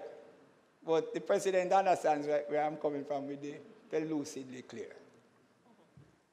That bail may be considered at various stages, namely before charge, and after conviction. The bill has also set out in detail the matters needed to be taken into account, who is to take them into account, the forms to be used, amongst other things. Very detailed, very clear, sets out objectively what this whole process is about and how it is to be achieved. Pellucid. Mr. President, it represents a major improvement on the act which presently exists. And I say that this bill is akin to a person upgrading from a Ford Cortina or a Lada to a Rolls Royce. Yeah, big jump. Big jump. The before or pre-charge bail, Mr. President, is a new concept in our jurisdiction, but have existed in many other jurisdictions, including Commonwealth countries. It is a most important inclusion in legislative framework of Jamaica, and this administration must be commended for being bold. You know, if we start commending this administration for being bold, it's just going to be going on and on and on, because we take the bold and brave steps and difficult, and we face the challenges and we overcome the challenges. This administration does that, Mr. President. So we have to be bold. And we have been bold in including this bill in our criminal justice and administration process. Mr. President, in this bill, you will find a provision that is clause 5.4, which specifically states that once the offense is not one listed in part 1 of the first schedule, and if a person is arrested on reasonable suspicion but is not charged within 48 hours, that person shall be released unconditionally. But when you look at what are the first schedule offenses, Mr. President, it sets to there are serious types of offenses. These are offenses that speak to murder, offenses that speak to treason, felony, malicious injuries to property, and it's not just any malicious injury to property, but specifically to arson of a dwelling house. So it's not like a person commit a malicious damage to a motor vehicle, as the case may be. Arson to a dwelling house. You have, under the Predial Larceny Act, you have offenses against a person. When you look on those, conspiracy to commit murder, administering poison and so forth, kidnapping, child stealing. You have under the Dangerous Drugs Act, import and export of cocaine are listed, trafficking in persons, offenses under Child Care and Protection Act, offenses under the Sexual Offences Act, including rape, grievous sexual assault, sexual grooming of child. Serious offenses. Serious offenses. So you have other offenses that the bill makes certain. Now look here, if the police officer has a reasonable ground on which he is going to arrest you, and he doesn't charge you within 48 hours, then you will be released unconditionally. We are also in this bill making it clear for the preservation and protection of the human rights of the citizens of this country.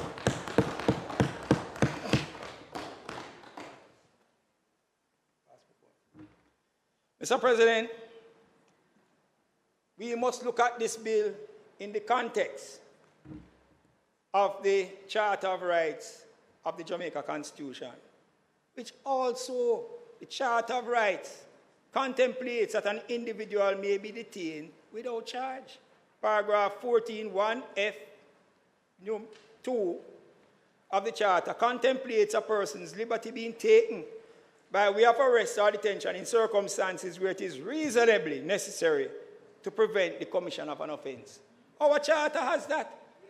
In this, that the Bail Act is dealing with, is when somebody goes and, as I said, make a report that an offense was committed against me, and the person is then taken into custody. So, yes, it is a step-down situation that we're looking at. Mr. President, I find it quite interesting because there's a Criminal Justice Administration Act just passed by a PNP government, which allows a PNP administration to include a provision that deals with restricted persons. Ex parte application made to a court. Ex parte, person doesn't know the application, because it don't have anything to do with me and you. And the court makes a declaration, person becomes a restricted person in certain circumstances. What are the circumstances? That the person may have been deported. The person was convicted for an offense in another country for which their imprisonment, the imprisonment for that offense is 2 years. So the person gets deported, and you get him by ex parte application, declared a restricted person when he is deported back to Jamaica. He can't associate with certain people. He must live certain place, report to police. All types of conditions are imposed on that person. PNP administration did that. So when you hear Senator Crawford coming here and giving the impression as if this administration is doing things against liberty and freedom of people. No. must look and you must look at yourself. Look in the mirror. Look in the mirror. And I just want to say this, Mr. President, that this bill is a bill which has provisions in there that the person who is named as a defendant, who may be on bail, can challenge by an inter partes application the conditions imposed upon him. It allows for it. And that is the purpose of a joint select committee. The purpose of the joint select committee is to take all views and come out with the best bill. And Donna Scott Motley and Senator Peter Bunting thought that this bill was the best bill, and they attached their signature. They attached their signature to the report without putting forward any minority report, because this bill, after going through the robust debate, is a bill that they agreed on and that we agreed on, and we are all at one. All at one. Mind you lose the seat, you know. You don't put your foot in there, your 2 feet in it, you know. You have to squeeze next to get it, you know. Be careful. Be careful. Be careful. All right? Be careful. Mr. President, there are indeed cases where an offense has been committed and the investigative arm of the state has reasonable grounds to suspect an individual. But for one reason or another, they are not at the stage that they can proffer a charge. And we're not going to make up fake charges. We're not going to take things off the top of our head and say, we just make up something that you call, what you call it again? No, it's not a holding charge, man. He never used the term. What was the term he used again, Senator Crawford? You're just enemy of the state. You just make up something and call it enemy of the state and say, all right, make we just do this. No, we're not into that. No, we don't support that. That seems as if you want to breach the human rights of people. And this administration is not about that, Mr. Crawford. So, Mr. President, I'll give you an example. I want to give you an example. There's a case in which a lady and another female left from a nightclub. That's the only evidence that the police had available to them. 2 ladies left a nightclub, say at about 9, 10 o'clock one night. The next morning, 4 or 5 o'clock, one of the ladies found dead on the roadside. The first suspect, based on the available evidence, is that these 2 ladies left the nightclub. And when they went to the other female, they found that she had a few scratch marks on her. So the police detained her on reasonable suspicion. The person was there in custody for 2 days because now the police is now trying to get DNA matches and so forth from the scene, from what they took off, from the fingernails and so swabs and etc. But the forensics are going to be available in 2 days. So the lady who is in custody, she can't be charged. And so 2 days pass. Her lawyer goes to the court and says, Judge, female in custody, 48 hours has passed. Can we get an order for charge or release? The judge says she's to be charged or released that very same evening by 6. No conditions, nothing. That lady can just get up and go wherever, disappear. Disappear. Well, to be honest with you, nobody knows because obviously the attorney's duty has been completed. He's not going to keep tabs of her. But I'm saying, I know a lot. No charge. So, tell me now. This bill is one that could say, police can't charge her, but they can put some conditions on the individual so that we can monitor you because we're investigating you. You are the only person based on all the evidence that we have and until we have something else. Right? Yeah, they could go on, no condition, go and leave the country. How does the family of the person who is dead, how do they feel? And these are things that, Mr. Chairman, Mr. President, that people will now turn around and say, look here, we're going to take up this thing in my hand, because the woman do it, and so forth. And then you get a murder out of that. Then you get a reprisal out of that. And then the whole community is in uproar. Monitoring in those circumstances, important. So there may be, as I said, what?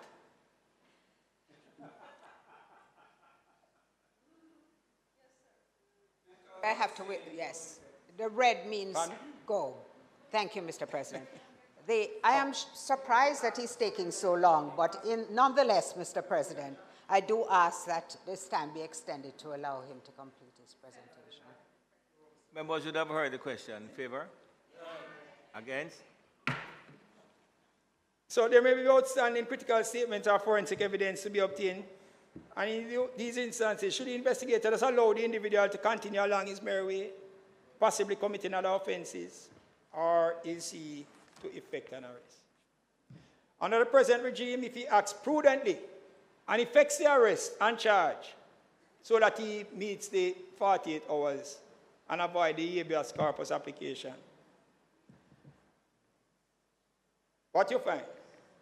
Matter goes to court, mention date after mention date after mention date after mention date.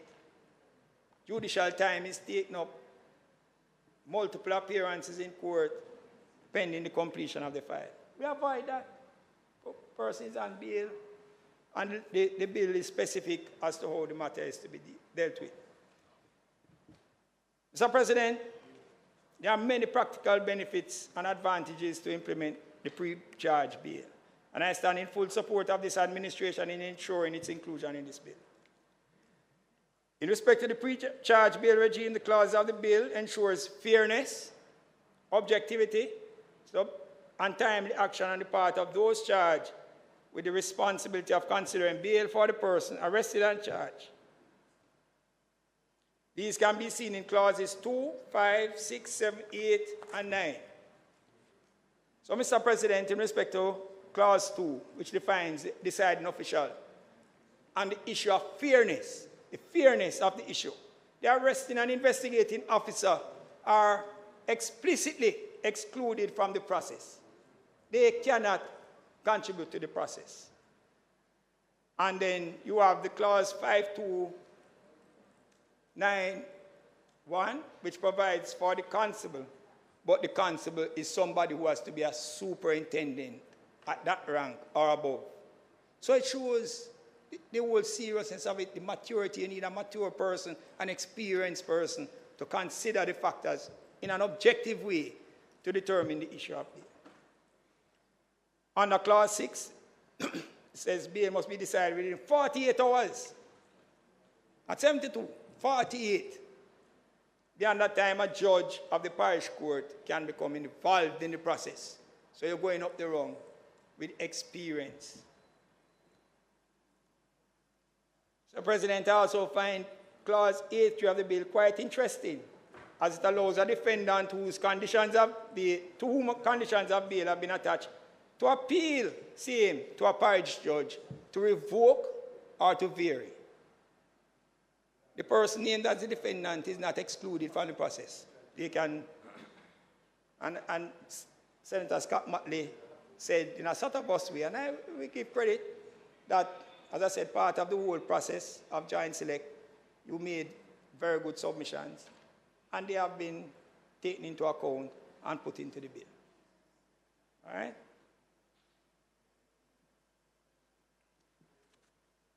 The opportunity for review of the bail where the bail is not taken up every 2 weeks is so important. Because, Mr. President, as someone with experience, you walk into court seeking bail, and bail is granted to your client. Everybody feels good enough. At the moment, yes, bail given, etc., etc. Judge said bail is 300,000, and the person, right off the cuff, and this is the flip side, Senator Crawford, of the bail man, because when the person hears 300,000, but them thinking about, yes, I get bail, and that is good. Nobody makes any concern about it. And it's when they go home and say, well, Senator Fitz-Henley, come help me out now. You have 300,000. You have 300,000, can assist me have a vehicle. And Senator Fitz-Henley said, boy, you have a vehicle, you know, but the title, you don't know where the title at the moment. Bank of the title, whatever the case may be. But guess what you did in court when you were so happy to get the bail? Set the matter 4 months down the road for mention again, Mr. President. That is what? Yeah, George, we accept 4 months. Good? Yes, yes, but when you do that, sometimes it's difficult. It can be challenging. Because man drive up and down with car, you know, but man don't have the title for the car because the title is being held by a financial institution.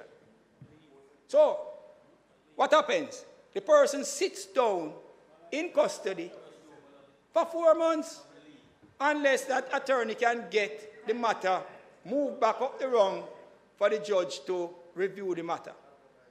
So this provision that is included in this bill that requires the review every 2 weeks is one that supports the liberty, humanitarianism.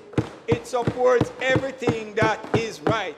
And that is why I submit that this bill is a Rolls-Royce bill.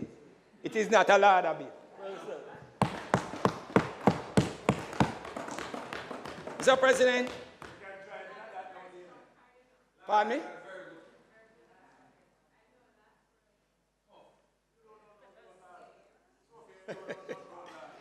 The bill, don't say that about my friend. Mr. President, the bill in Clause 8.1 facilitates what is referred to as investigative management and suspect management as conditions that can be imposed on an alleged perpetrator, which prevents interference with witnesses and potential witnesses, preventing a suspect from associating directly or indirectly with persons who may have criminal propensity. Those are good things, good conditions that can be imposed on persons. And also, it is contrary to the belief of some, and it was said that the fact of a deciding official, a judge, may consider stage of investigations and the manner in which those investigations have been conducted in granting on an inter partes application for extension of bail with conditions on unconditional release. I believe that the fact that that is put in there will spur an investigator and can go before the judge. And look at full thing, and when the inquiries are made, well, you know, for 3 months and never do anything, or for whatever period, and then you just want to hurry up things to come and say, I want an extension of time. No. Because that provision is there. And onus is on any good investigator. Any good investigator whose word is sought, Mr. Chairman, to act with alacrity, to conclude investigations in order to charge the individual or to stand the risk of unconditional release.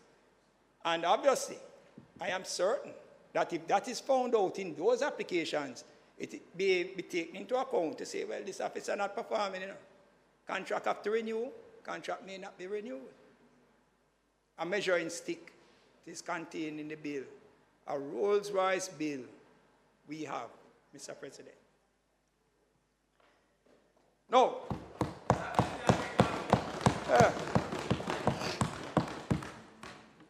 So, Mr. President, in all, it's my view that this bill, particularly on the pre-charge bail as a new regime, has found a fair balance, and it addresses the circumstances peculiar to Jamaica, which has its challenges with serious criminal activity and the rights of the citizen under the Charter of Rights. Now, in operationalizing the bill, it will be important that the divisional commanders ensure that sufficient persons of the rank of superintendent are available for the consideration of bail. When you consider that I can walk into the police station at 12 o'clock and say I come to see if I can get bail for John Brown, because bail is police station open 24/7. So anybody who believe that because they see the door closed mean that business is not going on, business must be going on. You can bail the person 24/7. But what I find at some stations, you go there to see a senior officer. The senior officer is not there.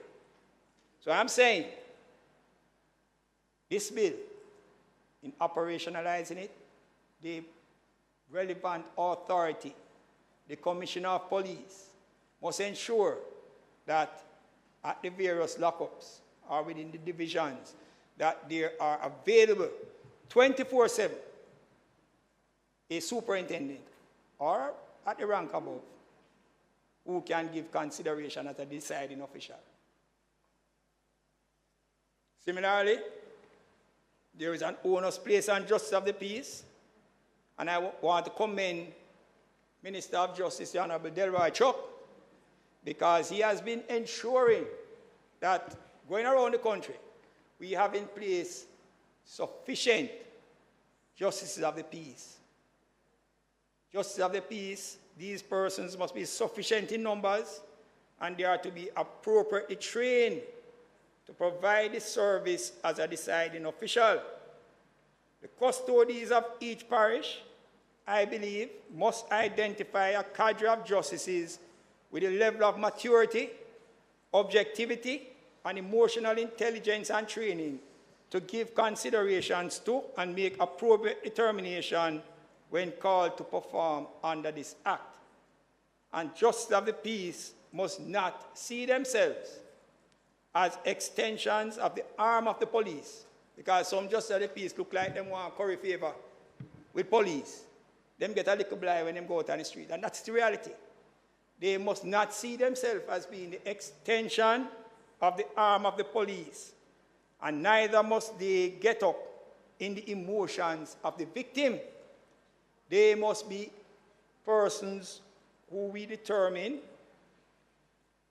have the level of maturity, objectivity, emotional intelligence, and training. They play a very important role in this entire process. They must at all times, Mr. President, be ready to render an objective decision on the issue of bail. And they need to document with copious notes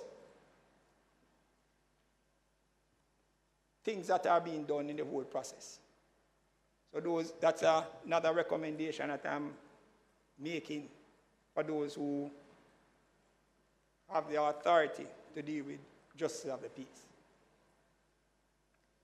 And I'm also saying to the Minister of National Security and the Ministry of National Security that they must ensure that all lockups have an appropriate area for the process to take place. It can't take place, you stand up on the person over that side in the cell area, you over this side, and 10 other inmates are there. Can't be a situation like that. Cannot be. Our lockups must be made ready for this type of process, for it to take place in reasonable accommodation. Yes, and the whole process. So, Mr. President, this is where I'm going to take my seat by saying this, that I believe that this bill has met all its objectives. Contrary to Senator Crawford's comment, it has met all its objectives and more, because our rules rights, as set out in the Memorandum of Reasons. And I close by again stating my support for its passage. If it so pleases you, Mr. President, and members, thank you very much.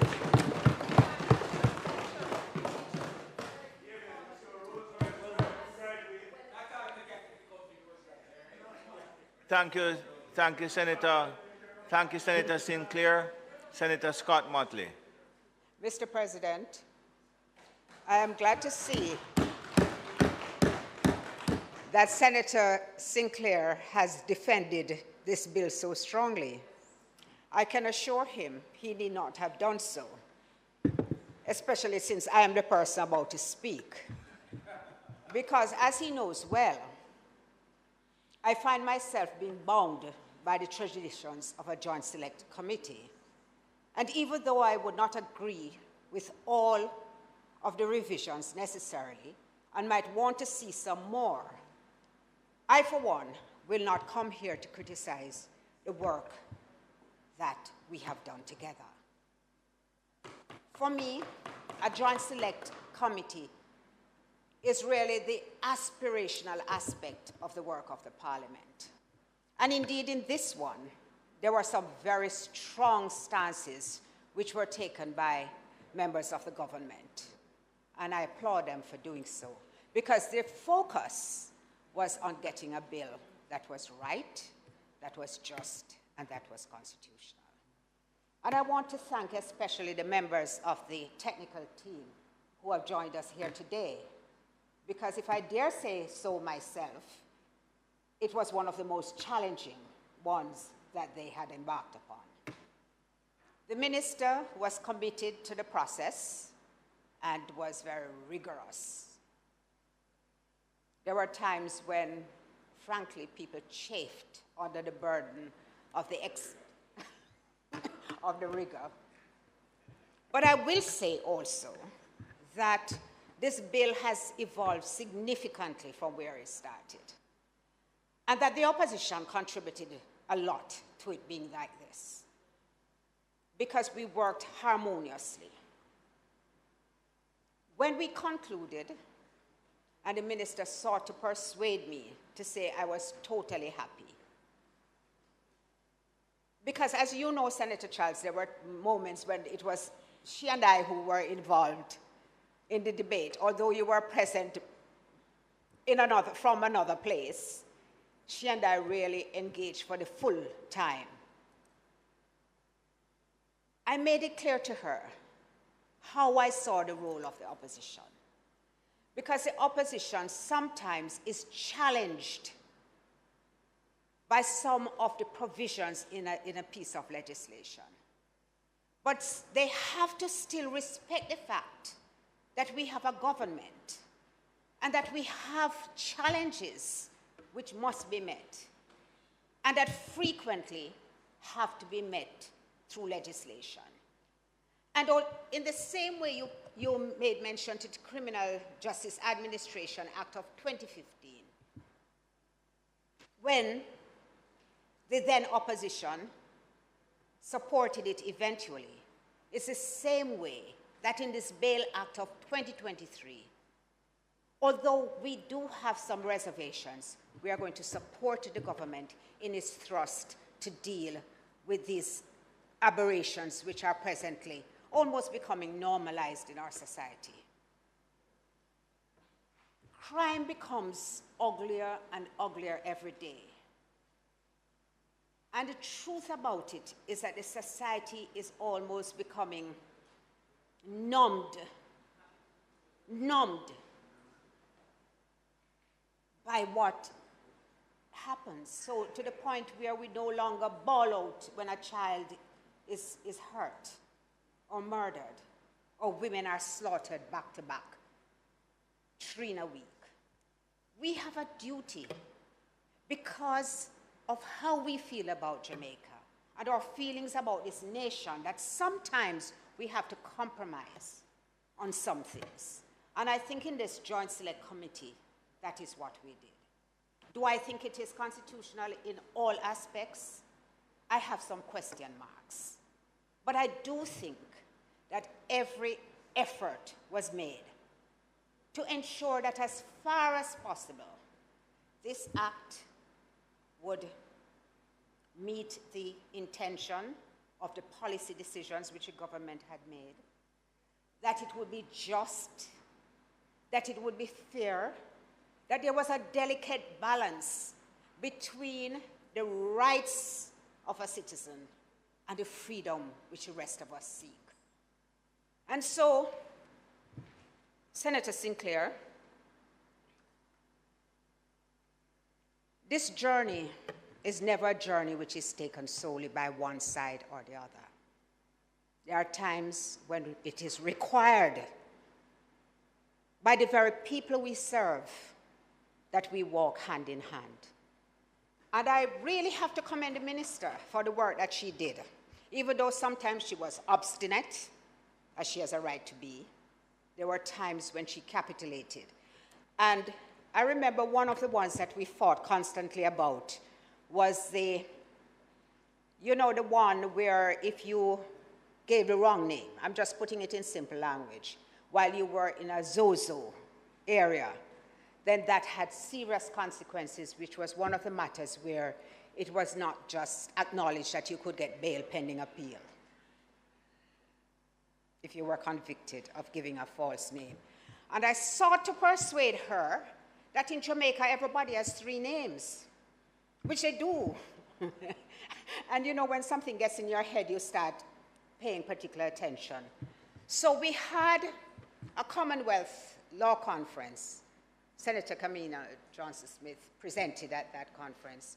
And I saw a name tag. I have to share this one. On Denise Daly, and her name is Joyce Daly. So I said, your name is Joyce Daly? And she said, Donna, I was at the airport once, and I fell asleep in the waiting room. And when I woke up, the immigration people told me that they had been calling my name for like half an hour. And I said, but I didn't hear. And they said, yes, we kept on saying Joyce Daly, Joyce Daly. Well, my dearest beloved sister did not recognize her own name, because I am sure you all are finding out for the first time that Denise is actually called Joyce. Her correct name is Joyce. And I know there are many people listening who have one name on the birth certificate and one name that they use. And so after several times of making the case, there was a response, and that was dealt with. So, Mr. President, Senator Sinclair, the opposition has no intention of being contentious over the passing of this bill. At the same time, Senator Crawford, who was not a member, raised very appropriately concerns which were raised in the Joint Select Committee, not only by the opposition, but by some government members. And I thank him for his astuteness and the analysis which he gave to this legislation. Mr. President, if it pleases you. Thomas.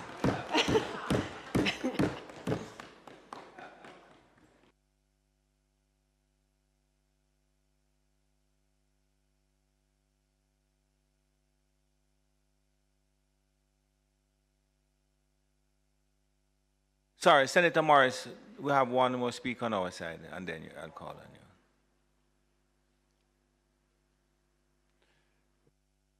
Thank you, Senator Jane Scott Motley. Eh? D. Murray. Senator Fitzhenley.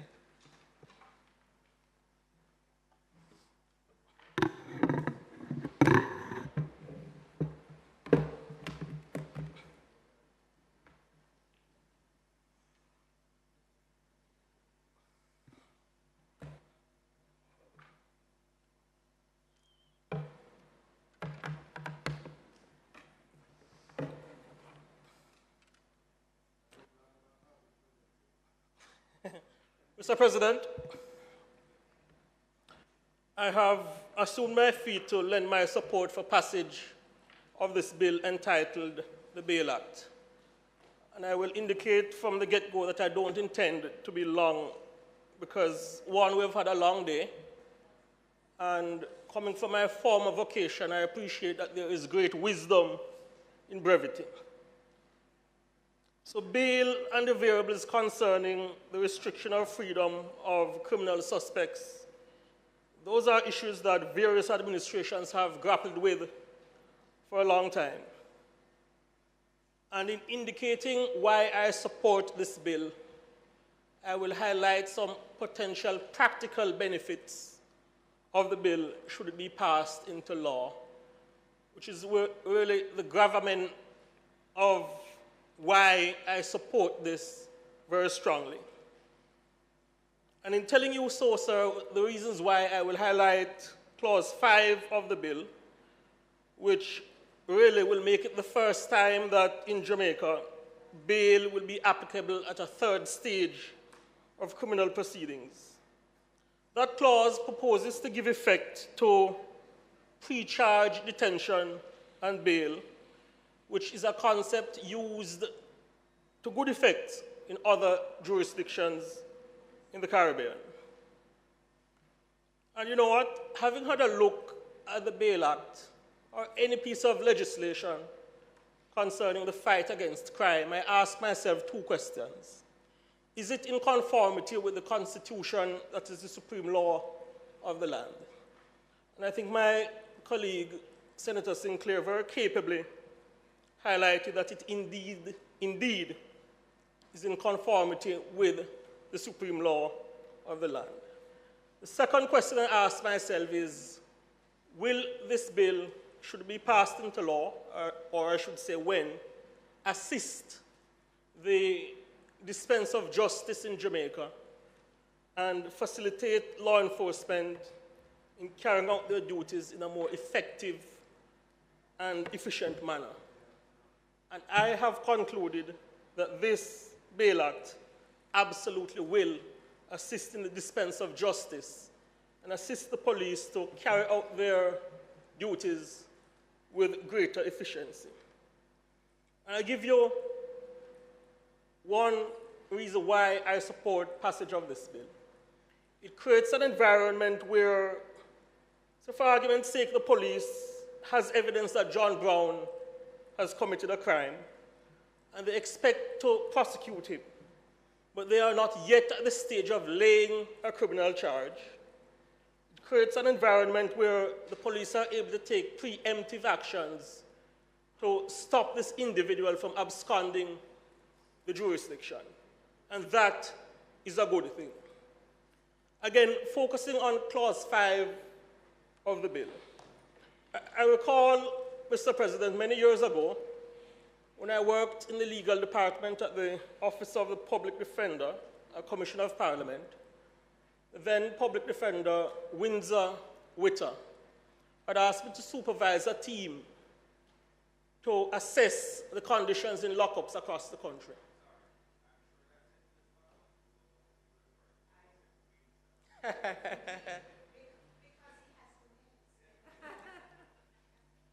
I was asked to supervise a team, sir, and literally every police lockup, as you would know, was overcrowded.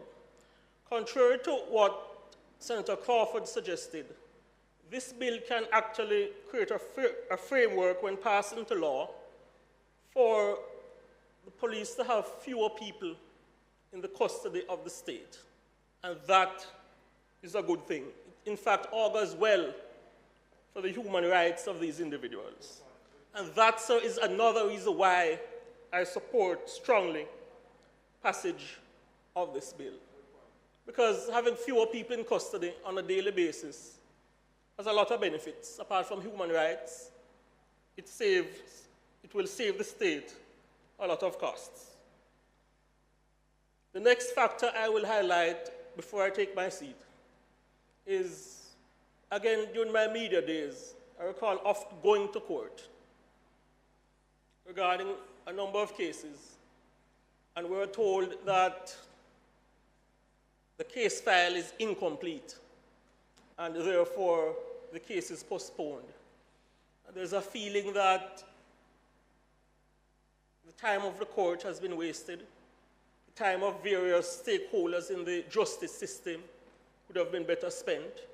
And indeed, you know, the police as well, members of the law enforcement community, and often the police are criticized for investigating, well, charging, then investigating. In my view, sometimes unfairly so, because I believe the criticism often lacks an appreciation of the practical challenges that law enforcement faces. But this bill that creates an environment where a potential criminal accused can be engaged, placed under superintendence, not charged, and therefore not placed before the court before the case file is complete, will save a lot of time in the justice system. And that, sir, is another reason why I support passage of the bill, in particular with the contemplation to Clause 5, which will seek to inculcate in the legal framework in Jamaica the concept of pre-charge detention. So, in summary, sir, I strongly support passage of this bill because, one, it will reduce opportunities for criminal suspects or potential criminal accused escaping justice. Two, it will likely reduce the numbers in police custody on a daily basis, which has a number of benefits which I alluded to earlier. And thirdly, it will create an environment where, certainly based on the perception, the court and the police are more efficient in their use of time. Mr. President, even as I support passage of this bill to repeal and replace the Bail Act, I am encouraged that the administration of Prime Minister Andrew Holness continues to show the courage to pass laws, crucial laws, which augur well for making our society a safer and secure place. This bill is one such strong example of that. If it pleases you, sir, I resume my seat. Thank you.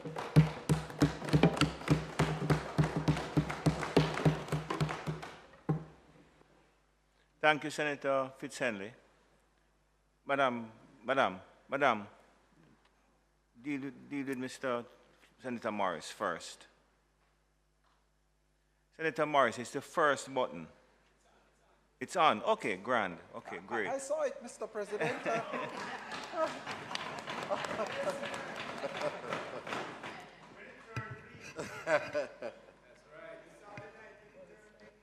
Thank you, Senator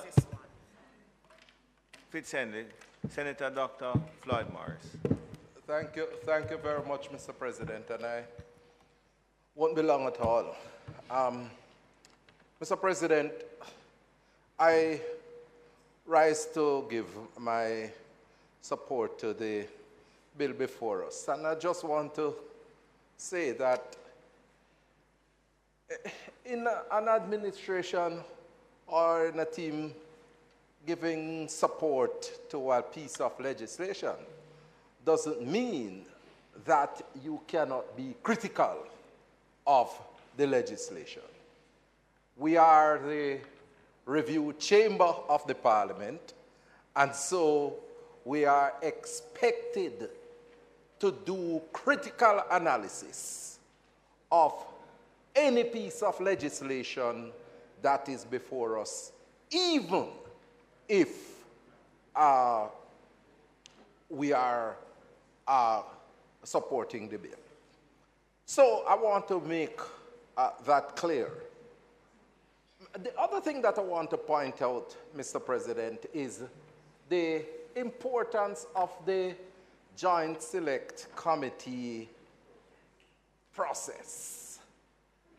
Because some time ago, I heard comments to the effect that these committees were mere talk shops. But Senator Morris, we passed that. That was in your time. You don't hear that recently, man. Not at all. not at all, Mr. President. Not at all. And we are seeing, Mr. President, where after public insistence that the Joint Select Committees are up and running, and we are seeing active participation. And I am very much heartened by that, because what it does is it will reduces some of the tensions that we have seen in the Parliament from time to time. Because, you know, I am certain that if some of the legislation that we have seen here that have gone through some really acrimonious discourse, if they had gone through the Joint Select Committee process, it would have been much different. Mr. President, whilst the Joint Select Committee was taking place, I don't know if any member of the community of persons with disability, Minister, participated in the discussion. And as I read the bill, I want to bring to your attention something that has been brought to my attention by individuals from the community, where they have gone to conduct bail for individuals in the justice system and have been denied the opportunity for conducting the bail for these individuals. And when they do, when there is the denial, it's for some spurious reasons. And as I read the bill,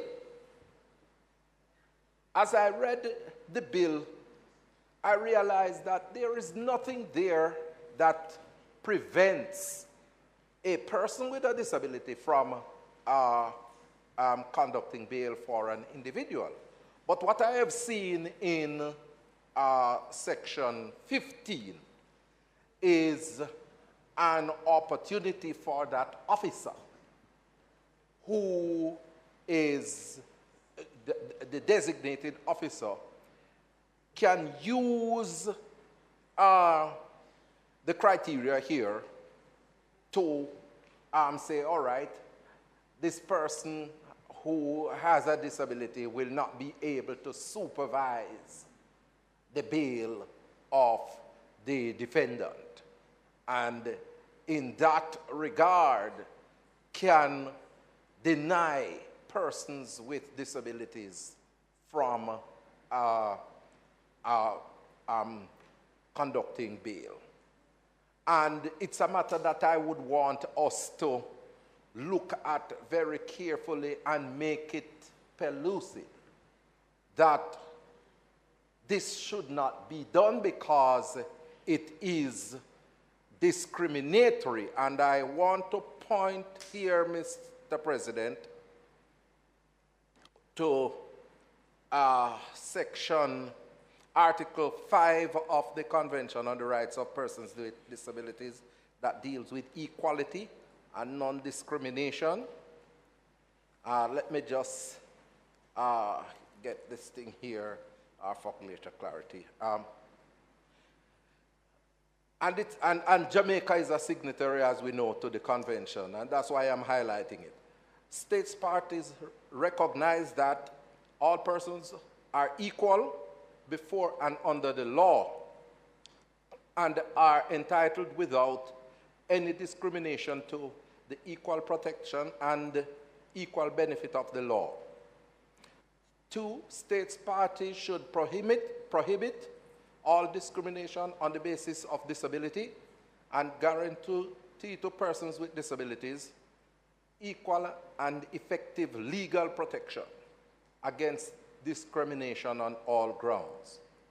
And 3, in order to promote equality and eliminate discrimination, states parties should take all steps to ensure that reasonable accommodation is provided. And reasonable accommodation, Mr. President, is important here because you want to make sure that to facilitate the inclusion of persons with disabilities in the justice system, you make the necessary arrangement to facilitate their inclusion. And I wouldn't want to see someone with a disability who has legal capacity based on various international treaties should not be deprived of the opportunity for granting, for conducting bail for an individual. And when you look at Article 13 of the Convention that deals with justice, access to justice, it requires that officers of the state, especially those who are in the justice system, be trained in how to relate and treat with situations of persons with disabilities. And police officers, judges, etc., have been singled out in this regard. And my problem is not necessarily with the judges per se, but because I've not gotten any complaint from the community as it relates to that aspect of the justice system. The complaints have come about how police treat them in the whole situation of conducting bail. And I am just appealing, Minister, that something be said or done to ensure that these individuals, the officer, does not use Section 15 of this legislation to prevent persons with disabilities from granting bail. Thank you, Madam, Mr. President.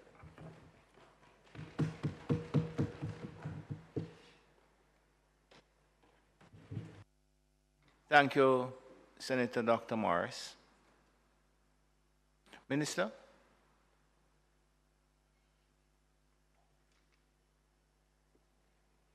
Thank you, Mr. President, and allow me to thank colleagues on both sides for their insightful and useful contributions to the debate, which have, I'm confident, notwithstanding there having been a joint select committee, I am confident that the discussions today have added richness to the considerations, the deliberations of the committee, and they have also, of course, helped with the context of understanding how it is committees work, the fact that they are useful means of engagement within the legislative process, and in fact that even if the length of the discussions of some of the committees does, you know, cause consternation in some quarters and does result in a slower passage of legislation through the chambers, because the truth is, with the number of committees that are actually underway, the resulting pieces to actually come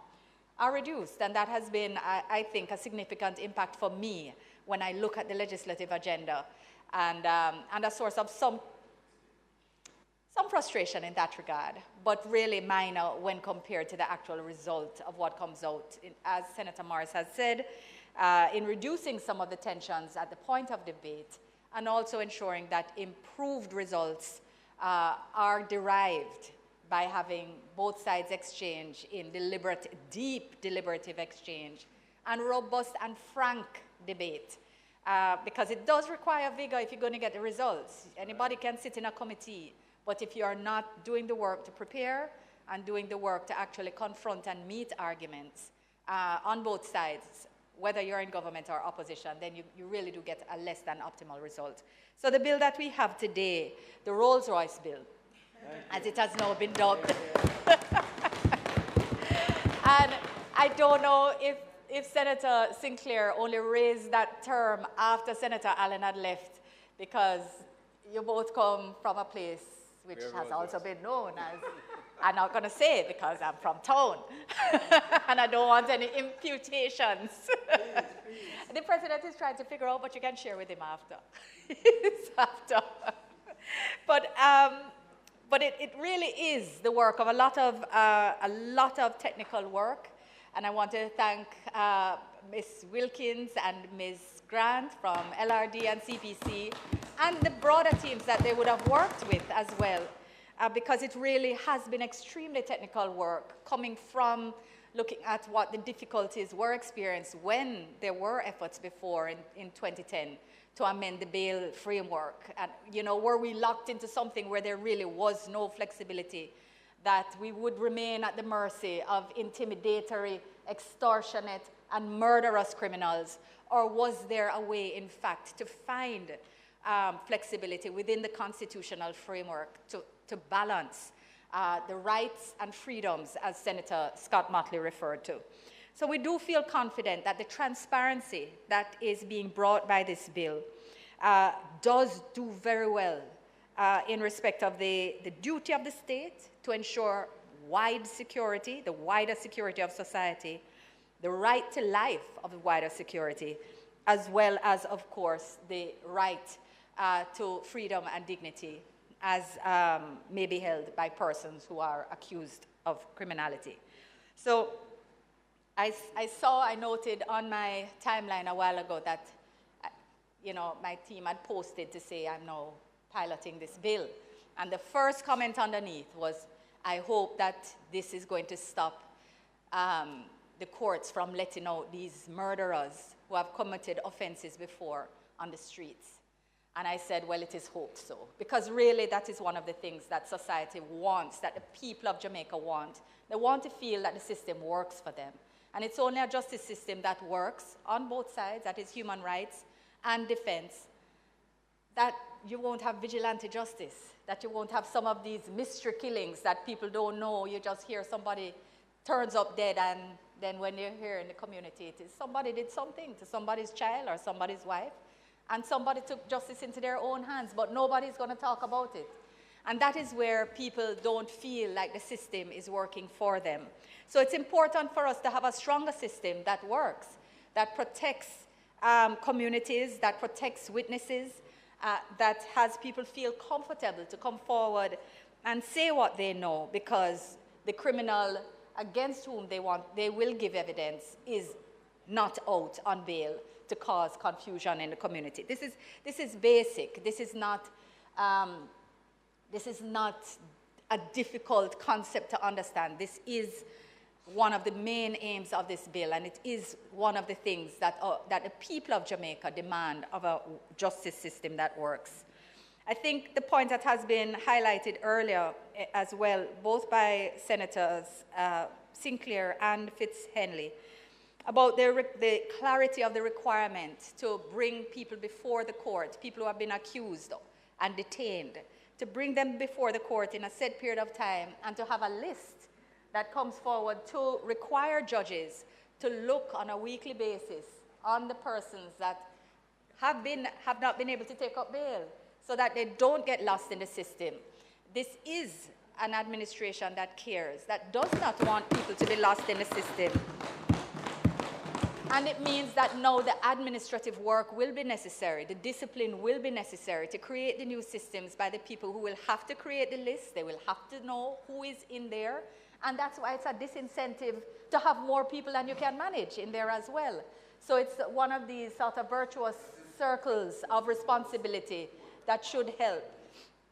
Absolutely, and one of the most important parts of the bill. So another benefit, of course, this benefit of reducing persons, but also providing stronger guidance to the courts in terms of the matters that should appropriately be considered on bail, and recognizing that there is a very real difficulty that exists in the course of an investigation and in the course of our criminal system, the Jamaican criminal system, that makes it difficult to convert intelligence and information from the community into evidence that is needed to prosecute. That's a reality. And it's partly because of the intimidatory tactics of criminals, who, if you don't have enough to charge them now and you can't hold them, and they're out there causing mayhem or fear and disruption in the communities, if you don't have a bill that strengthens that, the ability of the court to protect communities in those circumstances, so that when we as leaders call on communities, say what you know. Oh my God, look at that little girl with her throat slashed, Daniel Rowe. Look at the murders of our women and our children. And we call say if you know something, somebody must know, somebody saw something, somebody heard something. But the fear because of the barbarous nature of these criminals.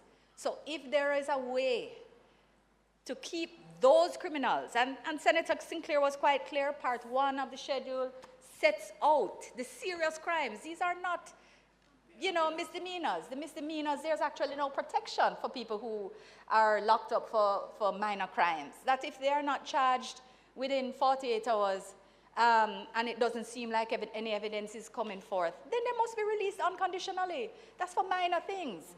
So that will help. That is balancing justice. But the serious ones, this government is clear, and we appreciate the opposition's support on recognizing that this balance is critical. So, Mr. President, I won't go through all the expected benefits once more. I will simply again thank colleagues for their helpful contributions to the debate, thank the technical team once more for their support, and commend this bill to second reading, and again, my appreciation to the really helpful debate I thought took place today. Thank you, Mr. President. Thank you, Minister. The question is that the bill be read for a second time. Those in favor? Against? A bill entitled An Act to Repeal and Replace the Bail Act and to Provide for Connected Matters, read a second time. The Senate will now resolve itself into a committee of the whole Senate to consider the bill clause by clause. Minister, you had said that there was an amendment to what specific clause? Okay, clause 8. Okay. What? It seems as if I'm gagging you, Minister. You had said clause 8. Clause 8, sub clause 12. Okay, so I take it that I can move quickly to clause 8. Yes, Mr. President, I don't anticipate that there are any requests for amendments before then. Thank you. Thank you. Okay, so I put clause 1. Those in favor? Aye. Against? I put clauses 2 to clause 7. Those in favor? Aye. Against? Ayes have it. Clause 8, Minister. Yes, Mr. President. Again, this was the issue of the electronic tracking device.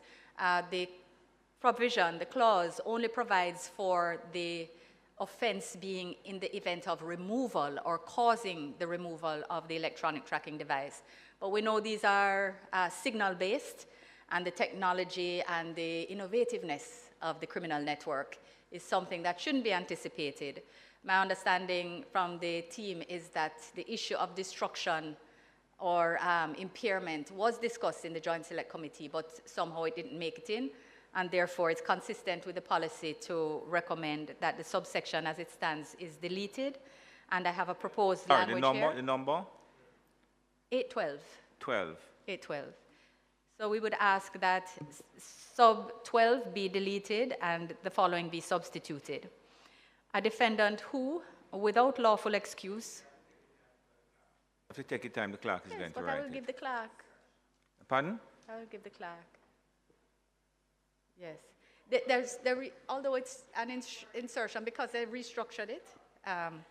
So a defendant who, comma, without lawful excuse, comma, removes an electronic tracking device or causes or allows, dash, A, the removal of an electronic tracking device, semicolon, or B, the impairment of any function of an electronic tracking device, comma, contrary to a requirement imposed on that defendant under subsection 11C, commits an offense and shall be liable, all the rest remaining the same, shall be liable upon summary conviction, therefore, before a parish court, to a fine not exceeding $1 million or to imprisonment for a term not exceeding 1 year, or to both such fine and imprisonment. So it's the critical part is the impairment of any function of an electronic tracking device. Thank you very much. Minister had signaled earlier that there would have been an amendment to Clause 8. So the amendment has been now put, and it is to Clause 8, subsection 12. Members wish it to be restated, or we have it clearly? We have it. Okay, so I put the amendment to Clause 8. Those in favor? Aye. Against? I now put Clause 8 as amended. Those in favor? Aye. Against? I put clauses 9, 10, 11, 12, 13, 14, and 15. Those in favor? Aye. Against? I put clauses 16, 17, 18, 19, and 20. Those in favor? Aye. Against? I put clauses 21, 22, 23, and 23. Those in favor? Aye. Against? I put the first, second, third, fourth, and fifth schedule. Those in favor? Aye. Against? I put the title and an enacting clause. Those in favor? Aye. Against? The question is that I do report the bill as having passed committee stage with one amendment. Those in favor? Aye. Against?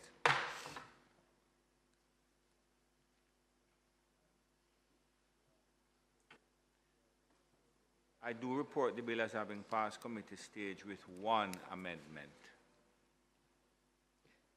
Mr. President, might I ask for third reading of the bill? Thank you, Minister. The question is that the bill be read for a third time. Those in favor? Against? Madam Clerk?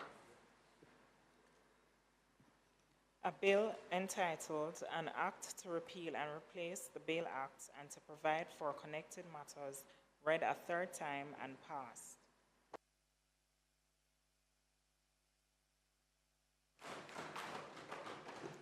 I would also like to join the Minister and the acting leader of government business in highlighting the import of opposition business, in highlighting the import of having joint select committees for some legislation, because there are times when there is an imperative that requires the legislation to move with a degree of alacrity that does not allow it to go to a joint select committee. But where possible, as in this particular case, I think it has served us well. I had been given notification from Senator Sapphire Longmore that she wished to raise a matter on the adjournment. We have determined that she will take it another day. It relates to the issue of Mental Health Week, and I think that she has recognized that perhaps we would be more attentive on another occasion, based on the time. And the question is, Minister? Thank you, Mr. President, and thank you also for the clarification about the relevant, when a joint select committee is relevant. The question is that Senate be adjourned for a date to be fixed. Thank you, Madam. The question is that the Senate be adjourned for a date to be fixed. All in favor? This Honourable Senate now stands adjourned for a date to be fixed.